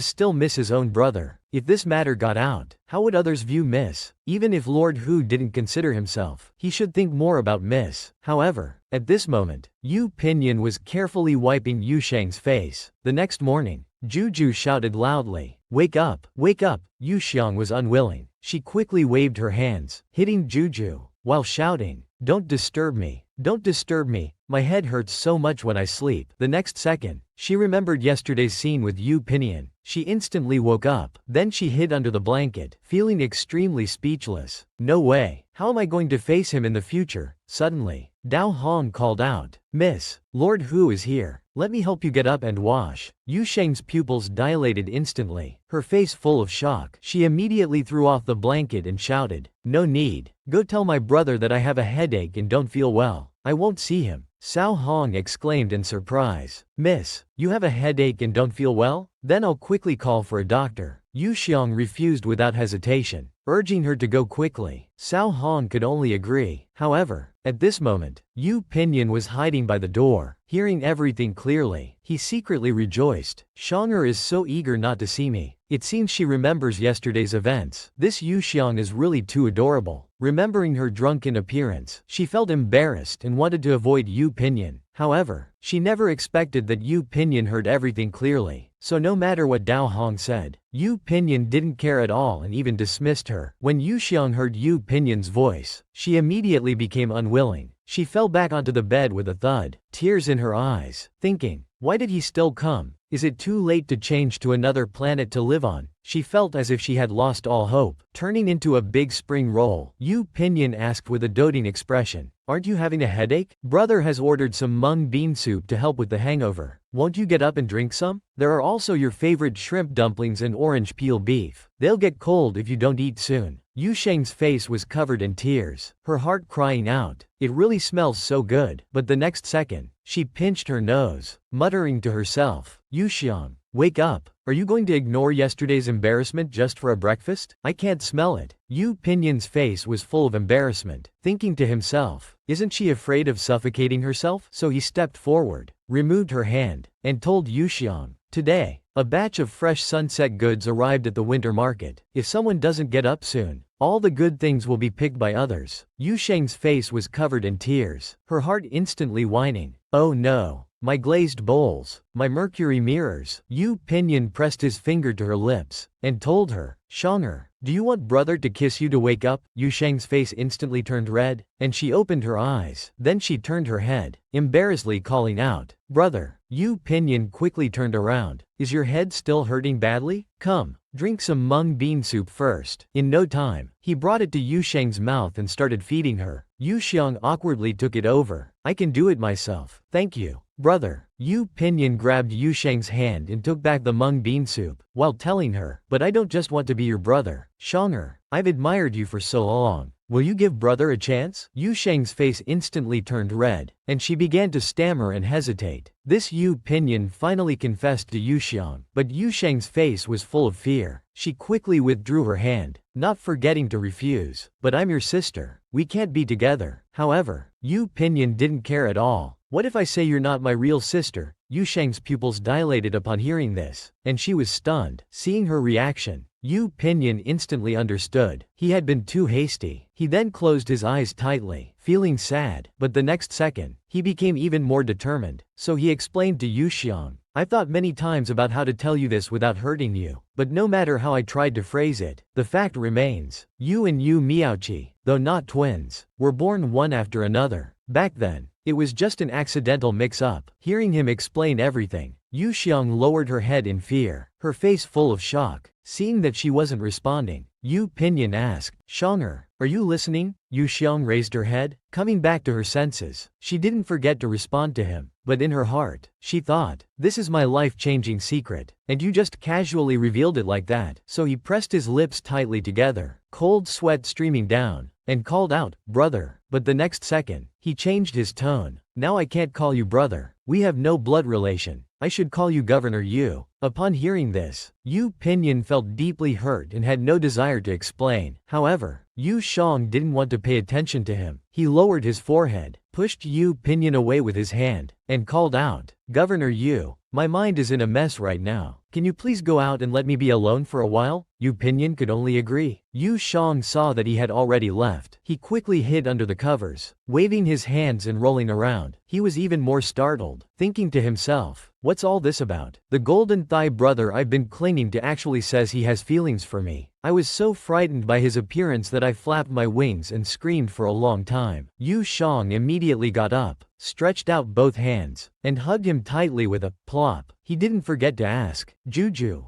I should reject him, right? He's already taken the initiative to break this barrier. How can I shamelessly stay in the Marquise's mansion? Why don't we take this opportunity to run away? Juju, let's go live a carefree life together. Then we can eat as many sunflower seeds and candied hawthorns as we want, with no one to stop us. At the same time, his hands kept scratching. Before long, he had scratched Juju into a snowflake shape. However, Yu Shang drooled and smiled happily. Juju, why do you look like a little cookie? Juju's fur instantly stood on end, terrified. But Yu Zhang's heart still couldn't forget Yu Pinyin. He hesitated, but he said he likes me. What should I do? Then he fell into a daze. Even during mealtime, he was absent-minded. The old ancestor looked concerned and kept calling out, Shang, but she didn't forget to ask, what's wrong today? You're even distracted while eating. Yu Shang lowered his head embarrassedly, saying, it's nothing, then quickly picked up some food with his chopsticks. Suddenly, Yu Pinyin caught his fishtail. Yu Shang looked up, puzzled, full of confusion, but the next second, he tremblingly withdrew his chopsticks. He lowered his head again, eating his rice on his own. This Yu Pinyin was really too hasty. His unexpected, heartfelt confession left Yu Shang at a loss, plunging him into awkwardness. It made him want to avoid the situation. Even during meals, he was no longer as carefree as before. Now he retreated without hesitation. However, Yu Pinyin continued to be kind to him without reason. Directly placing a piece of fish in his bowl, he happily told him, Shanger, since you love this sweet and sour fish, I'll have the kitchen make more next time. Yu Shang was instantly startled and choked, coughing continuously. Even tears came out from the coughing. Yu Pinyin looked concerned, reaching out to pat his back while picking up a cup of water to feed him. However, Yu Shang dodged and said, I can do it myself. Yu Pinyin was stunned on the spot, feeling deeply hurt. It seems he shouldn't have done this, telling him about his background so early. Although he appeared unconcerned on the surface, he was actually very sensitive inside. Now he's probably already aware of my status and planning how to leave the Marquise's mansion. Suddenly, a guard came in to report, Governor, His Highness the Crown Prince has sent me to invite you and Third Miss Yu to discuss a matter. Yu Pinyin looked puzzled and asked, what has happened? Why does even my sister need to go? The guard leaned close to Yu Pinyin's ear and whispered. After listening, Yu Pinyin closed his eyes tightly, frowning, and told him to withdraw. He immediately stood up to bid farewell to his grandmother. Grandmother, please enjoy your meal. Shanger and I will take our leave first. Then he picked up Yu Shang without hesitation and left. The old ancestor looked concerned. Be careful on your way. Lady Lin beside her asked curiously, Mother, what do you think His Highness the Crown Prince wants with them so late at night? Could something big have happened? Could it be about the Crown Princess? The old ancestor instantly flared up in anger, scolding her. Shut your mouth. We'll wait for the children to return before discussing anything. However, Yu Miaoqi was secretly delighted, thinking to herself, judging from the situation, Yu Shang might be involved with the Crown Princess's incident. This is truly heaven sent help for me. Yu Pinyin and Yu Shang arrived at the Crown Prince's mansion. The Crown Prince and Xiaochu eagerly came forward to greet them. They quickly approached Yu Shang. The Crown Prince told him, the Crown Princess has been asking for you in her illness. Otherwise, we wouldn't have called you over in the middle of the night when she's crying. When the imperial physician comes out, you can go in and keep the Crown Princess company. At the same time, Xiaochu directly threw herself into Yu Zhang's arms, calling out, Lotus Cake, I'm so scared. Yu Shang looked concerned and comforted her. Don't be afraid. What exactly happened? Xiaochu, trembling with fear and tears, said, Sister Huang has been poisoned. Yu Zhang's pupils dilated in disbelief. He was even more confused inside. Poisoned? What kind of poison? calling me here late at night. Is it really the crown princess's request and not the crown prince's suspicion? That pot of exorcism grass I've been growing for over 3 years shouldn't be a problem, right? Suddenly, the crown princess's scream was heard. Yu Jang was instantly frightened, his whole body trembling and breaking out in a cold sweat. Yu Pingan saw her expression and immediately pulled her into his arms. He comforted her, saying, "Shanger, don't be afraid. I'm here. I won't let anyone hurt you." However, at this moment, Yu Jang became even more frightened. Her eyes were lifeless and dull, and she clenched her fists, her whole body trembling. This Yu Pingan truly loved Yu Jang so much. Without knowing whether the crown princess was a blessing or a curse, Yu Pingan unhesitatingly embraced her and clearly assured her, "I will never let you be harmed in this life." Suddenly, a palace maid came out, joyfully reporting to the crown prince, "The crown princess has woken up." Upon hearing this, the crown prince was overwhelmed with excitement. Then the crown prince and Xiao Chu eagerly went inside. The maid didn't forget to invite Yu Jang. "The princess's recovery is all thanks to Miss Shanger. Please, both of you, come with me." Yu Jang was puzzled, but she felt relieved. It seemed to be a blessing, not a curse. At this moment, the crown prince sat by the bed, holding the crown princess in his arms, his face full of deep concern. "Jenner, are you really all right?" the royal physician immediately explained. "Your Highness, the crown princess was not poisoned, but affected by a GU worm." The crown prince looked puzzled. "Is it GU?" the physician continued to explain. "Artificially bred GU worms can enter the human body and suck blood. This caused the princess's postpartum blood and qi depletion, which was difficult to cure. Fortunately, the princess is blessed, and in her time of need, she encountered this evil repelling grass." The crown prince, overjoyed, reached out to touch it. "Is this the evil repelling grass?" the physician affirmed without hesitation. "The fragrance of this evil repelling grass can drive away snakes, insects, rats, and ants, but due to its fragile nature, it's difficult to cultivate and has nearly become extinct in recent years." The princess inhaled the fragrance of this evil repelling grass, which drove out the GU worm. The crown prince glared at him with a murderous look and asked, "Doesn't the GU worm need to be controlled by a GU corpse? The crown princess has her own luck and has never had contact with outsiders. How could she be infected with a GU worm?" The physician instantly broke into a cold sweat, terrified and at a loss for words. The crown prince pondered. Even food and drink are repeatedly checked. It must be someone close who has done this. If it weren't for Pingian's sister coincidentally bringing this, who could have imagined that a small worm could take a life so stealthily? The crown princess agreed wholeheartedly. "That's right. Shanger is my little lucky star. Her legs are not well, and she's been frightened. I've really mistreated her." Yu Jang became embarrassed, quickly waving her hands and saying, "Your Highness, please don't say that. Being able to help your Highness is my fortune." Suddenly, the crown prince stood up, comforting her with concern. "Jenner, this matter is sinister and strange. Yu Pingan and I must investigate it thoroughly. You've just recovered from a serious illness, so rest early. I'll come to see you later." The crown princess agreed without hesitation. The crown prince turned to leave, calling out, "Yu Pingan, let's go to the council chamber." Yu Pingan bowed and immediately complied, but he didn't forget to care for Shang. "I'll be back soon. Wait for me." Yu Shang agreed. Then the crown prince and Yu Pingan left. The crown princess immediately called out, "Shanger and Xiao Chu, come here quickly." "Were you scared tonight?" Xiao Chu ran over with tears in her voice. "I was really scared to death." "Who exactly is Huang's sister-in-law? How could she be so evil to think of such a way to harm you?" Yu Shang comforted her with concern. "No matter what, the crown princess has recovered now. That's the best thing that could happen. This Yu Shang truly has deep blessings. Anyone close to her always manages to turn danger into safety. She's truly the crown princess's lucky star," making the crown princess admire and cherish her greatly. She even sighed with emotion. "It's all thanks to the evil repelling grass you brought. Without it, I might have already passed away." Suddenly, the sound of a crying child was heard. The crown princess anxiously called out, "The children, quickly bring the children to me." The maid responded and left. Not long after, she brought over the twin prince and princess. The crown princess held them tightly in her arms, tears in her eyes. "My poor children." However, the two babies just stared at her with big eyes, making cooing sounds. Xiao Chu immediately comforted her. "Huang's sister-in-law, don't cry. Your little niece is comforting you." The crown princess laughed. "The children are so small, how could they comfort anyone?" Do you want to hold them? Yu Shang and Xiao Chu immediately reached out, eager to hold them. The crown princess called out to Xiao Chu, "Come here. You need to wrap your arm around like this." Meanwhile, Yu Shang was also holding the little prince. She suddenly exclaimed, "Oh my goodness, he's so cute, such a tiny little thing." The maid cried out anxiously, "Oh my, Miss Yu, be careful, support his head." However, the baby in Yu Zhang's arms was cooing happily. Yu Shang was instantly charmed. "How can you be so cute?" Then she looked puzzled and called out, "Your Highness, why is there a thread in the little prince's nostril?" Xiao Chu also cried out, "There's one in the little princess's nose too." Yu Shang picked up the thread and examined it closely. The next second, she became frightened, her whole body trembling. She said, "Crown Princess, I don't think these are threads. They're GU worms." The crown princess's pupils dilated in shock. The little prince started crying in fear. A venomous insect had crawled into the young prince's nostril. The crown princess immediately called for the imperial physician. "Where is the physician? Quickly, find the physician." The physician rushed in with a loud thud. The nanny immediately called for Miss Yu. "Crown Princess, it's not convenient for you to stay. Let this servant escort you back." After Yu Shang returned to the marquise's mansion, she was trembling and curled up, repeatedly muttering, "Venomous insect." Lulu brought her water and comforted her. "The nanny has already removed the insect with a needle. There's no insect on you, miss." Yu Shang trembled and said, "You may leave." Lulu complied. Yu Shang grabbed a silk handkerchief and frantically wiped her hands. Suddenly, she started vomiting with tears in her eyes. The image of the venomous insect kept flashing in her mind. How can insects crawl into a person's body? It's so disgusting. So disgusting. I can't wash it off. Can't wash it off. There's still that sticky feeling. My back is so itchy. It feels like there are insects there too. There seem to be insects everywhere. Suddenly, Yu Pinion rushed in, panting heavily, and shouted, "Shang, I heard you were frightened." But when he saw Yu Shang, his pupils dilated and his brows furrowed instantly. At this moment, Yu Shang was trembling all over, her face covered in tears. She screamed shakily, "Brother, save me, save me." Yu Shang was terrified by the venomous insect. She was plunged into fear. At this critical moment, Yu Pinion appeared just in time. He anxiously grabbed Yu Zhang's hand, carefully wiping it for her. He didn't forget to comfort her. "My dear Shang, don't be afraid. Brother is here. Look, it's clean now. There are no insects." However, Yu Shang hadn't yet overcome this shadow. She said that there were still insects on her back. "It feels like insects are crawling there too. It's so itchy." She pulled down her clothes. Yu Pinion became even more concerned. "Let brother take a look. Is it here?" Yu Shang lowered her head and started directing. A little to the left, a little to the right, a little higher. Yu Pinion obediently followed her instructions. Yu Shang pressed her lips together, enduring the pain. After a while, Yu Pinion finished the task. He asked with a flushed face, "Is it better now?" Yu Shang responded with a look of satisfaction. But the next second, her pupils dilated in disbelief. "What was I just doing? I haven't responded to his confession from this morning.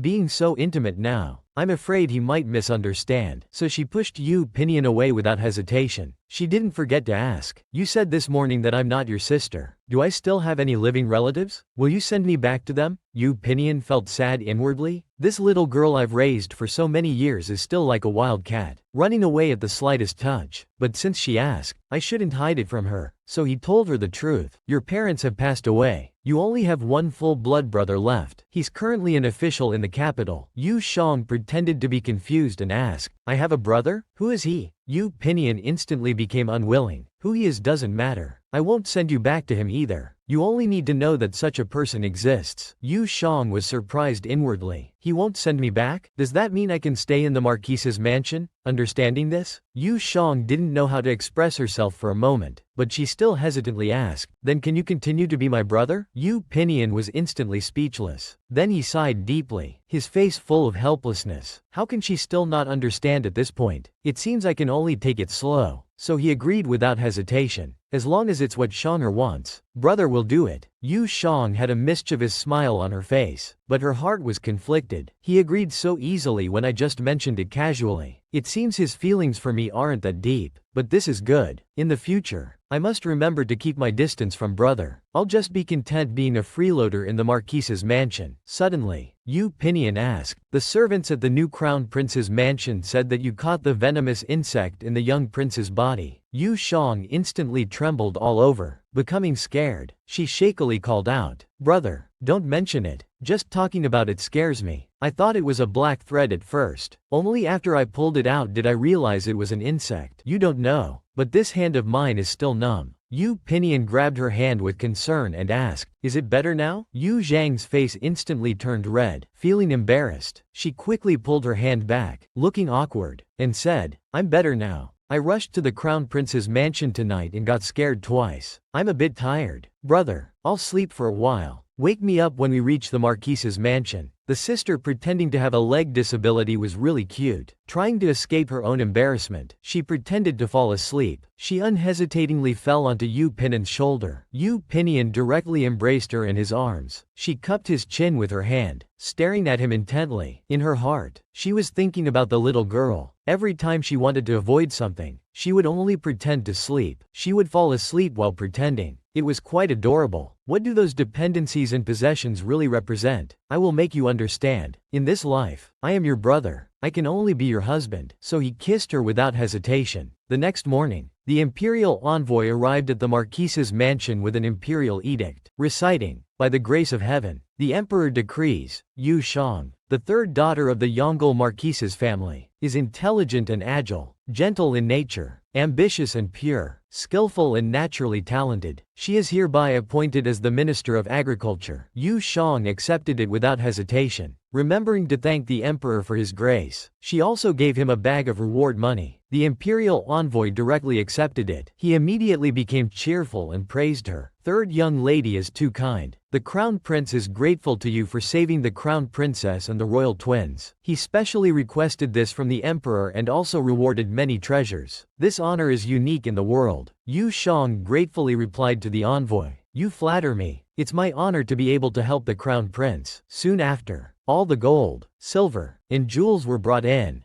Dao Hong's eyes immediately lit up with excitement as she exclaimed, my goodness, our young lady is going to be rich. Lulu looked at her disdainfully. Look at how unsophisticated you are. Our small courtyard has seen all kinds of good things. Dao Hong retorted. Before, it was the Marquis who sent gifts. Now these are bestowed by the emperor. How can they be compared? Suddenly, Yu Jang picked up a piece of silk nearby and became delighted. This fabric would suit my brother well. Let him try it when he comes today. So she immediately arranged for Lulu to keep this batch of fabric, and after inventorying the rest, to store them in the warehouse. She also asked to check when her brother would come. Meanwhile, in another courtyard, Shen Miaoqi looked up at the sky, secretly lamenting. She had thought Yu Jang would be in big trouble due to some connection with the crown princess's illness. Who knew the crown princess would recover overnight, and Yu Jang would even be appointed to an official position because of it? What was going on? Madame Lin called out to Kier with a worried face. Now that the crown princess has recovered, I'm afraid you've lost your chance. Shen Miaoqi snorted and angrily retorted. The crown prince is in his prime. Surely he can't just stay with one crown princess. Madame Lin was incredulous. Do you mean you want to be the crown prince's concubine? However, Shen Miaoqi was unfazed.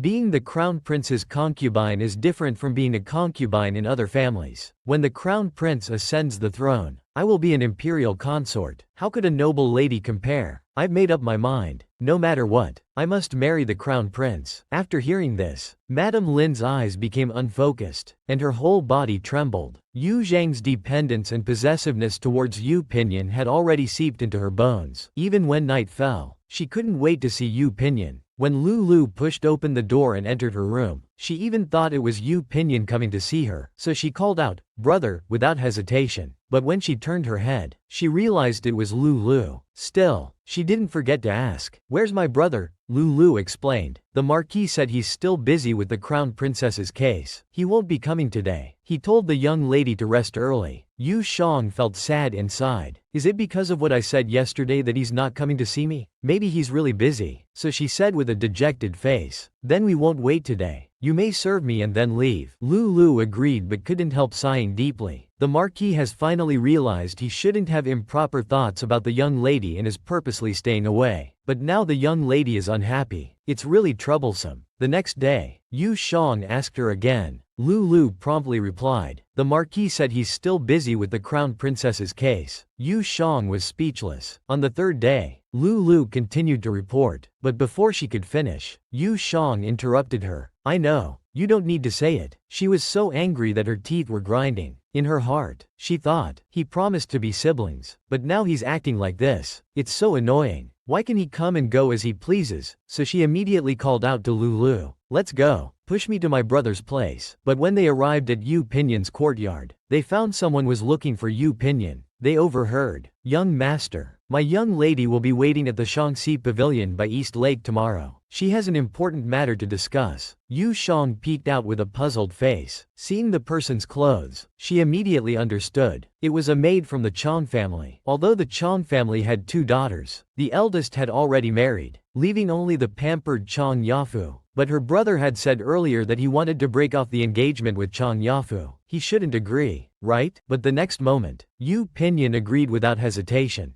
Go back and tell your young lady that this Marquis will be there on time. Yu Zhang's pupils dilated in disbelief. She couldn't believe he had agreed. You liar. You bad person. You said you would break off the engagement, but you actually agreed to meet her. At the same time, she threw the silk fabric she was holding onto the ground. Then she shed tears of heartbreak. Trembling, she called out to Lulu. Let's go back. Lulu was confused about why the young lady suddenly became like this, but still followed closely behind as they left. Not long after, Yu Pinyan walked out. Pick up the silk cloth from the ground. Gently pat off the dust on it. Looking at Yu Jang walking away with a smile on his face, feeling secretly delighted. Shanger, what do your dependence and possessiveness really mean? Do you understand now? Yu Pinyan. In order to make Yu Jang understand his own feelings of love, he decisively accepted Chang Yufu's invitation, deliberately letting Yu Jang overhear, instantly making him burn with jealousy. Furious and storming off, Yu Pinyan watched and felt secretly pleased, but Yu Jang suffered. In the morning, he was trimming flowers and plants, constantly distracted, even asking Lulu what time it was now and then. Lulu answered without hesitation, but not long after, Yu Jang asked again. Lulu could only answer truthfully. It's already 3/4 past noon. Yu Jang heard this with a worried face, feeling sad inside. Then lying alone on the bed, eyes closed and worriedly asking Lulu what time it was. Lulu replied helplessly that it was exactly 1:15 p.m., but secretly delighted inside. Is the young miss so concerned about the time today because she wants to go to East Lake to see the Marquis? So, he happily suggested that the weather was nice today, and he heard many young ladies went boating on East Lake. Would the young miss like to go take a look? The distracted Yu Jang slowly opened her eyes, thinking that Yu Pinyan was now meeting Chang Yafu at East Lake, so she angrily pretended to reluctantly agree. Since you want to go look, then let's go. Inside she snorted. I'm just accompanying Lulu to go boating, not to watch a certain liar on a date. Lulu covered her mouth, giggling and agreeing that it was she who wanted to go look. Not long after, Yu Jang arrived at Shaanxi Pavilion by East Lake. She saw Yu Pinyan and Chang Yafu sitting in the hall, and instantly became furious. In her heart, she cursed Yu Pinyan as a big liar. He doesn't come to see me for 3 days, but rushes to see this woman Chang Yafu. However, at this moment Yu Pinyan saw Yu Jang in the distance and secretly rejoiced that the little girl had come after all. Chang Yafu beside him didn't notice anything unusual. She was just focused on trying to please Yu Pinyan. She even brought the specialty autumn leaf white wine from her hometown Xiling, and poured some for him, asking him to taste it. However, Yu Pinyan paid no attention and directly asked, Miss Chang, you didn't call me here just to drink, did you? Seeing him so direct, Chang Yafu also didn't beat around the bush and stated her purpose without hesitation. I won't hide it from you, Marquis. Today is my coming of age day. I invited you here to discuss our marriage arrangement. Back then, when I exchanged tokens with someone else, it was under pressure from my parents. It wasn't my true intention. She didn't forget to act pitiful, with tears in her eyes. However, Yu Pinyan's lips curled in a smirk, full of mockery. You call that pressure? I saw clearly back then. Miss Chang, You were very happy when exchanging tokens with that person. Hearing this, Chang Yufu's eyes widened in disbelief, secretly shocked that he had witnessed it personally back then. Yu Pinyin didn't bother to say more and directly stood up to leave, but he didn't forget to tell her, "Since Miss Chang has come of age today, I will come to break off the engagement tomorrow." Chang Yafu didn't want this and immediately rushed forward to grab Yu Pinyin. Seeing this scene, Yu Shang instantly became furious. Clenching her fists, she angrily said, "Grabbing each other in broad daylight. What kind of behavior is this?" So she called out, "Lulu, push me over there." Lulu agreed with an embarrassed face. This Yu Shang really cares too much about Yu Pinyin, completely unaware of what her possessiveness towards Yu Pinyin means. Just seeing him with Chang Yafu, pulling and tugging, made her burn with jealousy and fury, so she impatiently had Lulu push her over. But at this moment, Chang Yafu was pulling Yu Pinyin's clothes, crying and sobbing, constantly pleading, "Listen to my explanation. My feelings for you are sincere." Yu Shang really couldn't stand it anymore. With a fierce expression, she angrily retorted, "There are people coming and going by East Lake. Miss Chang, isn't it inappropriate to be pulling like this?" Seeing that the newcomer was Yu Shang, Chang Yafu didn't care and directly snapped back, "This is between me and your brother. You shouldn't interfere." Yu Shang became even more furious. "My brother's business is my business. Why can't I interfere?" Seeing Yu Shang so agitated, Yu Pinyin burst out laughing. Yu Shang, full of anger, pointed at him. "Laugh, laugh, laugh. You can still laugh? If I hadn't come, were you planning to keep pulling and tugging with her, making a spectacle of yourself?" Yu Pinyin happily grabbed her hand and explained, "How could that be? I knew Shanger would come to save me. After all, my business is your business, right?" Hearing this, Yu Shang was so angry she gritted her teeth, her face red, speechless. So with a paw sound, she forcefully pushed Yu Pinyin away, not forgetting to say, "I don't care about you anymore." Yu Pinyin helplessly asked, "Didn't you come to save your brother? How can you leave without taking your brother along?" At the same time, he lifted him from the wheelchair. He even stared at him with a mischievous grin. Yu Shang instantly protested, "Put me down quickly." However, Yu Pinren paid no attention. He directly carried him into the carriage, back to the throat. But Yu Shang was still angry, so he continued to rage at Yu Pinren. "Go see your Chang Yafu. Why did you come back with me? Put me down quickly. I hate Yu Pinren." He pressed him against the carriage wall and tried to calm him down. Yu Shang roared with his abdomen, "I won't calm down. Get out. I don't want to see you." But before Yu Shang could finish, Yu Pinyin unhesitatingly kissed him, directly blocking his mouth. He didn't forget to stick out his tongue and lick. Seeing that he was no longer making a fuss, he asked, "Have you calmed down now?" However, Yu Shang grabbed Yu Pinyin's hair and shouted angrily, "Rogue!" He also reminded him to pay attention to his contact. "I haven't answered you yet. How dare you touch me casually? If my legs were healthy, I would have kicked you out long ago. Is it because I'm disabled that you dare to be so bold and presumptuous? Yu Pinyin, do you really respect me? What do you take me for?" Yu Pinyin's face darkened, and he retorted decisively, "Then Shanger, what do you take me for? You said you only want to be my sister. Ask your heart, is that really what it thinks? And why did you come to this East Lake today? Why don't you want brother to meet Chang Yahu? Tell me, which sister in the world wants to monopolize her brother and doesn't want him to get married? Which sister would be discouraged seeing a woman in her brother's room? Are you really that selfish? Or do you have other feelings for me?" Yu Shang blushed and was extremely embarrassed facing Yu Pinyin. At a loss for words, Yu Pinyin reached out and held his head, calling out affectionately, "Shang Ah, please stop deceiving yourself." "Okay." Yu Zhang's heart suddenly raced, and he fell into deep thought. Under Yu Pinyin's provocation, Yu Shang finally fell into contemplation. He recalled his unreasonable demands in the past, even forcing his brother not to clarify. He even asked him to love only himself. Even in his previous life, he had never had such dependence and possessiveness towards his own brother. Moreover, where in the world is there a sister like me? Is this what people often call liking? I originally thought that liking was always sweet, but I didn't expect it to be so sour and bitter, making one laugh and cry. Yu Shang, having understood everything, finally showed a long-lost smile. "So this is what liking is. It has been troubling me for so long. So this is what it's all about." Seeing that he wasn't responding, Yu Pinyin called out lovingly, "Shang Ah, if you don't want to answer, it's okay." But before Yu Pinyin could finish, Yu Shang interrupted him directly. Blushing, he called out, "Brother, I like you. It's human nature to know would and love less. I just didn't realize you would think this way before." Yu Pinyin was so excited that his voice became hoarse. He even jumped up, eagerly shouting, "Shang ah, do you know how long I've been waiting for this day? How much do you like me?" Yu Shang replied playfully, "To be honest, I do like you a tiny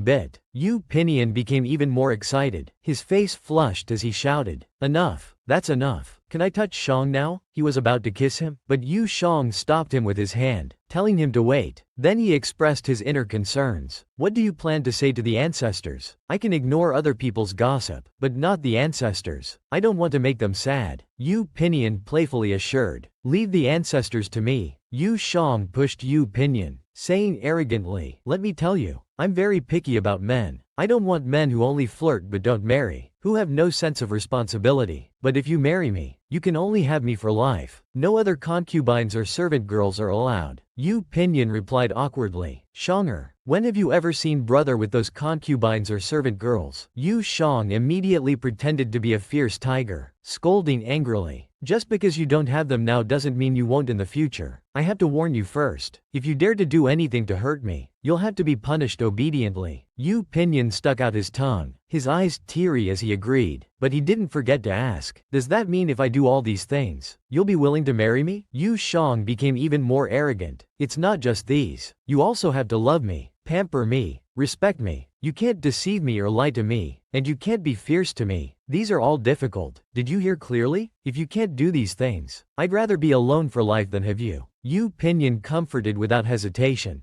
"Don't worry, Shanger, there won't be such a chance." He was about to kiss him again. Yu Shang immediately objected, stopping him. He didn't forget to admonish, "Why are you in such a hurry? Did I say you could touch me? You need to understand, but now I say it's okay." So he actively pushed Yu Pinyin down. He unhesitatingly kissed him. Yu Pinyin's pupils dilated. In disbelief, Yu Shang and Yu Pinyin are so sweet together. When Yu Shang realized this was love, he confessed to Pinyin without hesitation. He even wanted to establish 3 rules for them to follow. He even took the initiative for a passionate kiss. However, they never expected that when they lifted the final veil between them, Chang Yafu wouldn't let go so easily. So on the other side, at the Jingguo residence, when Lady Jingguo saw Chang Yafu return, she asked, "Daughter, how did your talk with Yu Dutong go today? Did you manage to change his mind?" Chang Yafu shook her head with tears in her eyes. Lady Jingguo, frustrated, scolded her, "You useless child, you're already 19. If you miss out on Yu Pinyin, where will you find such a good husband? At this point, we can only use this last method." She then took out a bottle from her sleeve. Chang Yafu asked confusedly, "Mother, what is this?" The next morning, Yu Shang was carefully dressing up, thinking to himself, "Today's lip balm is peach-flavored, sweet but not cloying. Brother will surely like it if he tastes it." In his mind, he fantasized about Pinyin turning into a puppy, constantly licking him. Then, with a mischievous smile, he muttered, "He's so lucky." But the next second, he slapped his forehead and sighed, "What am I thinking?" Meanwhile, Dao Hong urged him, "Young miss, hurry up. The old madam is waiting. And miss, why are you slapping your forehead? My grandmother said that doing that will make you stupid." Yu Shang was instantly speechless. Suddenly, Yu Pinyin walked in, calling, "Shanger." Yu Shang responded joyfully, not forgetting to ask him to look at himself. "Am I beautiful today?" he asked coquettishly, pinching his fingers in an orchid pose. Yu Pinyin was stunned, praising him happily. "Shanger is always extremely beautiful." Yu Shang smiled brightly upon hearing this. "You know how to talk. Carry me," he said, then jumped into Yu Pinyin's arms. He whispered, "Today when you go to break off the engagement, I am your sister after all, and your secret lover, of course. I had to dress up beautifully to outshine that Chang Yafu." Yu Pinyin laughed heartily, secretly delighted. Shanger is so frank and straightforward, almost naive. It's truly irresistible. At this time, in the Jingguo residence, the old ancestor took out the marriage contract and began to break off the engagement. She told Lady Jingguo without hesitation, "Here is the marriage contract between the second Miss Chang and Pinyin. Once you take this, consider the engagement void." Lady Jingguo hesitated with an embarrassed expression. Nearby, Yu Shang was nonchalantly scattering fish food, thinking to himself about how he had said some harsh words yesterday because of his date with Chang Yafu.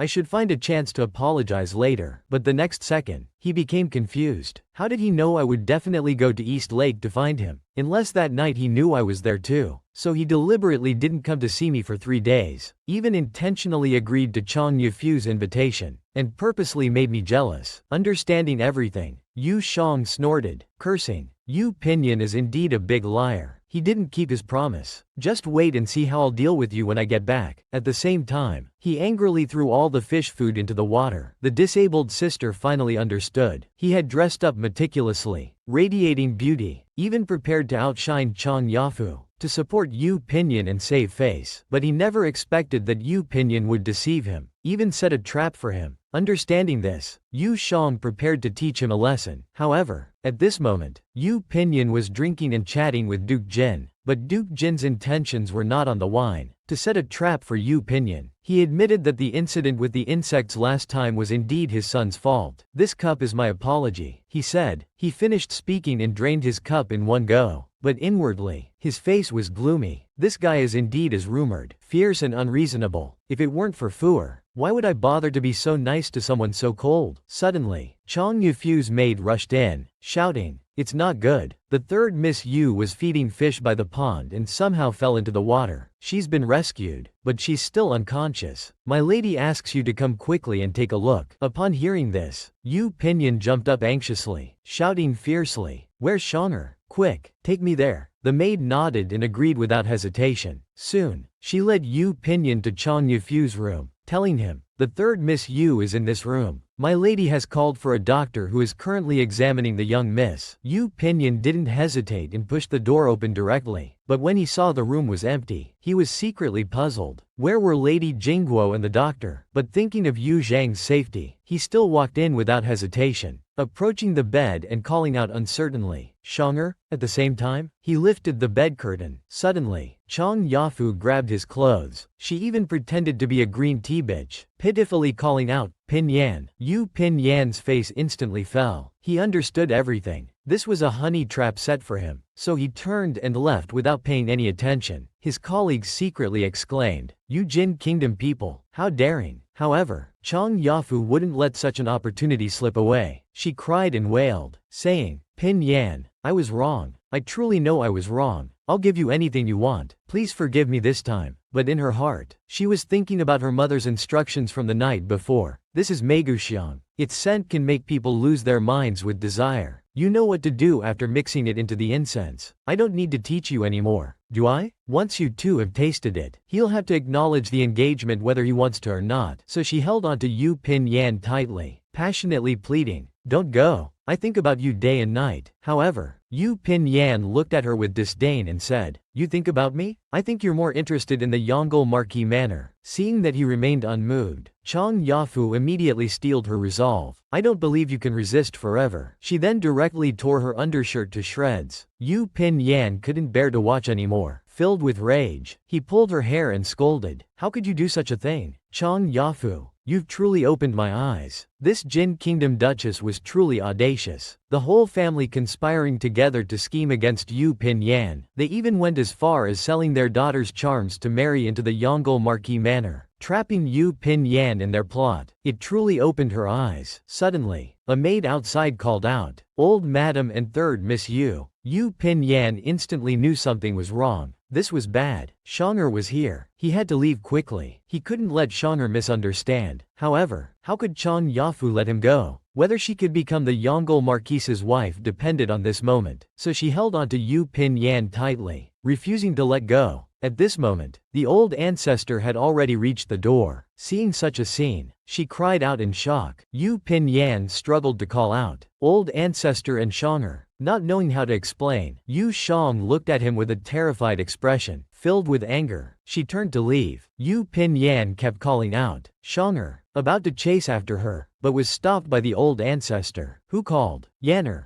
don't leave yet." Then, furrowing her brows, she thought to herself, "This must be a trap set by the Chang family." But the Jin Kingdom Duchess didn't give her time to think. Full of rage, she fiercely shouted, "Old madam, what should we do about this? Our Fuer has been so wronged by Marquis Yu. We need an explanation, don't we?" The old ancestor broke out in a cold sweat, trembling with anger, feeling helpless inside. At this point, Yanner had indeed ruined the girl. If they didn't allow Chang Yafu to enter the family, who knows what trouble the Chang family would stir up. So she reluctantly said, "Alright, let's arrange the wedding as soon as possible." Yu Pinyan immediately protested. He kicked over the incense burner and angrily scolded, "This wedding cannot happen. The Jin Kingdom Duke's manor used such a lowly trick as Megu Xiang to scheme against me. And you still want to form a marriage alliance with me? Should I call you naive or foolish? If you don't come to the Yongle Marquis Manor to cancel the engagement within 3 days, I have ways to make your Chang family wish for death." Then he turned and left. Watching Yu Pinyan leave, Chang Yufu's face darkened. Her whole body trembled as she thought, so he knew all along. He really is as cold-blooded and heartless as the rumors say. If I really married him, wouldn't I be living in hell? Not long after, Yu Pinyan finally caught up with Yu Shang. Anxiously, he called out, "Shanger, listen to my explanation. The servants said you had fallen into the water and were unconscious, so I rushed over, but who knew it was a trap?" However, Yu Shang ignored him and angrily shouted, "Don't come near me." Yu Pinyan wasn't willing to give up. Anxiously explaining himself, he said, "Shanger, I was just worried and fell into their trap. I swear I didn't touch her." Yu Shang asked disbelievingly, "Is that really true?" Yu Pinyan continued, "You know what kind of person I am. There's only you in my heart." Suddenly, Yu Shang took out a whip and pointed it at Yu Pinyan, calmly saying, "Take off your clothes." Yu Pinyan was caught off guard and cried out in embarrassment. The anxious Yu Pinyan had fallen for Chang Yufu's honey trap. He was even caught in the act by Yu Shang and the old ancestor, causing Yu Shang to misunderstand. Angrily, she turned to leave. Yu Pinyan chased after her, trying to explain, but Yu Shang ignored him and instead told him to take off his clothes. Yu Pinyan was completely bewildered. Yu Shang could only angrily explain, "Your clothes are filthy from Chang Yufu's embrace." Yu Pinyan instantly smiled with joy. "Oh, so that's why." Seeing that he still hadn't moved, Yu Shang exploded. "Hurry up." Hearing this, Yu Pinyan became even happier. As he started taking off his clothes, he said, "Alright, I'll do whatever you say." Then he carried her into the carriage, teasingly asking with a pleasing expression, "Are you still upset?" Yu Shang crossed her arms and turned her head away, pouting, "Why would I be upset? You just hugged another woman. That's all. Why should I be upset?" Yu Pinyan reached out and poked Yu Shang's cheek. He called out, "Shang, I swear every word I just said was true. There's absolutely no deception. Please don't be angry anymore, okay?" Yu Xiang became even more angry. Without hesitation, she angrily retorted, "You didn't deceive me about this matter. But what about other things?" Yu Pinyan looked confused. "What else is there?" Yu Xiang pointed her finger at his chest and asked, "That day when Chang Jia Binu came to find you, did you know I was there too? And was there a second person? Did you deliberately keep the appointment just to abandon me and show up?" Yu Pinyan admitted it without hesitation. He even directly kissed her, not forgetting to praise her. "Shanger is so smart. You even discovered this." Yu Xiang instantly blushed and protested, "You're not allowed to do this. You need to explain yourself clearly first." At this moment, Lulu outside the carriage saw this scene and was completely dumbfounded. Feeling embarrassed, he turned his head and asked Dao Hong, "Don't you think the young miss and the Marquis are too intimate?" Dao Hong stared at him in confusion and said, "If the young miss isn't intimate with the Marquis, should she be intimate with you?" Lulu instantly exploded, retorting angrily, "But she shouldn't be clinging to the Marquis all day long." Dao Hong continued to ask, "If she's not clinging to the Marquis, should she cling to you instead?" Lulu was left speechless by Dao Hong's retort, but he still excitedly explained, "It's not like that. I mean, how can the Marquis be hugging the young miss all day?" Dao Hong covered her eyes with both hands and exclaimed shyly, "If the Marquis doesn't hug the young miss, should he go hug those old women? Oh my, it's so painful to watch. I've lived a virtuous life. Why do I have to see these things?" Lulu was stunned upon hearing this, falling into silence. He felt extremely helpless inside, thinking, "I really shouldn't have discussed these things with this fool." 3 days later, Yu Xiang and Yu Pinyan,